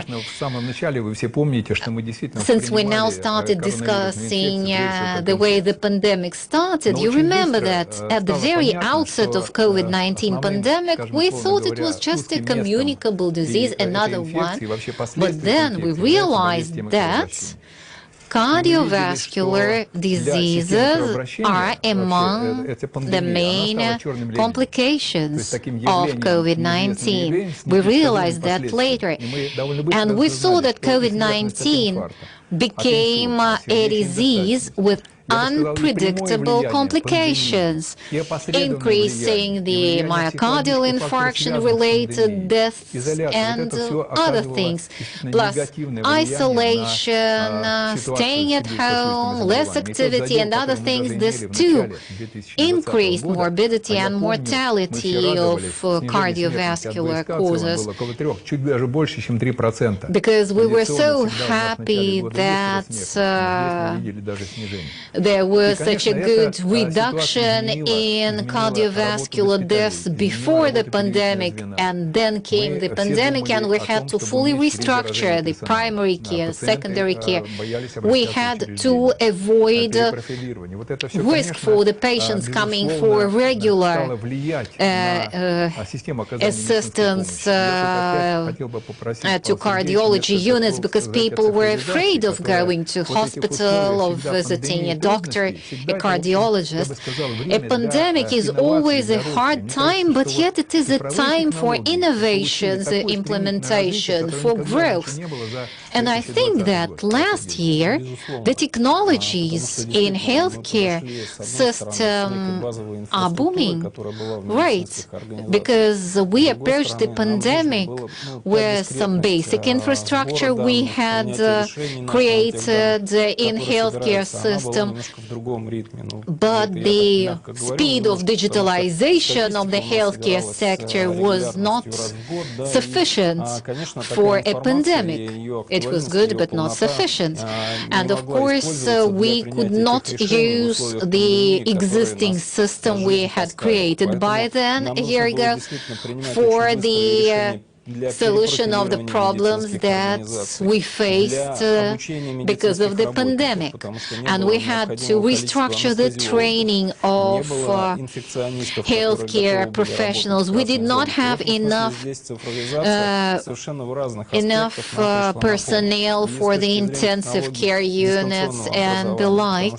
And remote training was a good solution, and it really helped us to train about 2 million healthcare professionals. We trained them in working in red zones, in COVID hospitals and units, and many other things became available and possible due to remote training. Plus, a very successful decision was made initially to create one official website providing official information on coronavirus pandemic. Because you know that in public space, in mass media, in social media, the speed of provision of information is very important to mitigate panic in the population, to reduce the COVID-19 incidents and others. And now we have a registry of those who have had coronavirus and pneumonia, and we could manage these data in real time. And we were getting these data from other regions. We saw immediately where the epidemiological situation was steadily aggravating, and this helped us to plan, to calculate what has to be done to combat the pandemic. We were able to plan drug provision to outpatients and provision of medicinal products to hospitals. We hope the regions to ensure proper routing of patients. Well, I'm sure that in other countries they also had the websites, official websites like stopcoronavirus.ru that we have in Russia, and that's very good that you can have also information in a single information system about each particular patient, where you can see and verify in real time how the patient is being treated, how the patient is doing. You're right, because we had to analyze this virus. There are still a lot of things we do not know about coronavirus. Yes, we probably collected some information which was excessive, But, on the other hand, we have a unique mass of data about coronavirus worldwide. Having experience in St. Petersburg in the framework of interministerial working group, I remember us addressing the St. Petersburg authorities, asking them for information. Were the patients being treated properly? How the patients were routed? What was being done? And so on. Whether they had enough red zone wards, whether they had enough staff, and so on. I remember that time. And there was another problem that we faced, and we were able to solve the problem quickly. We had no clinical guidelines, and we had to do that in no time. And evidence-based guidelines, this didn't work with COVID-19, so we had to be based on experience of our colleagues who were first to face the pandemic, and we understood the importance of having the registry and of following the patients. It's difficult to talk about this because we understand that all the countries faced it and no one was ready for the pandemic, but yes, we did look at the experience of our colleagues from other countries. The physicians were really helpless first. They had no weapon to tackle the virus, and we had to develop guidelines and guides, and there was an instruction to develop the clinical guidelines. But we know that clinical guidelines are based on evidence-based medicine, on evidence-based data with reliability and trustworthiness of data assessed. And we had no such data for COVID-19. And the Minister of Health, he took responsibility. He said, okay, we are not going to produce clinical guidelines, but we are going to produce methodological guidelines, which can be developed every 6 months if necessary. And this wasn't quite, and since the clinical guidelines development was not quite adequate to coronavirus, so we created methodological guidelines and we revised them every 6 months. And we know that COVID-19 results in many complications in different organs and systems. We need that patients of different age can get COVID-19, so we had to update the guidelines in real time. Our experts, they analyze the existing scientific literature, existing data in other countries, in Russia, and considering the situation we currently have, this was actually the only mechanism of generating an approach to tackling a pandemic we have. And now these guidelines are the Bible of all those healthcare professionals who work either inside the red zone or around it. And in the context of COVID-19, we see a situation when we see new technologies emerging, either old technologies with new application or new technologies that have not yet been used in COVID-19 setting. Yet now, thanks to the registry the Ministry of Health has created, we are looking at them. And if we hadn't had some good results in terms of digitalization of our healthcare data, and we see that now, thanks to COVID-19, the digitalization of healthcare system is now really gaining speed.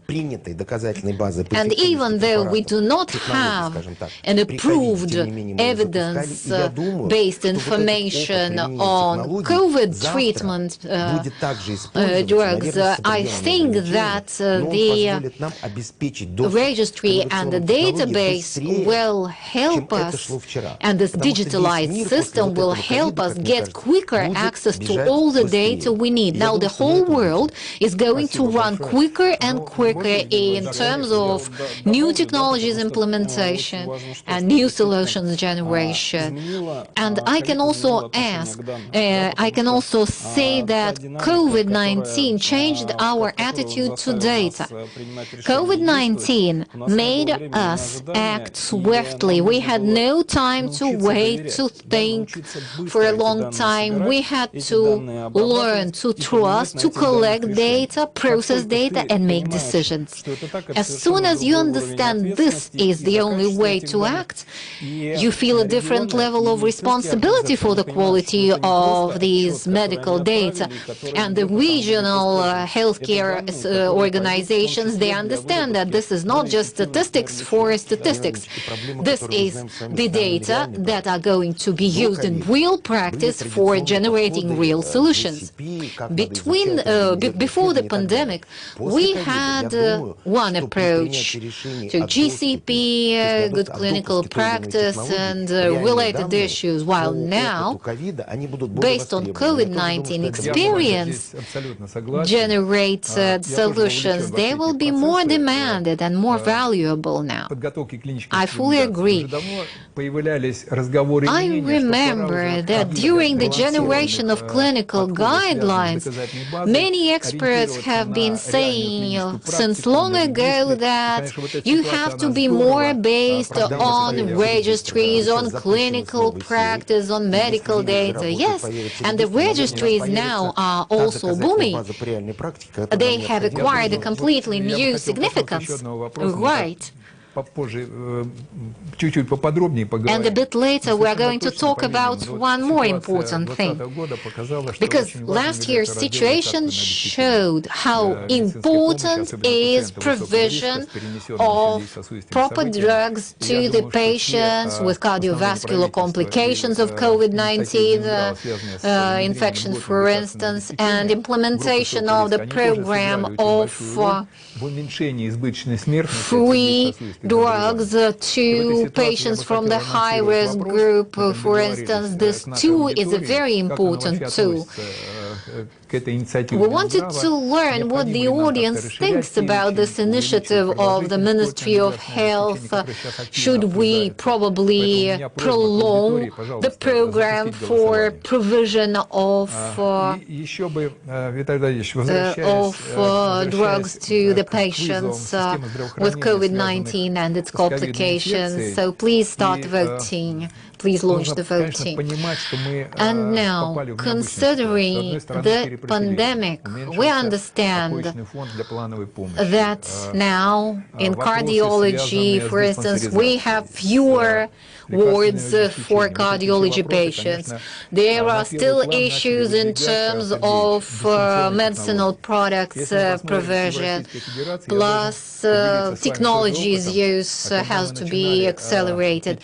And based on our experience, when we started in St. Petersburg, when we started communicating with the local health authorities about implementation of telemedicine, they said, oh, we have planned that for 2021. It took them 2 weeks last year because they had to. They did it. Talking about telemedicine, well, first let's talk about a certain myth, because when we talk about telemedicine, all the representatives of IT community, for instance, and others, we say how there are so many limitations in terms of telemedicine development. Yet, last year there was a breakthrough in legislative framework because now we have a legislative background, we have law, and now we have only 2 limitations, such as you cannot diagnose a disease or diagnose a patient if you have not seen the patient in person. And I think no physician will take responsibility to diagnose a patient having no information or seeing the patient for the first time in their life. And at the same time, such primary consultation in order to know how to route patients, to refer him to other specialists, or to, if you need to, for instance, correct the treatment plan if the diagnosis has already been made. Again, it's about some mental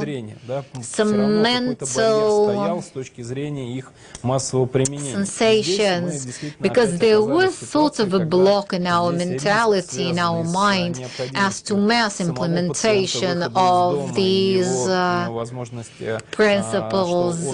But since now we faced the threat of patients who were afraid to leave their place in order not to get COVID-19 or not to spread COVID-19, plus for safety and for safety of physicians, telemedicine was a good solution, and Moscow was a pioneer. In this case, it was the first city in the country to create centers of outpatient monitoring, because Moscow was the first city that had to face the COVID-19 pandemic challenge. So we extrapolated this Moscow experience into guidelines, clinical guidelines for monitoring of outpatients that were being treated but at home. And I can tell you 1.7 million remote telemedical consultations have been made for outpatients being treated at home. Of course, there were questions about issuance of prescriptions, and if you were consulted by a teledoctor, how could you get remotely a sick leave, for instance? So there were things we had to think more about. But, you know, with digitization, we see a good example how the how artificial intelligence was being implemented in our healthcare practice, such as second opinion and other options, and other regions, they carried on what you started in Moscow. It's also about digitization of clinical guidelines and other things. You know, talking about remote technologies, if we are talking about cardiology, we understand that our patients, they have a chronic disease that requires constant monitoring, and of course we cannot completely remotely monitor the condition of the patient. Of course, we should monitor the arterial pressure. In pulmonology, we need to check the bronchi patency, the glucose level, and other things.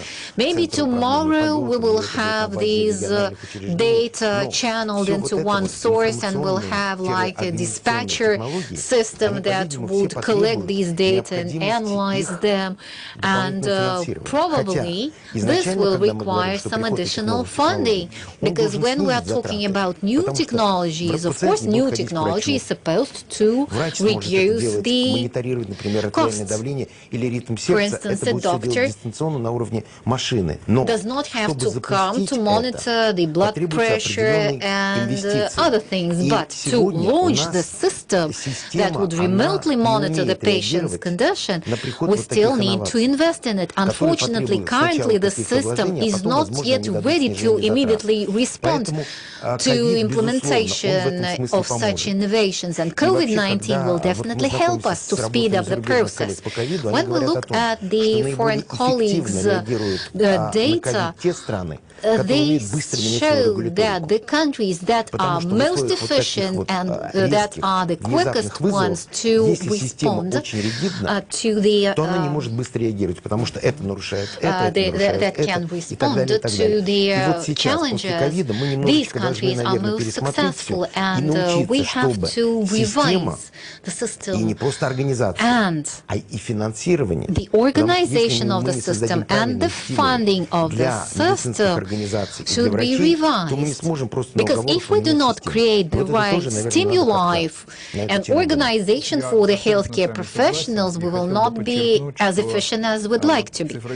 Right, and I would like to underscore that digitization, it was telemedicine, digitization of health data, registries and so on. All this helped us to implement BI analytics systems in each inpatient department, and the healthcare professionals, they had an opportunity to monitor in real time the patient routine, to see for each patient when the patient is ready to be discharged and so on. And all this showed the importance of vertical integration and the significance of this new system. Plus, we had the single digital loop uniting all this information, and COVID-19 has actually helped the Ministry of Health to, and has helped it to finalize projects in cardiovascular diseases and for cancer patients, and I think this will really help to better control and monitor the situation in terms of morbidity and mortality. Since we are talking about medical information system, since you are the one to be implementing the project of creating a vertically integrated medical information system, can you say a few words about it? Oh, yes. What we are talking about is a very important thing, and the very idea of creating this contour, this platform, it's being done not just to be done, it's being done for patients. It's patient-centered, patient-focused, and this is meant to improve the quality of healthcare at any stage, in any area like cancer, cardiovascular diseases, and other. And we need to very swiftly respond to challenges, and when the patient has just been diagnosed with cancer or cardiovascular disease, we have no time to lose to respond. And with COVID-19, you know what's important? Very important, it's to monitor the system while swiftly integrating innovations in our system. And we have now a number of new services that can be created both for the healthcare professional community and for the patients, because you understand that it took very little time to develop the vaccine. We had little time for this, so that was a challenge. And in this context, we really involve the patient in monitoring his or her own health status. Plus, we have the system integrated with the public services websites, where the patient had to report his health condition after being diagnosed with COVID-19 or after the immunization with COVID-19 vaccine. And this really shows is the significance of this new system for our healthcare system, and we can, thanks to these data, monitor the efficiency of our patient care and the efficiency of immunization. And that's important to see that the vaccine really works.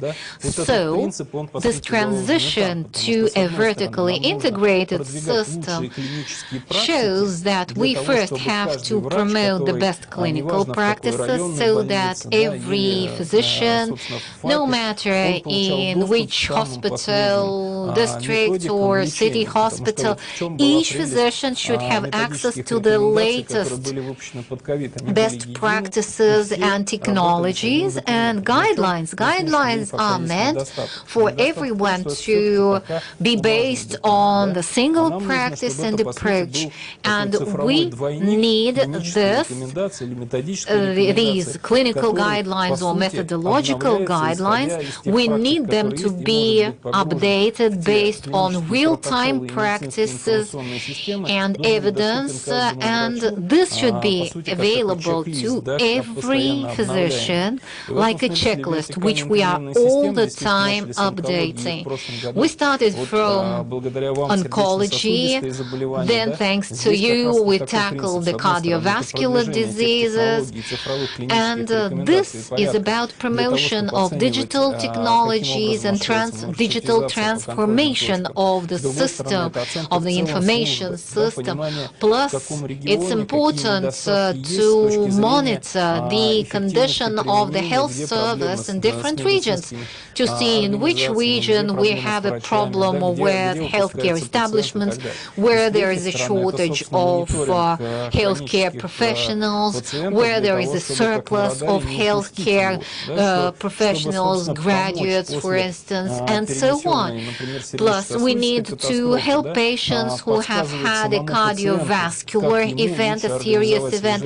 We need to tell the patient how the patient himself or herself can monitor their health and monitor their status.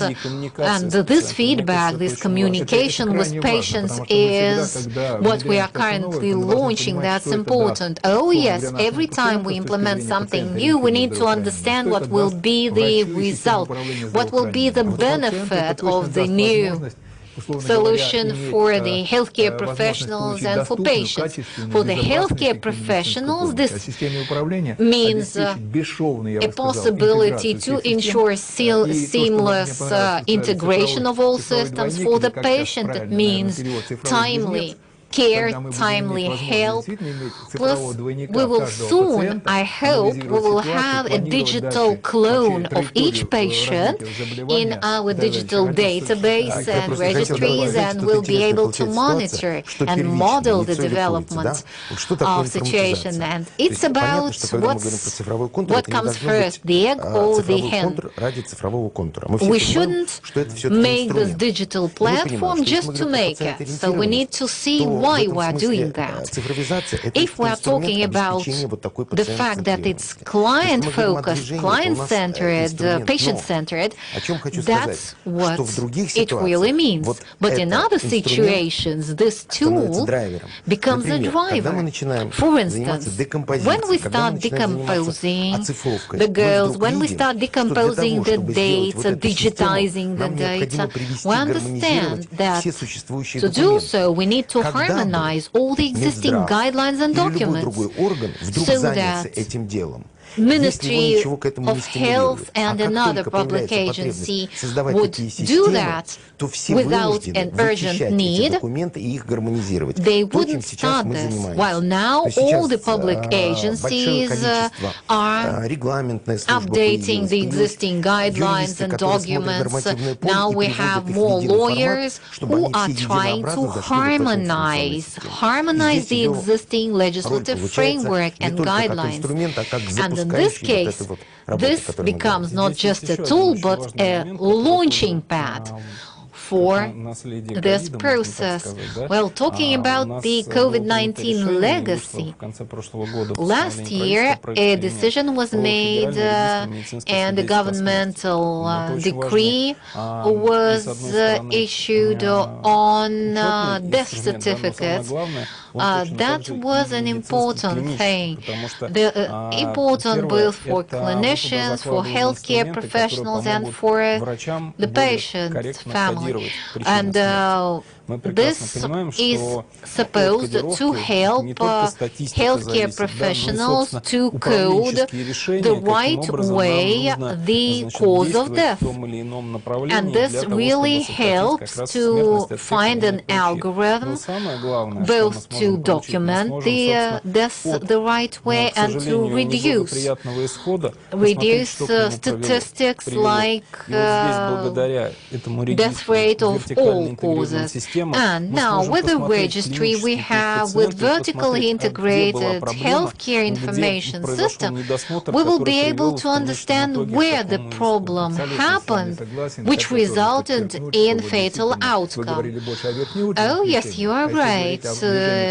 We were first talking about the top-level decisions, but when we look at the situation in this database at the patient level, we can see everything related to this particular patient. We can see where the patient was being treated. We can see whether the healthcare establishment where the patient is being treated is really working in line with the latest guidelines and so on.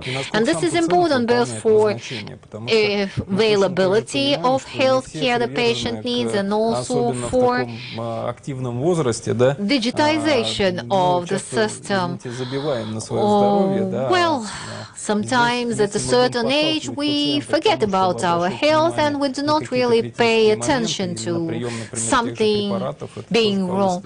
And if we attract the patient's attention to the most important aspects of caring for one's own health, oh yes, right, and the system, the clinical guidelines, they are supposed to help us, because first we develop them and then we check whether the healthcare system approves and accepts these guidelines or not, whether they really help the healthcare professionals or not. Assessment of healthcare technologies is one of my favorite topics of discussion. Of course, we have traditional approaches to assessment of new technologies, assessment in pure practice, but now all the researchers, they are looking forward to finish, to start working. And I understand that there are many healthcare organizations that are trying to produce their own registries. We see that in Sweden, for instance, they have so many registries and you cannot harmonize them. The central authorities in the country, they are creating the rules in our country, the rules to harmonize the information sharing, and then at a certain period, at a certain moment of time, a large country like Russia will have already a big data on a certain health issue. And this will really be very valuable to optimize the choice of treatment, to optimize the treatment plan, and many other aspects. And this will be a completely new information mass based on real clinical practice. We can talk about structurized data or real-time data. And when these big data will start being completed, filled all the time by new data, we'll generate new approaches and we'll update our systems based on the new data. I'm sure everyone here is looking forward to it, right? информации. Сейчас выходят статьи, научные Also for статьи. COVID-19, we see now so many scientific articles and other things, and I'm sure that for 5 years to come, there'll be enough articles for us to read about COVID-19 treatments and other things, and I'm very hopeful that other healthcare professionals will have access to this information, which will be very valuable for scientists, for physicians, for healthcare professionals, for those who are developing new treatment algorithms. Well, you told us what the society is expecting from implementation of digital technologies. And now that all the countries are trying to innovate as much as possible, the role of science is now much more significant than it used to be yesterday. And I'm sure that now implementation of new and new digital technologies will really help us generate these big data in healthcare, and this will be a real breakthrough. We have just a few minutes left for our discussion, and I would like to comment the results of our voting. More than 30% say that if we do not change anything in terms of drug provision, we will cope with our challenges. But more than 60%, or the majority of our audience, say that we need updating the system, improving it in order to cope with the challenge of COVID-19. In terms of digitalization of data, there was a decree, governmental decree, passed which enables public organizations to produce data, digital data, without paper backup, because for a long time they had to file data in both formats, in digital and in paper. And we do not need any data, but we need high-quality data. It's like you can see in internet, for instance, right? You have to tell which data are valuable and the data trustworthy and which are not. Plus, I very much hope the artificial intelligence will help us in analyzing these data. Dear colleagues, I would like to thank you for a very interesting and very honest, straightforward discussion. I'm an optimist. Looking in future, I think that the digital technologies will help advanced and underdeveloped regions in a country to have similar equal access to treatment, to healthcare services, and this will be only beneficial to the high-risk patients. And this is a very important thing for us to implement the goals our president has set for us. Thank you very much once again for this interesting discussion, and see you next year. Thank you.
Изменились ли мы?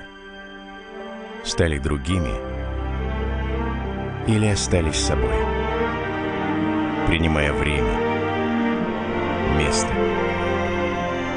обстоятельства. Главное не остановиться сегодня, чтобы стать сильнее завтра. И знать, мы вместе. И это все меняет. Ваш Газпромбанк.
звуке или в тексте, ушами или глазами, но всегда мозгами.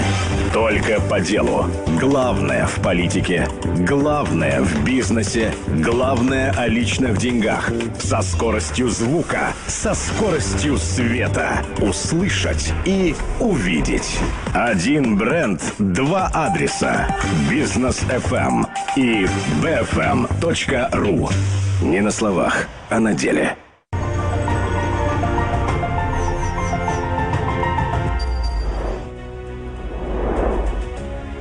В Российской академии народного хозяйства и государственной службы при президенте Российской Федерации проходит Гайдаровский форум, который в начале года традиционно задает вектор общественной и научной дискуссии. Здесь собираются известные эксперты, представители органов власти, общественные и политические деятели, предприниматели из разных стран мира. Гайдаровский форум открывает обсуждение деловой повестки на ближайший год. Для гостей из-за рубежа форум выступает важным источником информации о главных тенденциях социально-экономического и политического развития, состоянии бизнес-среды и инвестиционного климата России.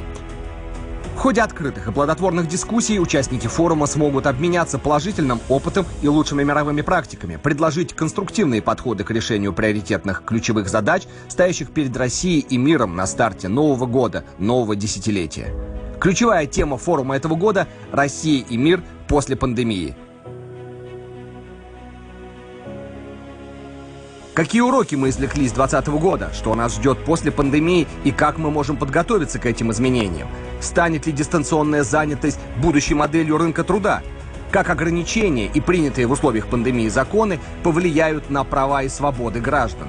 кто является реальным бенефициаром пандемии в долгосрочной перспективе, а также глобальные вызовы десятилетия и национальные приоритеты России.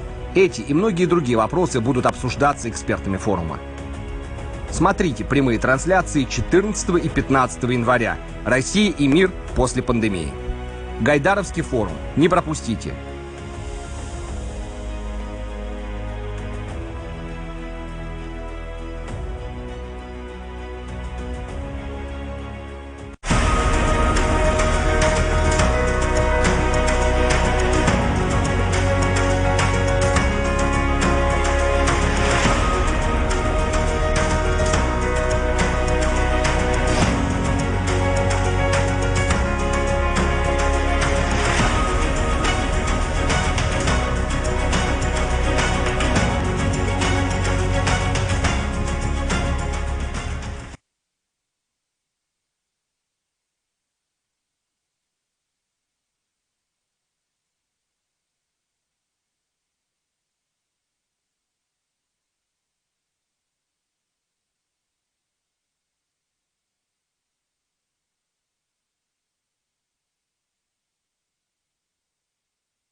Good evening, dear colleagues. Today is an evening session of the first day at the Gaidar Forum, which is going to be dedicated to cities. We will be talking about cities, and we'll try to understand the assessment of cities in Russia and the world. That's why the title of the session is Who's Judging, when we're talking about the assessment of cities. Each of us, as we open Kommersant or Vedomosti or any other newspaper, every week sees some articles related to the assessment of cities. Hundreds of different ratings, national, international. So there are different types of assessment of Russian cities. We can draw an example of Makhachkala. According to some indices, they say that it's the dirtiest city in the country, while Moscow is the cleanest, or Tyumen is the city with the best roads. Or all of us remember the title, Happiness is not beyond the mountains, Perm, the crisis of 2020 source. So there are lots of examples. What we would like to talk today with our speakers, how we evaluate, how we assess the quality of life of an individual in the Russian city. And do we understand what life quality means? If we look at international experience, we can see that the quality of life is a kind of concept which involves also the human protection rights, gender equality, or the question of unbiased, subjective perception of loneliness in the city. Can you rely on someone in difficult times, and whether you feel yourself secure at 1 a.m. On the streets of a city.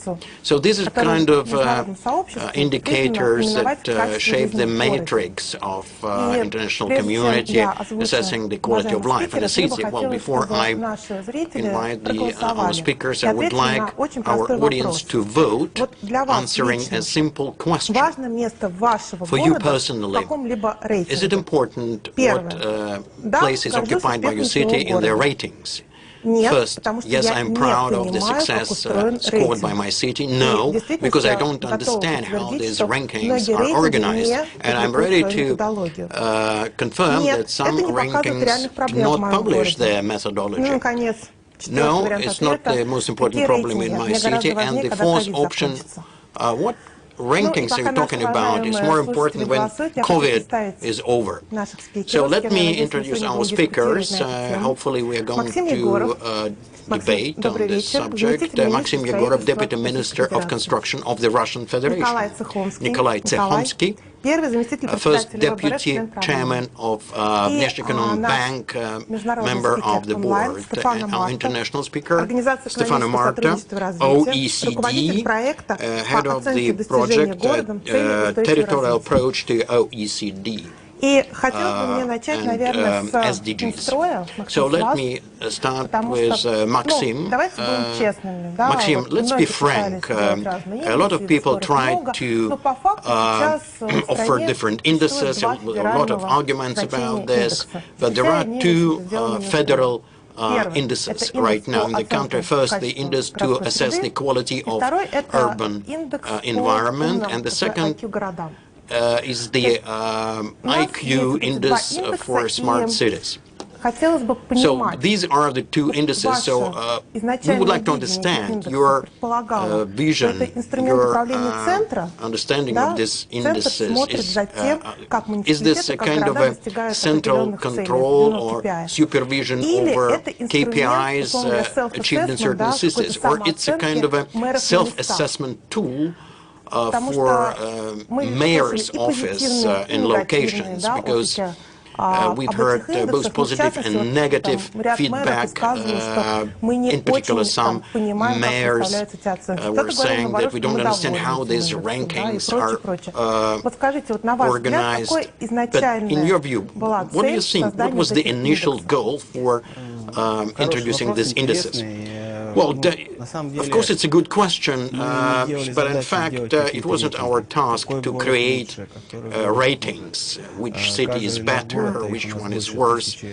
We have more than 1,000 cities, and each of them is beautiful in its own way. You mentioned Makhachkala. It's also a nice city for people who live there. We wanted to set up a kind of assistance for municipal formations to show their weak and strong points. A mayor of a big city, which is located on the Volga, visited me today, so we were discussing how we can demonstrate different indicators, different parameters which are related to the utilities, to various services for citizens, city landscaping, or, for example, the sewage system set up, because we see there have been some disruptions caused by corrosion, for example, and that's affected the sewage pipes. And of course, the number of accidents on roads, car accidents, mortality rate, the system of transit, where the public transport stops are located, how these citizens want to see their city, in what way they would prefer. And so there was a great feedback indeed. If a mayor of the city sees that something has to be changed, they begin to work on the roadmaps, how to demonstrate different indicators. And so, as we discuss this, we ask a question, how we can make it better. There are working groups, teams of experts who share their different recommendations, how they can arrange this or that, or the sewage systems, for example, or we see a trend, for example. Few people were interested earlier.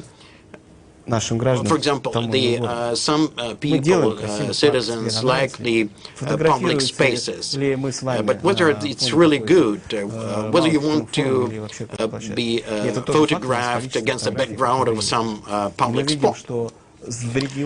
And we can see that in some regions, in municipalities, they launch special programs that provide incentives for people to take photos, offering them some kind of bonuses. And in other situations, the more photographs people make, the more tourists will be attracted to that place. So this is a kind of factor that has influence on the situation. Moscow is, as we say, the best city in the world. Please don't insult 100 plus other cities saying that. No, I disagree. Tyumen is also a nice, beautiful city. In the administration of the building of Tyumen also has this sign that Tyumen is the best city of the world. My native city, Nizhny Novgorod, is also the best city in the world. But what I'm just talking about is if you can compare the attitude of the mayor's office to those different cities. For example, we used to have bad paving, but do you know any other city, I mean, talking about Moscow, which can boast of such good pavements and the green and the landscaping? So when we discussed the landscaping and when we looked at the photographs and pictures on the basis of satellite pictures, we tried to demonstrate and at that point, the mayor's office did not understand why there are certain indicators that are much better than in other cities of the world. And it's really inspiring that the mayor's office and good mayors take it as an example understanding the weak points, and they know how to improve certain things in the cities. We're talking about the index that we call the city IQ. The methods were developed together with the Moscow Lomonosov University, and we see that the best digital transformation affects the communication channels. And it's true, the government and telecommunication companies invest a lot in the development of telecoms and the communication media. All other issues such as digital transformation in the utility sphere also shows that that's where we should direct our efforts in the first place, so as to make our lives easier. For example, 3-4 years ago, nobody actually knew that there will be such smart bus stops where you can see how the transit is moving, or you can charge your mobile cell phones and using the charging stations. So this also shows the attitude, this perception of quality of life. For me, as an employee of the Ministry of Construction, these indices, first of all, serve as the assistance to our mayor's office, municipalities, our regional teams, and there are certain indicators showing the efficiency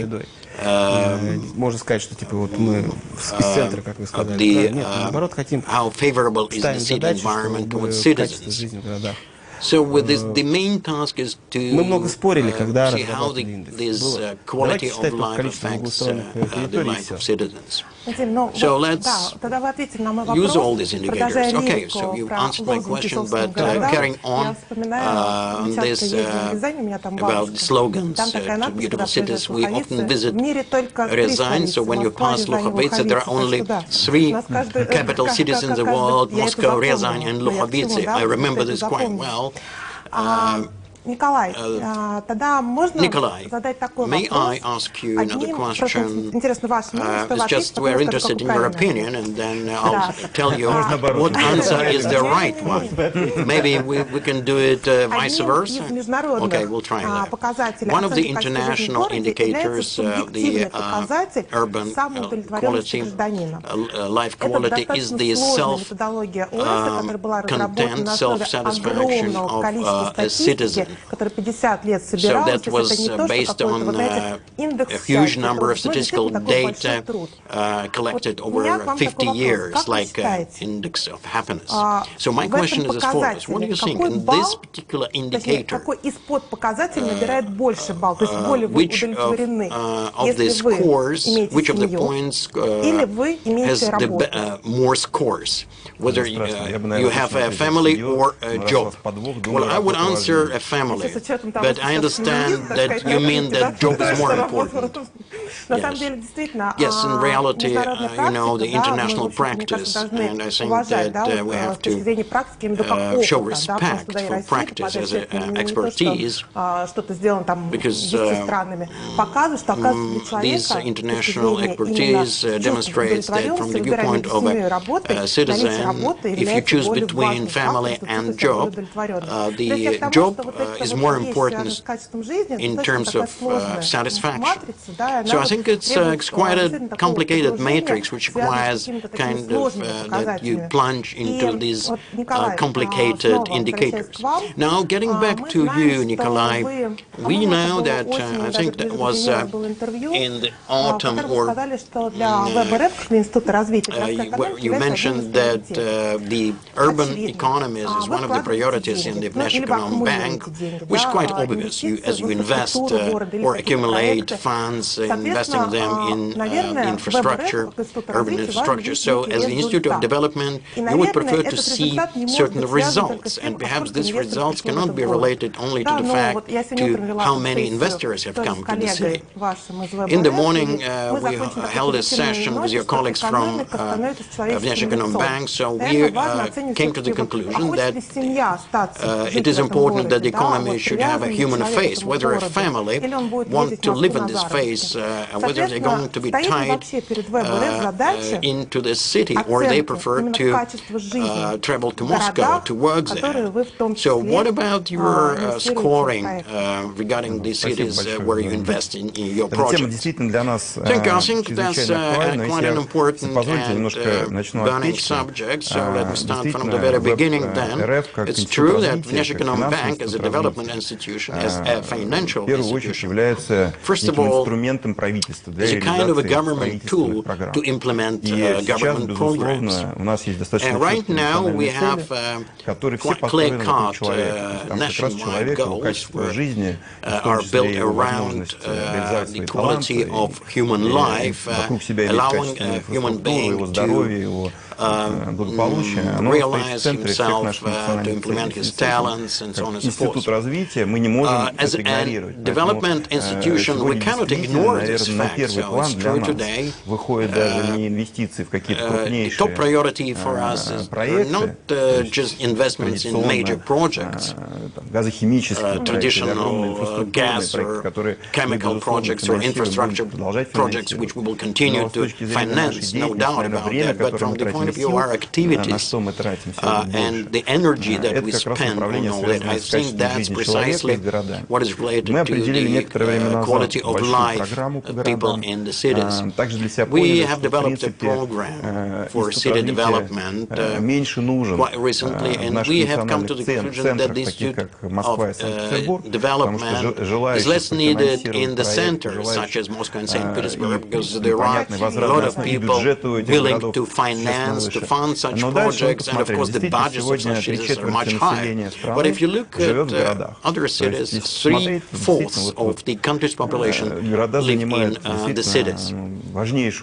And it's really important to understand that the cities play an ever-increasing role in that. We've tried to also to identify our priorities. So the major 100 major cities after Moscow and St. Petersburg, and we approach this as a separate project, a separate program with 14 different areas, identifying these components of the life quality we're talking about. Well, so far, of course, we don't see as all of these elements, although some of them are already present there, especially those related to creative things, to human sentiment and people's happiness. So there are these 14 areas that encompass human life from all sides. And there is also the subject of what we are supposed to do. I'm talking about SME, and it's really important to develop SMEs. It's probably even more important than family and even than jobs, because sometimes people travel to get a job, although the lessons of the pandemic now perhaps it's not as important. You don't have to work in the same city. We see that you can work online. So these are the elements that are equally important to us, and it's a specific challenge how to assess that. If you want to pull some efforts, financing, so you have to compare and also to look at certain areas which are in the so-called red zone, where you can see the maximum effect from an invested ruble. We're talking about sewage and drainage systems. So if the city is going to be flooded by these drainage systems, it's really the most important thing. And also, apart from the quality of air and water that you have in your tap and so on, and definitely, there are certain other needs, people's needs, which are beyond this minimum, but they can also be very important for a person to make a decision whether he wants to come to the city or not. So it's difficult to find the system of coordinates. I think Mark Twain once said that statistics is not the most sincere, most honest of all sciences, and also, as you mentioned before, there are a lot of different ratings. We don't want to invent another rating. Although we did have such an idea like that, so let's create one more National Bank rating, and we'll see that there will be another problem for a mayor, for a governor, as he would have to respond somehow to these ratings. There are also sub-rankings, so let's proceed from them to assess the quality of life in the cities. Nicholas, thank you very much, and now we have results of our poll, and the question was whether it is important for an ordinary citizen to see the high position of his or her city in the rating system. So you will not see the results now, but do you think that it is important for citizens to know that their cities or living places are rated fairly high? What do you think is the result? I think the majority believes that it is important, and I personally believe so too, because I'm the kind of a person who is focused on improving things, making things better. Because I like to work in a cozy place, and I like to live in a well-set-up place. So it is important for me. And this rating is important. So I think the answer is yes. Nikolai? Yep. I think nowadays people pay attention to what other people think. For example, before going to a cinema, you would Google a movie and look at the rating it has. So it is, I think, interesting to know whether you live in the best city in the world. Okay. It's like we are having a trivia game here. Well, actually, you're right. 43% of respondents mentioned that it is important for them to see that their cities are rated high. Actually, when I prepared these questions, I thought the answers would be different, but 43% of respondents mentioned that, yes, it is important. 28%, however, mentioned that it is not important for them because this rating is opaque. 13% said just no, it's not important. And other 13% mentioned that a more important thing is to know when this pandemic is coming to an end. And we're moving on, and I would like to invite our foreign speaker, Stefano Marta, to join our discussion. Stefano, hello. I need to talk English. Hello, Stefano. How are you? It's wonderful that you are here. And I would like to ask you... Antonina, can you hear me? Actually, you're right, 43%. Can you hear me, Antonina? Yes, I hear you. And you? No? Do you hear me, Stefano? Stefano, do you hear me? В общем, пока нам... Can you hear you? Yes, I can hear you, and you? Okay. This rating is opaque. 13% said it's not important. And other 13% mentioned that a more important thing is to know when this pandemic. Тогда я думаю, что мы будем двигаться дальше. So I think we will be moving on then. Пока Стефано подключается к нам, я хотела сказать, Stefano is getting connected to our discussion, and let me explain why we have this conversation with OECD on this topic. In 2011, OECD and OECD brings together, it's a club of most economically developed countries in the world.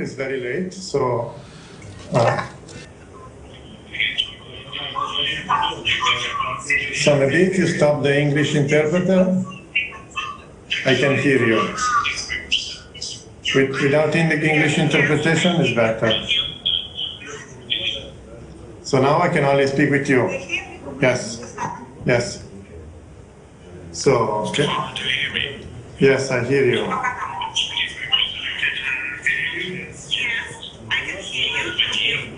Yes, now I hear you. I think the best thing is to turn off the English interpretation because I hear both.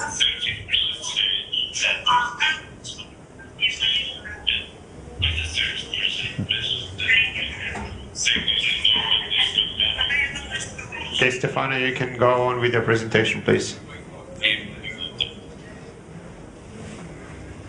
Okay.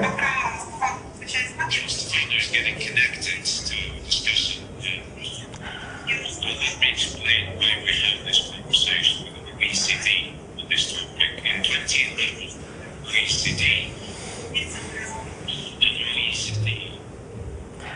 Stefano, I have just one question for you. If you hear me, I hope. No. Коллеги, я думаю, мы будем двигаться дальше, пожалуйста. Пока, в общем, мы решаем технические проблемы с Парижем. Whilst we are trying to resolve this technical glitch, let me explain why we have this conversation with OECD. In 2011, OECD members asked OECD a question: do we have a definition of how we rate living conditions in the country? So they picked 11 areas. Different club members picked 11 areas which define the quality of life in a particular country. And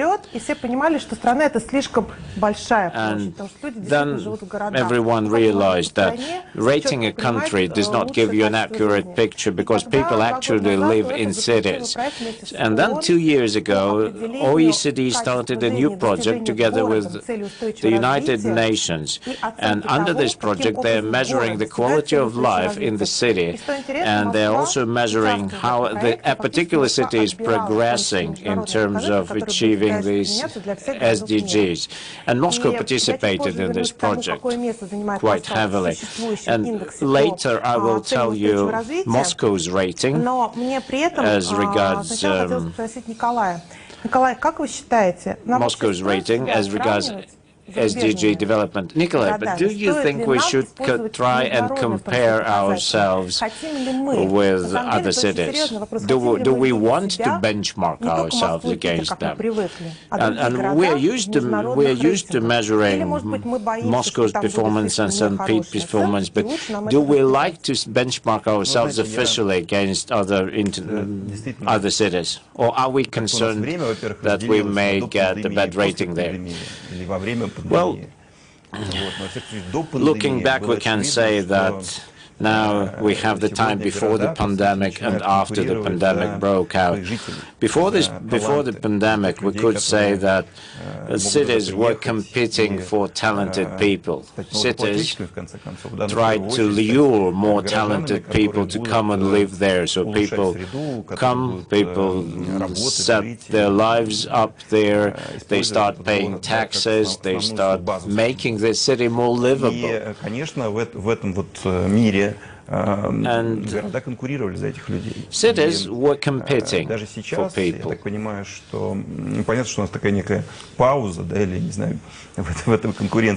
I understand that today we may see kind of a break in this trend, and this break is caused by the pandemic. But Moscow and St. Petersburg are the largest cities in Russia. They are two federal centers, and of course they are participating in this competition. And I think that this pandemic may push smaller cities to join this competition, because smaller cities also have may have other traits that you won't see in Moscow and in St. Petersburg.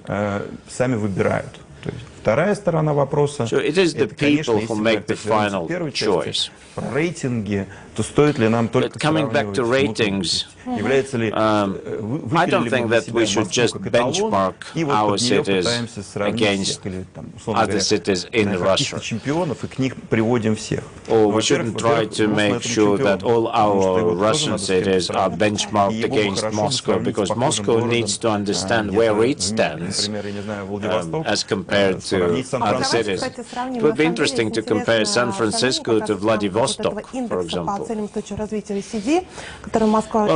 let's try to take a look at the actual performance within the framework of this index. Like, for example, Paris. We know this city, but however, based on OECD rating, from the standpoint of gender equality, Moscow fares better than Paris. I was surprised to see this result, but this is what it is. However, we lag behind Paris substantially in terms of quality of air and quality of water. And in terms of the greenery. My personal belief is that we should not get fixated on ourselves. It will get us to a dead end. The more transparent we are, the more efficient is the entire system. So we know that in the end of 2020, Ministry of Construction released a new guideline regarding measuring the urban index, and it was a guideline to be used by mayors, and this guideline describes way to achieve particular objectives as part of this rating. It's a truly good guideline for city managers. Can you give me an example of those cities who managed to improve their position in this rating after understanding what actual position is? Well, let me first comment on the first question that you asked.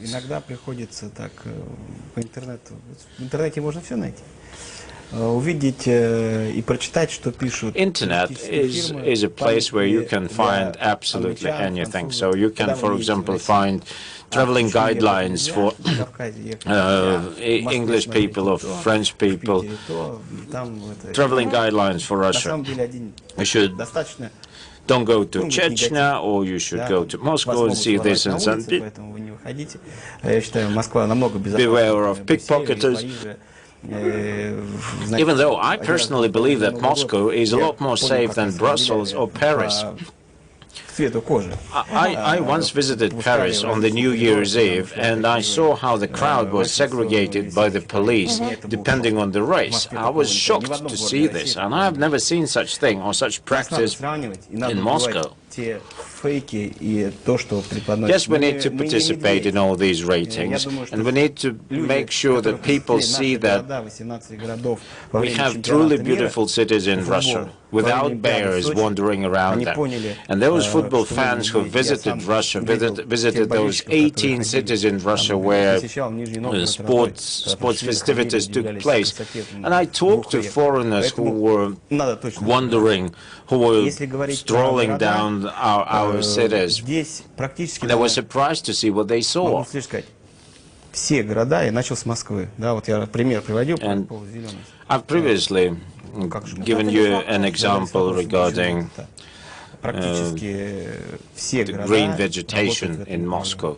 All our cities are currently focused on improving their position there. I mean, strong cities, those cities who wanted to further develop their cities. They're looking for things to improve, and I don't want to I don't want to say that a particular mayor stands out in his or her efforts. Like, we have cities like Tyumen, Perm, Nizhny Novgorod, and Grozny. I'm looking at these pictures now, by the way, and Grozny is a wonderful city as compared to what it was a decade ago during those terrible events that took place in the history of our country. Да, мы все говорим о больших городах, да, у нас там. But you made a good point. We keep thinking about large cities with population over 1 million. But for smaller cities, it is also important to participate in these ratings. Самыми лучшими показателями. And talking about middle-sized cities, we have cities from the Moscow region. They are faring quite well. They're faring quite well in this rating. Why? Because they're located close to Moscow, and they see Moscow as their competitor. This is why they constantly try to improve their urban environment. Kazan in the Tatar Republic is currently doing quite a lot. Все уезжают в Москву. Или города, которые находятся вокруг Санкт-Петербурга. For example, but still we have a lot of cities located around Moscow where people tend to want to come to Moscow. We need to make sure that the quality of life in all our cities is at the right level. We need to have the right infrastructure, the right quality of water and air, and we seem to be doing quite a lot. We're building parks, we plant trees, and people travel around different other cities, and they keep giving us feedback. No, we want something else. We don't want that. We want what we have seen over there. And yes, indeed, we need to be benchmarked against other cities. And I have a friend from Eastern Europe who asked me a question recently. How are you in Russia? Well,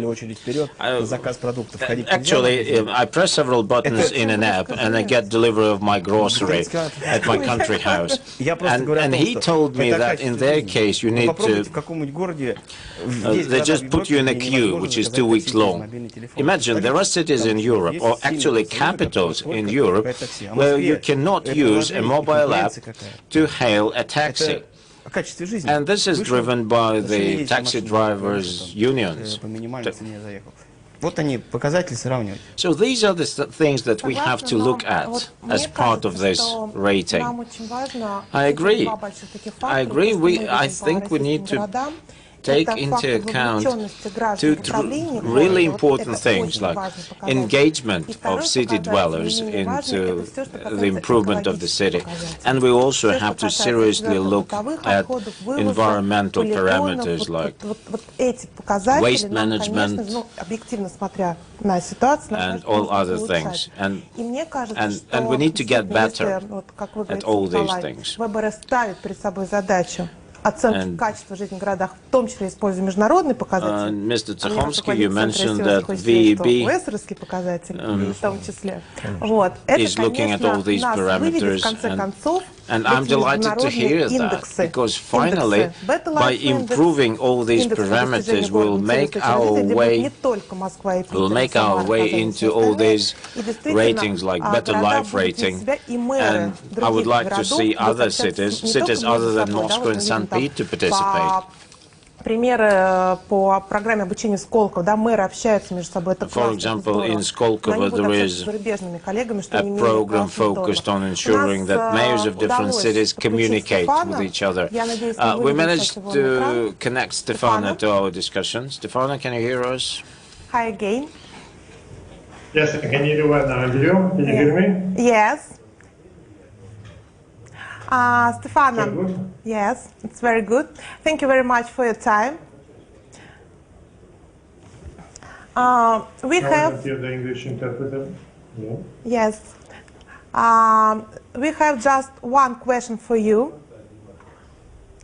Please, could you explain which indicators, which international indicators are you use in your practice for assessment cities? If we talk about quality of life in the cities.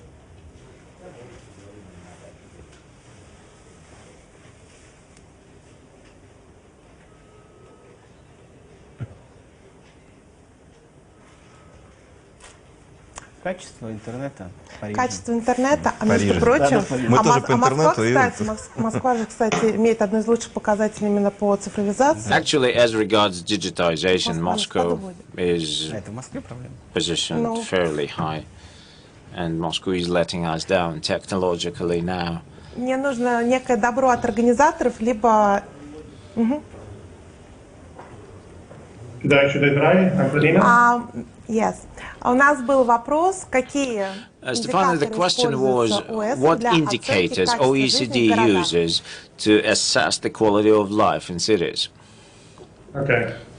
So, thank you. Thank you very much, Antonina, and sorry for this technical issue. At OECD, as you can see in this slide, we developed a system with 135 indicators that is supporting the 600 and plus cities in OECD countries to measure progress towards sustainable development.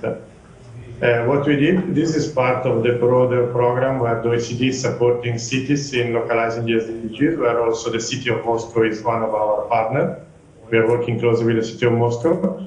So we developed a system of 135 indicators that covers all the 17 SDGs. So the economic dimension, the social dimension, and the environmental dimension. For some of these indicators, for example, for decent work or for peace, for poverty, we have a very high coverage. It means that 70% of the target of the United Nations are covered. For other indicators, we have like climate change or sustainable consumption and production or life below water. The coverage is very low. So how we develop this indicator framework? First, we took the United Nations reference framework that is for national government, and we did an exercise to understand which of these 169 targets are relevant for cities and regions. And we managed to understand that at least 105, so 65% of the targets are relevant for cities and regions.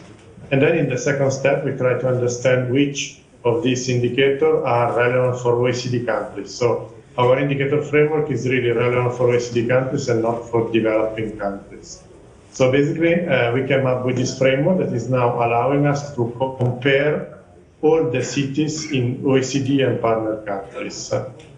The main source of data are the OECD Metropolitan Database, that is measuring well-being and quality of life in particular, and also a specific survey that we developed with OECD member countries to understand, for example, which is the obesity rate, the pupils and student enrollment, women victims of physical or sexual violence, the population connected to at least secondary water treatment, the energy consumption per capita, the municipal waste and that is recycled. In addition to that, we are also using other sources, like, for example, Gallup World Poll. It is giving us some qualitative measure on the how, for example, the population is feeling safety, the perception of trust in government, and so on. And finally, what we did is to develop this web tool that is freely available online, where each city can just deal in its name, like Paris, and the city will see how the city is performing in these 17 goals compared to the national average, compared to the OECD average, and compared to some peers.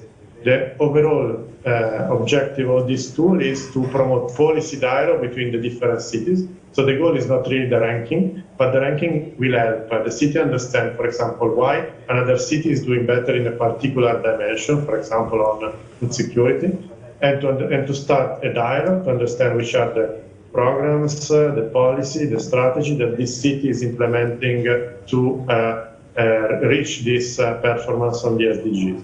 So this is very briefly what we are doing at the OECD. Everything is available online at this link, and I remain available for any question that you may have. Thank you. Thank you, Antonina. Стефано, спасибо. Stefano, thank you very much. Последний слайд Стефана, да, где карта мира, и вот этот вот большой серый пустой кусок So remember the final slide that Stefano showed. There was a world of the map, and there was a big grey piece on that map, which was the territory of the Russian Federation. We would like to see Russian cities on that map as well. Thank you very much for your participation, for your time, and for this conversation. And we didn't bring you all together here at random. We have Minister of Construction here, and we have VEB, Vneshekonombank, which is a development institution, and this development institution is planning to use the ratings prepared by the Construction Ministry in order to develop a comprehensive approach to assessing the quality of life in Russian cities. Thank you very much. Stefano, thank you very much for your participation. Thank you. Bye.